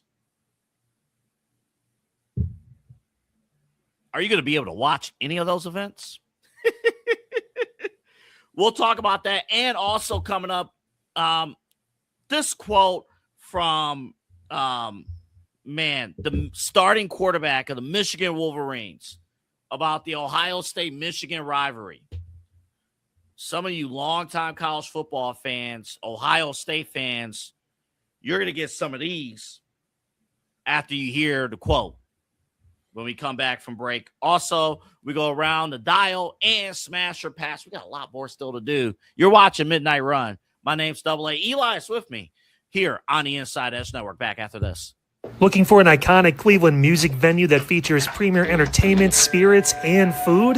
Well, look no further than the Brothers Lounge. They offer a variety of live entertainment acts weekly, along with a diverse selection of beer, wine, and fine spirits, not to mention Chef Wynn's food menu, which has been crafted with traditional American fare with a modern twist. So come on out and enjoy the warm hospitality and make some new friends right here in your backyard. For more information, head over to brotherslounge.com and check them out for yourself at 11609 Detroit Road. That's right near the border of Cleveland and Lakewood. The Brothers Lounge, proud sponsor of the Inside Edge Network, Cleveland's digital leader. Key On Sports is the leader in Ohio high school athletic coverage in written, print, and video streaming. From the latest news and results and written content to the high school football game of the week every Friday, Key On Sports has you covered. The vision of 15-time published author Vince McKee has become the most trusted site in Ohio high school athletic news. From podcasts to player profiles, Key On Sports is your one-stop for all of it. Visit them today at keyonsports.com or on YouTube at Key On Sports. Check out their socials on Twitter and Facebook as well. Please support the new Inside Edge Network by liking, subscribing, and following us on your favorite social media platforms. That's at Inside Edge Net across Facebook, TikTok, YouTube, X, and IG. And don't forget to download our new app over on Roku. And as always, thank you for supporting your favorite shows on the Inside Edge Network, Cleveland's digital leader for news, talk, sports, entertainment, and mental health. Fanatics isn't just our name, it's who we are. Loyal, passionate fans, dedicated to our favorite teams and to the sports we love. That's why we're honored to be able to offer fans the world's largest collection of official sports apparel and sports jerseys from all leagues, teams, and players you love. We feature a wide selection of gear from every league, including the NFL, MLB, NBA, NHL, and NCAA merchandise, which allows us to serve fans of football, baseball, hockey, basketball, lacrosse, soccer, golf, and everything else that gets your heart pumping. Go to InsideEdgeNetwork.com under our Partners section to find our link to check out all of what Fanatics has to offer. Fanatics, a proud sponsor of the Inside Edge Network, Cleveland's digital leader. Clean energy, bold flavors, no jitters. See why people won't shut up about Dubby. Whether you're starting your workday or getting ready to exercise, Dubby Energy helps you lock in and focus. Over 15 different flavors to choose from. Order Dubby Energy right now and find out more information by checking out our partners page on InsideEdgeNetwork.com. Also, use that promo code InsideEdge10 to receive 10% off your order. Dubby Energy, your energy-focused sponsor of the Inside Edge Network, Cleveland's digital leader. Discover our collection of handcrafted candles made with clean, minimal ingredients. Every product thoughtfully created in small batches free from harmful toxins for mindful everyday indulgence. Hand-poured in coconut soy wax with natural wood wicks to offer long-lasting burn and rich fragrance. Find out more about Alley Rose Fragrances by checking out their link on our partners page at InsideEdgeNetwork.com. And if you're a first-time customer, use the promo code InsideEdge20 to receive 20% off your order. AlleyRoseFragrances.com, a proud sponsor of the Inside Edge Network, Cleveland's digital leader.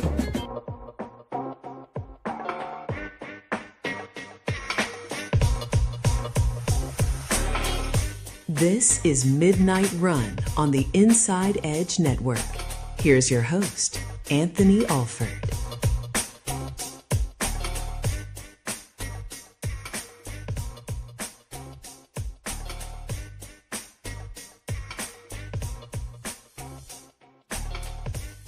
Okay, I just thought about this real quick before the break.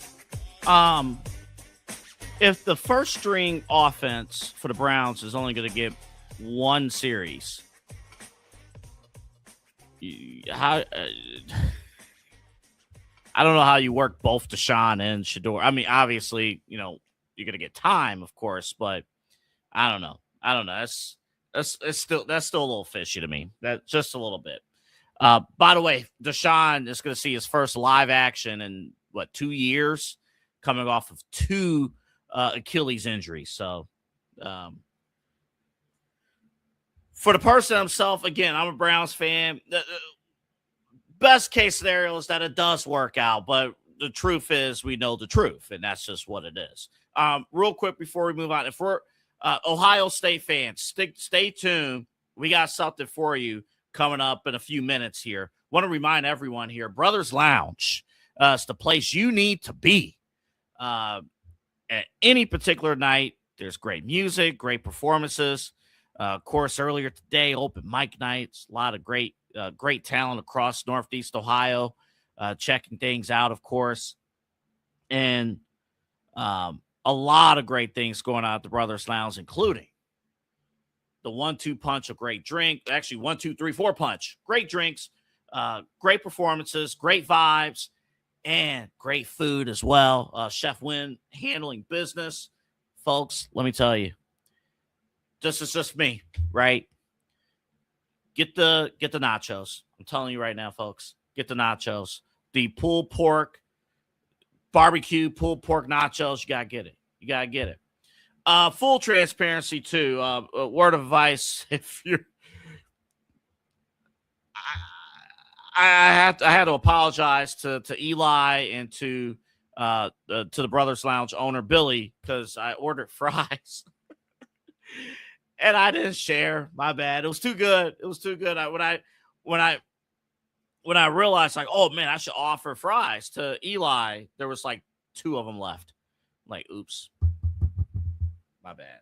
It was good. It was real good. Real good. They don't miss. They do not miss with anything. West 117th in Detroit Road, Detroit Avenue, right in that Lakewood, Cleveland border. The Brothers Lounge. They're our title sponsor here at the Inside Edge Network. We got more great announcements coming up, including what's ahead for our Cleveland Browns coverage. So we got all of that for you coming up. But again, Brothers Lounge, the home of Moon Bash, and a lot of other great things in Cleveland, Ohio, West 117th, and Detroit. Real quick, let's put up that Christmas graphic again. This is what's to come on Christmas Day. You see it there for those of you who are just listening. 5 games starting at noon with the NBA Finals rematch with Spurs Knicks, and then going all the way down. You got LeBron facing his son at 5 o'clock, and then more great games across the board on ABC and ESPN. And then on Netflix and Fox, you got NFL games, an NFL tripleheader, Packers, Bears, Bills, Broncos, and the LA Rams and the Seattle Seahawks. By the way, speaking of Rams, keep an eye on Myles Garrett, what's going on with that injury situation. So here's the deal. And my question was, who controls the remote? Now, again, because of the fact that the Cavaliers are not playing on Christmas Day, that kind of eliminates, we have to watch something. So for my own family, we're more of a sports kind of. Now, here's the catch. My brother, he likes sports, but if he's watching television, he's usually putting on a movie. So if my brother has access to the television first, it's going to be a movie. It's going to be whatever is on Netflix or whatever it may be. No, and I'm not saying Netflix as in flip on football. I'm saying Netflix flip on a movie. What's going on there? My mom typically doesn't care. She's just, and I've been fortunate from that standpoint. It's like, hey, it is what it is. I remember, on my dad's side, it was no problem when you came over to pick up the remote and start changing channels, as long as you had a clear focus on what you were watching. And we're a sports family. So for us, we'll probably, this happened last year, we'll lead with the NBA, but it's easier to then flick over to Netflix and watch football. I don't know. It's just an easier flow that way. But Eli was telling me as we were preparing for the show earlier today, and Chad mentioned this too, when it's family and you're over extended family, a lot of times you don't have control of the remote.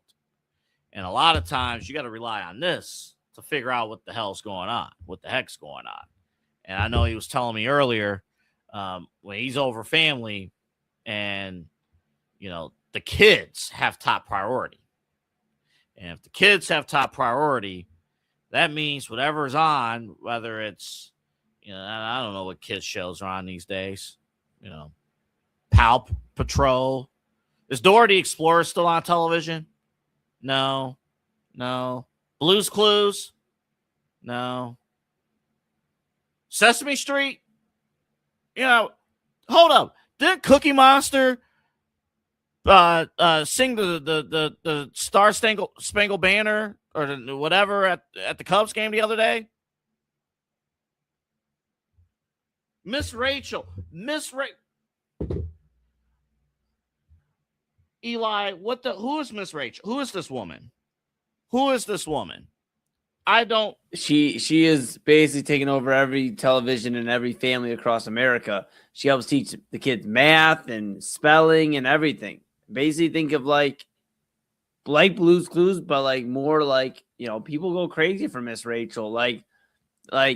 It's funny. Like my sister joked the one time when her daughter Arrow, my niece, was being like one. She's 2 now, but like when she was turning 1 and like in her 1-year-old stage, my sister would be like, what, you want to watch your mom, Miss Rachel? And she put Miss Rachel on, and my niece would go nuts. She's like, oh, let's go, and like just locked in. But yeah, man, it's Miss Rachel. Whoever this woman is, yeah, ain't got nothing on Mr. Rogers.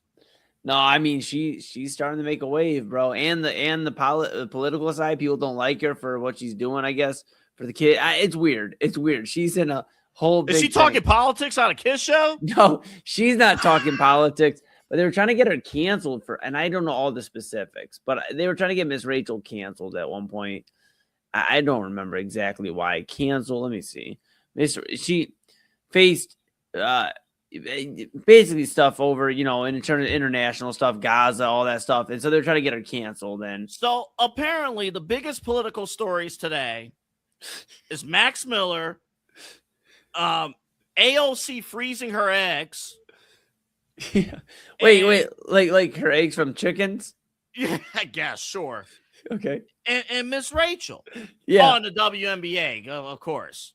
Yeah. I mean, dude, I told you because when it comes to the TV, at Mama Moon's house, I could tell her boyfriend, like, hey, Mark, let's watch the, football. Football's on 7-7 Bears, Packers right now. But if the grandkids want to watch Miss Rachel or spooky, scary skeletons, whatever, then it is up to the kids. It's up to the grandbabies. I think Cleveland Browns football is spooky skeleton scariness. Yeah. 30 years. You're damn right. But yeah, I don't get much to say. I think you would get that. I honestly put the Browns on Nick Jr. Yeah. I mean, we don't get much of a say over in the Moon household, the gentlemen, in the house. So we just kind of sit back and relax. You know what I love real quick, and then we'll get to Ohio State. You know what I love? What's that? Every generation says that their kids' shows are better than the generation after us. Yes. Every generation does this. Yeah, but ours are the best. There's no argument. No argument. Like, we have SpongeBob. I mean, Dexter's Laboratory, Scooby-Doo. I mean, there's so many great ones. Fairly Odd Parents, Jimmy Neutron. I mean, yeah. Yeah, like we have our generation, we have classics. And then you have these teenagers, little kids coming around and talking about like, oh, but we got Miss Rachel and we got, before that, Teen Titans Go, like, out of here. No. Yeah. Or whatever shows that they show now on whatever, no, we got, but like the generation before us, but we had the Smurfs. Yeah, whatever. I'm not hearing that shit. Get out of here. Get out of here. Get the hell out of here. Get out of here. Oh, we had the Smurfs and Ghostbusters. We had that. Like, all right. Yeah, all right, buddy. All right. Oh, okay. We had Yogi Bear and Boo Boo. Yeah, okay. Okay. Yeah, okay. All right. I'm not saying they're bad shows. They're great, but you didn't know what it was like waking up in the morning, Saturday mornings, watching Fox Kids and Kids WB and Nickelodeon and all that stuff. We had Magic School Bus. See, that was our education. Magic School Bus. Yeah. Learnings. Well, at least they didn't say it was just another show. That it's just, different shows and interchangeable, and it is what it is. We will do an episode of Midnight Run in the future where we, as adults, break down some of these kids shows that we were watching. All right.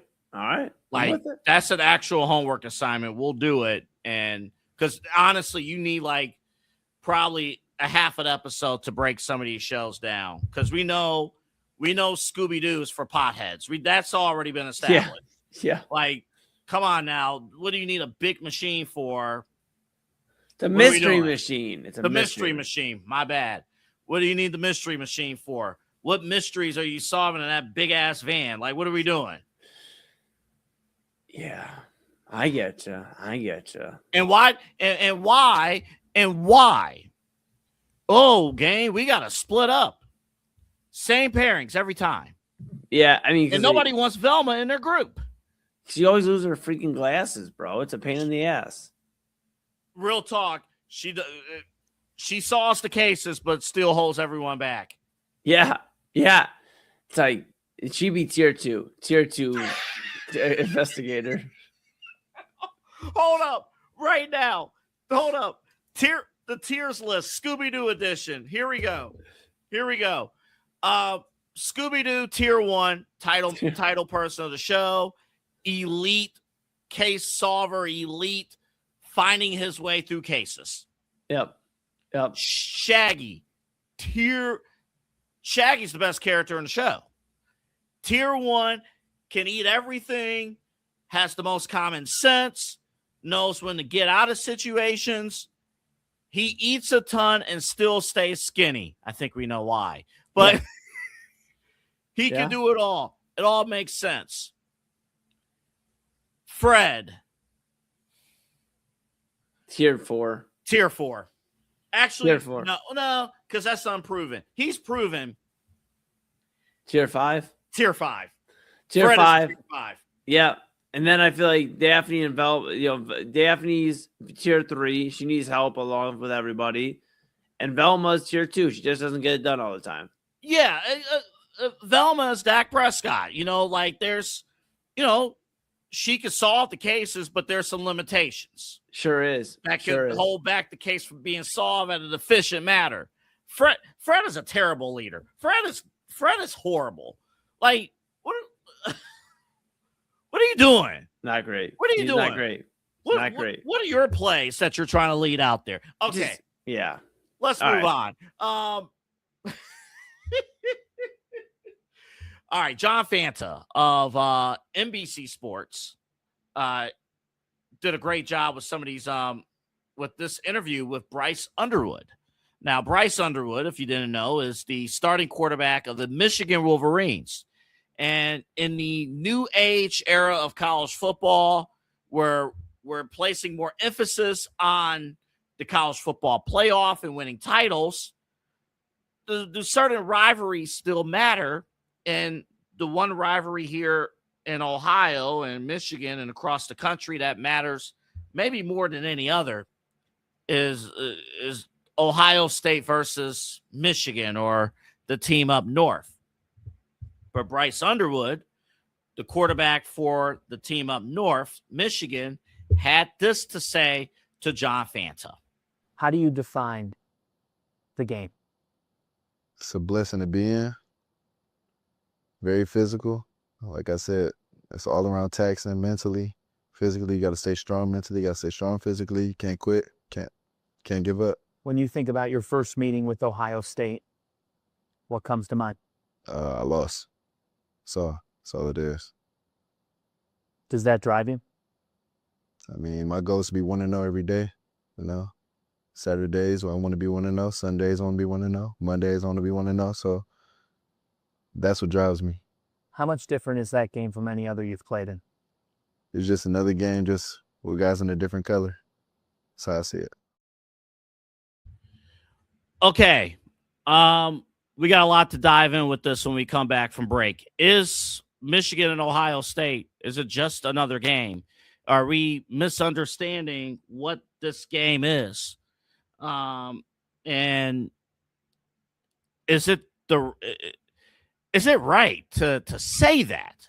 Even if you feel that it is just that, is it right to say that?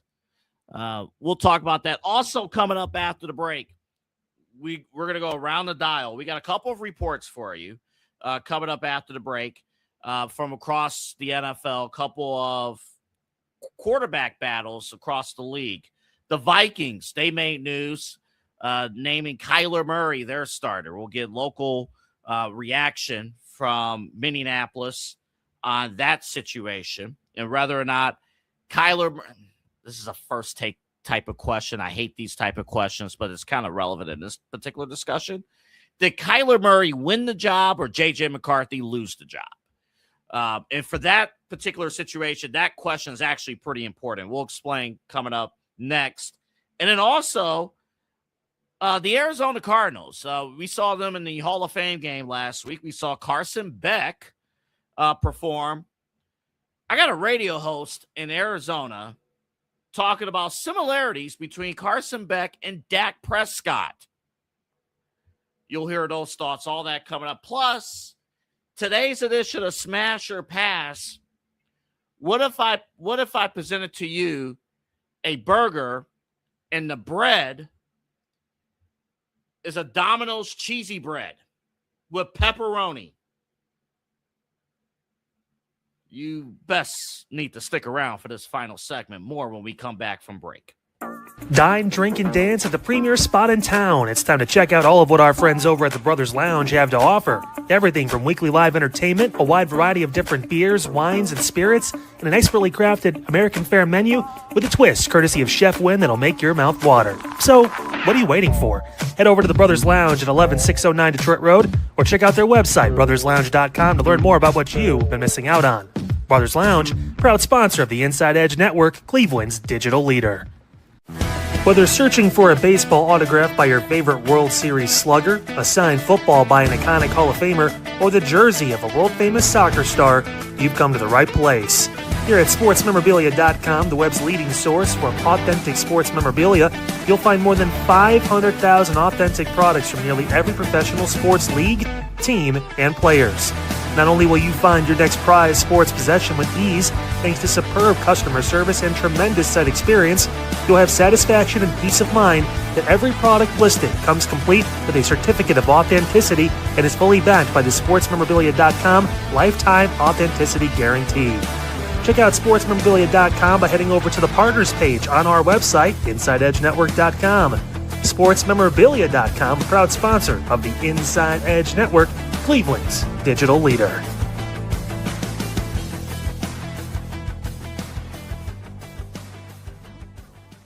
Discover our collection of handcrafted body mists made with clean, minimal ingredients. They offer a natural alternative to synthetic fragrances, perfect for sensitive skin and those seeking clean, mindful self-care, and the perfect gift for you and your special someone. Learn more about all Alley Rose Fragrances has to offer right now by clicking the link on our partner page at InsideEdgeNetwork.com. First-time customers use that promo code InsideEdge20 to receive 20% off your order. AlleyRoseFragrances.com, a proud sponsor of the Inside Edge Network, Cleveland's digital leader. Mosser Moments Photography is a husband and wife wedding photography team based in Cleveland, owned and operated by Inside Edge Network's very own Ryan Mosser and his wife Hallie. For the past 10 years, they've captured more than 100 weddings across Northeast Ohio and beyond, always working together as a true two-person team. Their style centers on authentic, emotional storytelling, documenting the real moments between two people in love and creating images that feel natural, comfortable, and true to the couple. Rooted in Northeast Ohio, but inspired by their travels, Ryan and Hallie bring a warm, personal approach to every wedding day. Their work blends experience, consistency, and a genuine passion for helping couples relive their best day through timeless photography. Learn more by checking out Mosser Moments Photography's link on our partners page at the InsideEdgeNetwork.com website. Mosser Moments Photography, a proud sponsor of the Inside Edge Network, Cleveland's digital leader. Find us on InsideEdgeNetwork.com for the latest information on your favorite shows, personalities, and network partners. Plus, we have a merch shop. That's right, we have network polos, t-shirts, champion jackets, hats, and bottles. Rep the network. Every purchase supports independent sports and entertainment media. Thank you for your support from all of us here at the Inside Edge Network, Cleveland's digital leader for news, talk, sports, entertainment, and mental health.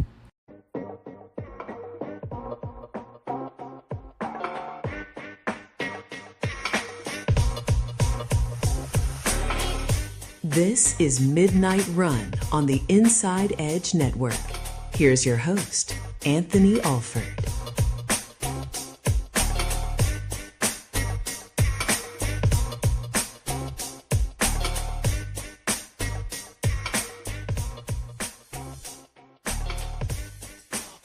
All right, folks, final segment of the show. Got a lot to get into here. Bryce Underwood of Michigan, the starting quarterback for Michigan, pretty much said that the game, Ohio State, is just another game. Now, Michigan fans are not happy about that because last year, Ohio State defeated Michigan 27-9.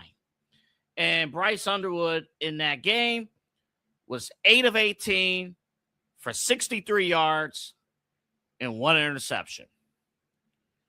Meanwhile, Julian Sayin, our guy, 19 of 26, 233 yards, 3 touchdowns, 1 pick in that game. But with that being said,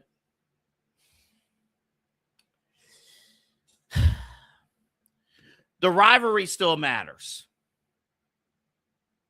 But it is another game now. he's not wrong. He's not wrong.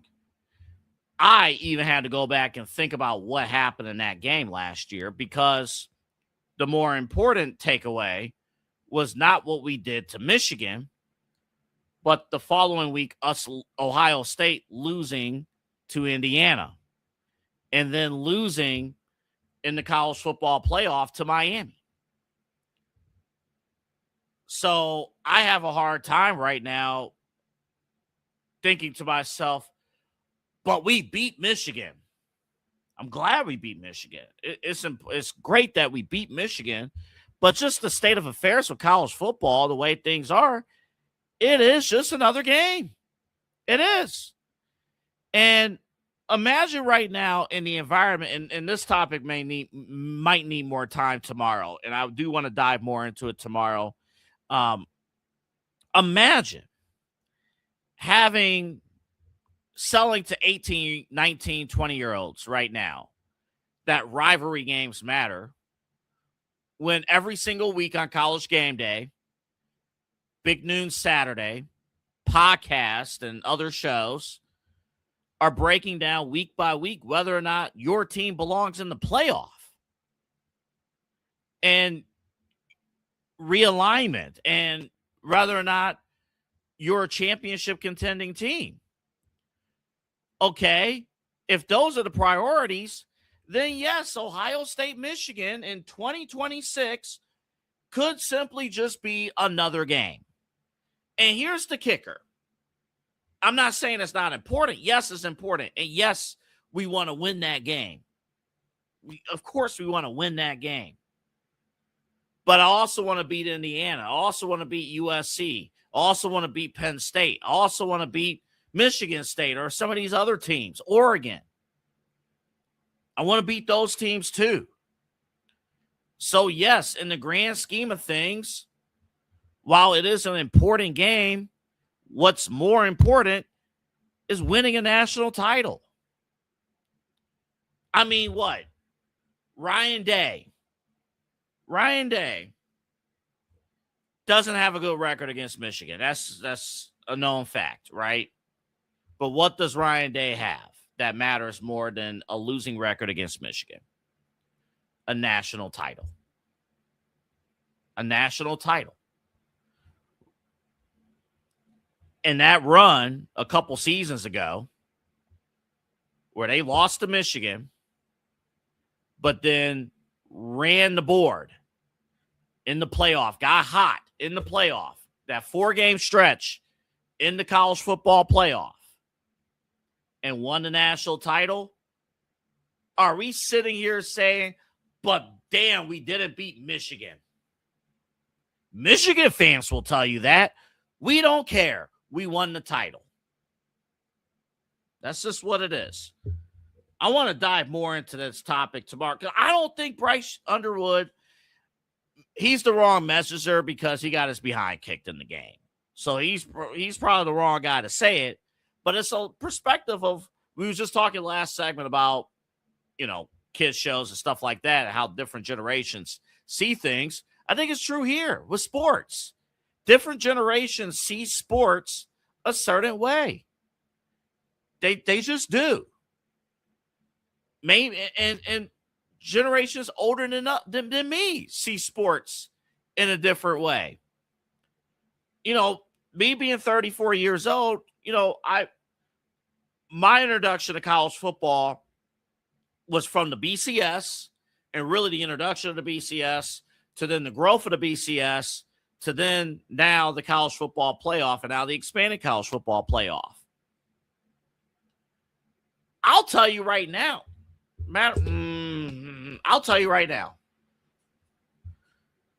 what kind of soured the Ohio State-Michigan rivalry for me a little bit.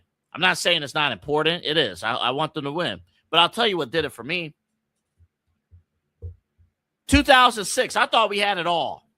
2006, I thought we had it all. 1 versus 2, we beat Michigan.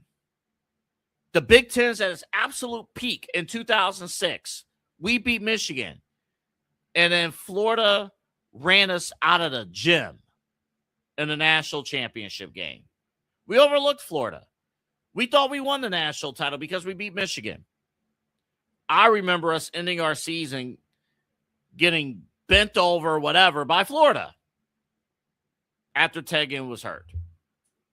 So there you go. It's just one of those things. I don't know. Let's do this just for time purposes. I want to get to Carson Beck. I thought this commentary was very interesting. Carson Beck, you saw him in the Hall of Fame game. Again, an older player, an older rookie. Check out Arizona Sports 98.7 out of Phoenix, Arizona, and what their host had to say about Carson Beck. Maybe a comparison to Dak Prescott. Take a look. There is an awful lot of similarities between Dak and Carson Beck when you look at the round they were drafted in. Beck was the third, Prescott was the fourth. Right. When you look at how much college experience they brought to the party, I mean, there was, and we talked about this, we didn't have a show yesterday, we talked about a little bit about this on Wednesday. Not that we expected Carson Beck to do great, but I think we had even had a conversation like, look, if ever there was a quarterback who's probably more ready for this moment than your typical rookie, it's Carson Beck. Yeah. He's played a lot of college football, and he's played a lot of high-level college football. He's won a lot of games, and he won a championship, and he gets it, man. He played in the SEC, and he played for Miami. He knows. There is a strong chance Carson Beck will be starting some games for Arizona this year. There's a chance. We're going to see how the preseason plays out. Of course, Jacoby Brissett. Jacoby Brissett got paid, but the biggest question, stats-wise, Jacoby threw the football a ton, but there were no W's. Or I think it was only one win. I think it was 1 of 11. 1 in 11 last season, Jacoby Brissett. If they get Carson Beck ready to go, and Chris Collinsworth last week, he made a joke on the air. You know, Beck did one of those. Beck did a Patrick Mahomes sidearm throw. And I laughed because I've seen this clip like 3,000 times. And the first 2,999 times that I watched this, I thought the clip was, you know, oh, look at that throw right there. Oh, well, you know, here's a guy, you know, he kind of looks like, and Tirico stepped in like, don't start. It's the first game.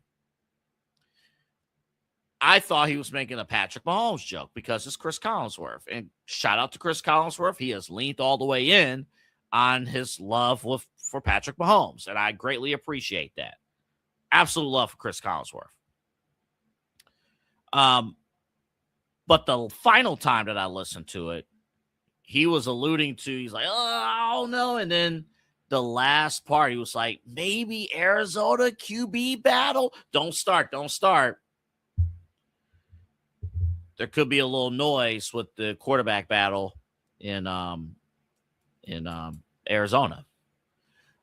We don't have time to play the KFAN clip tonight. We'll play it for you tomorrow.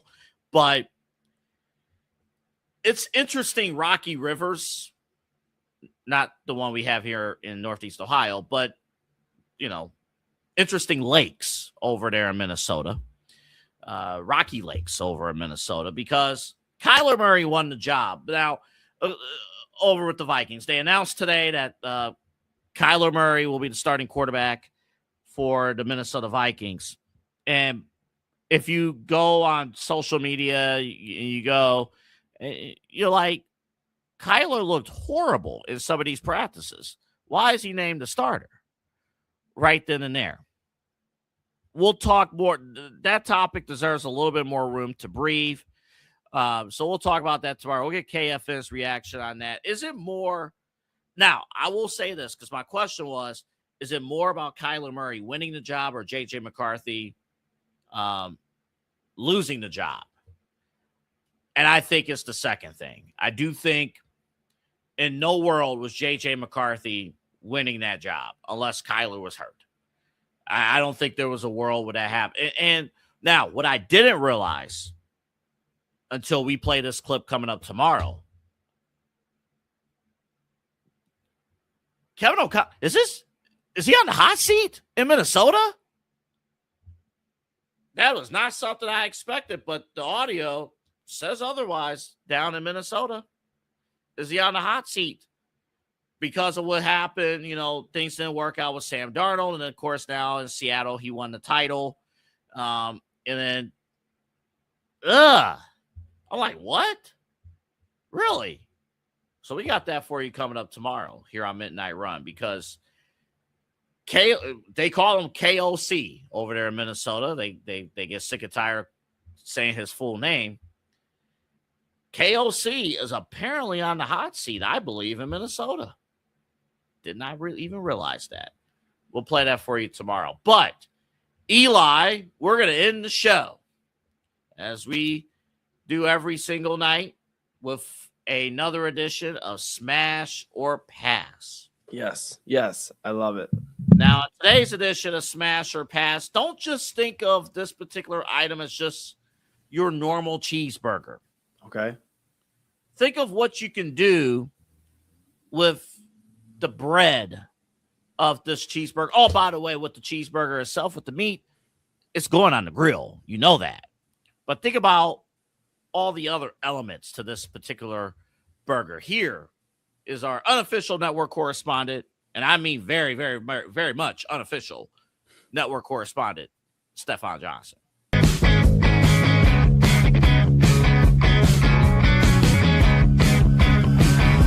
I'm not doing this one. No, I am not doing this one. It's simply too much. I guess I did it. All right, so first you're gonna take some hamburger meat. I simply season mine with some salt and pepper, and then you're gonna put it, mold it in like a pan or whatnot, and I put it in the freezer for about 2 hours until it's like hard as a rock. Then I put that hard ass rock on my grill, high heat, let it go. Now the predicament was, he had a rake-sized spatula. I had no idea how I was going to do this. I had to take my regular bitch spatula and like a skewering fork, and I did it. It wasn't pretty, but it got done. Let the other side go, and you put on a flurry of cheeses. So he had the regular Domino stuffed bread.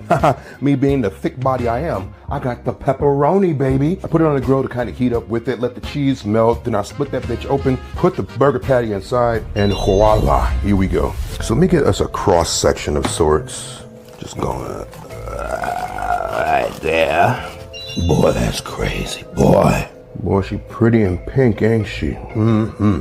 Oh, you can see those pepperonis on top, too. Boy, I'm about to bust. Going in, let's see what we got. Me.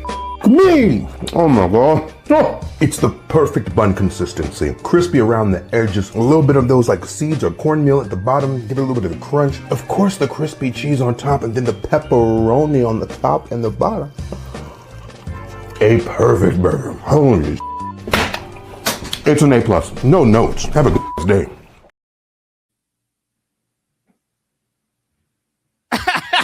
Dude, that was amazing. I forgot he had already put cheese on burger already. Yeah. And then you add pepperoni. I think first off, adding pepperoni to any sandwich.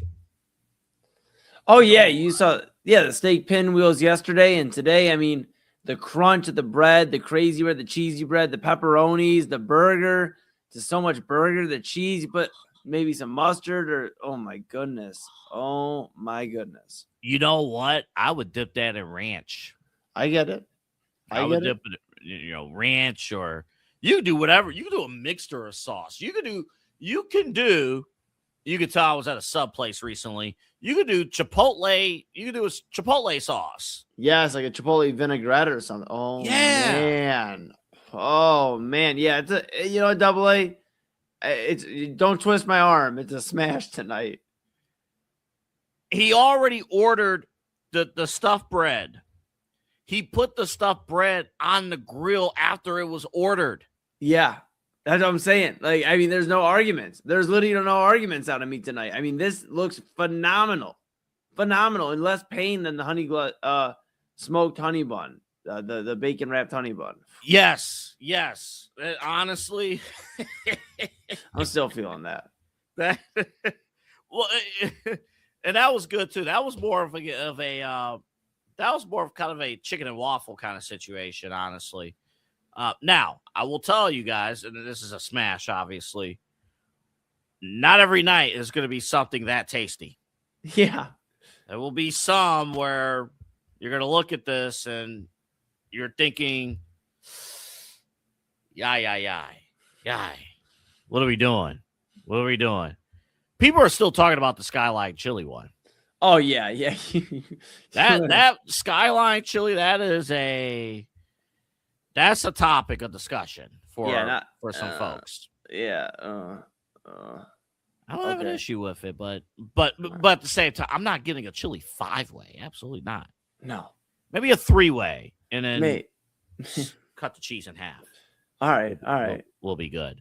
All right, folks. Tomorrow, here on Midnight Run, we got a lot more stuff to talk about.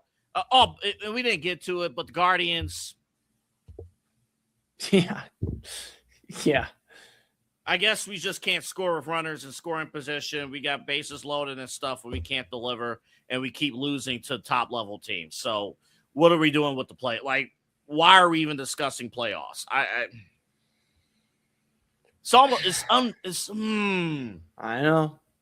know. They do it every time. It's right. It was right there. You win these games. Chicago lost to Cincinnati tonight. Doesn't matter. We lost to Detroit. Doesn't matter. Terry Francona is still helping us, and it doesn't matter. No, it's time to have a discussion again. I mean, we did tonight on primetime, but again about the Guardians. They get in their own way. How do you upgrade your roster at the trade deadline and then suck after the trade deadline? How is that possible? That's a very Cleveland thing. And we don't usually love the Guardians and the Cleveland type shit, but that's a Cleveland type thing right there. Nobody does that. Nobody. No. You upgrade your roster and you're good. You're golden. We upgrade our roster, nothing. Yeah, Buster Olney said, from ESPN, Guardians #1 team in the AL after the trade deadline. Nope. No. We'll never get love from national media ever again. Sure won't. We can make 8 acquisitions. We ain't getting shit. And then Jose Ramirez, what's up with what's going on with him? The injuries I think are catching up to him this year, and he just can't catch his footing, and it's not good because we talked about it earlier on primetime tonight. You don't have these consistents like Jose. Rocchio's starting to cool off a little bit. It's not good because the guys that you at least were counting on in the past or even this year are cooling off, and the acquisitions aren't really there all the way yet at this point. We're gonna have to do some surveying a little bit. I want to know people's approval rating of Stephen Vogt at this very moment. Yeah, it's definitely worth a discussion at this point. Definitely worth a discussion. 2 times you got to come back to win the division. Rincona would never. We'll talk about it tomorrow. Stephen Vogt. Either I'll talk about it or Prime Time will cover it. Stephen Vogt, his approval rating. What is it at this very moment? Yep. And we're not talking about what he did in 2024 and I'm talking about right now. 2026, Stephen Vogt, what's his approval rating? Because based on some of the responses I'm seeing, based on the games and how the games are being played out, yikes. Yeah. What is not yikes is all of you tuning in each and every single night here on the Inside Edge Network. Remember to follow us at Inside Edge Net across all of our social media platforms, Instagram, TikTok, Twitter, Facebook, and YouTube. Our website, check us out, InsideEdgeNetwork.com. We got merch. We got our programming schedule. We got our show, our host profiles, and you can get information on our sponsors as well, which, by the way, we'll be adding Brothers Lounge to that sponsorship page. We'll be doing that. So we got that coming up on the website. And again, if you have a Roku, download the Inside Edge Network app on Roku. We have you all locked in, covered, and ready to go. Folks, let's do it again tomorrow. Let's do it again Wednesday night. our evening stream started with Unfiltered with Kyle Cornell. You'll see my guy to my right. Yep. Yes. Yep. Eli Moon and Chad Bryant with Inside Edge prime time at 10 o'clock. And then I'll be back with you for Midnight Run. As again, we're locked and loaded here in August. A lot of stuff going on. We'll have more schedule news. We'll talk Guardians. And then also we got more how we got a lot of stuff to cover. And Kyler Murray. We got that to cover all for you tomorrow here on the Inside Edge Network. So I'm going to stop talking so we can end the stream. But we thank you guys for your support here at the Inside Edge Network. And guess what? Wednesday night, let's do it all over again. Bye-bye, everybody.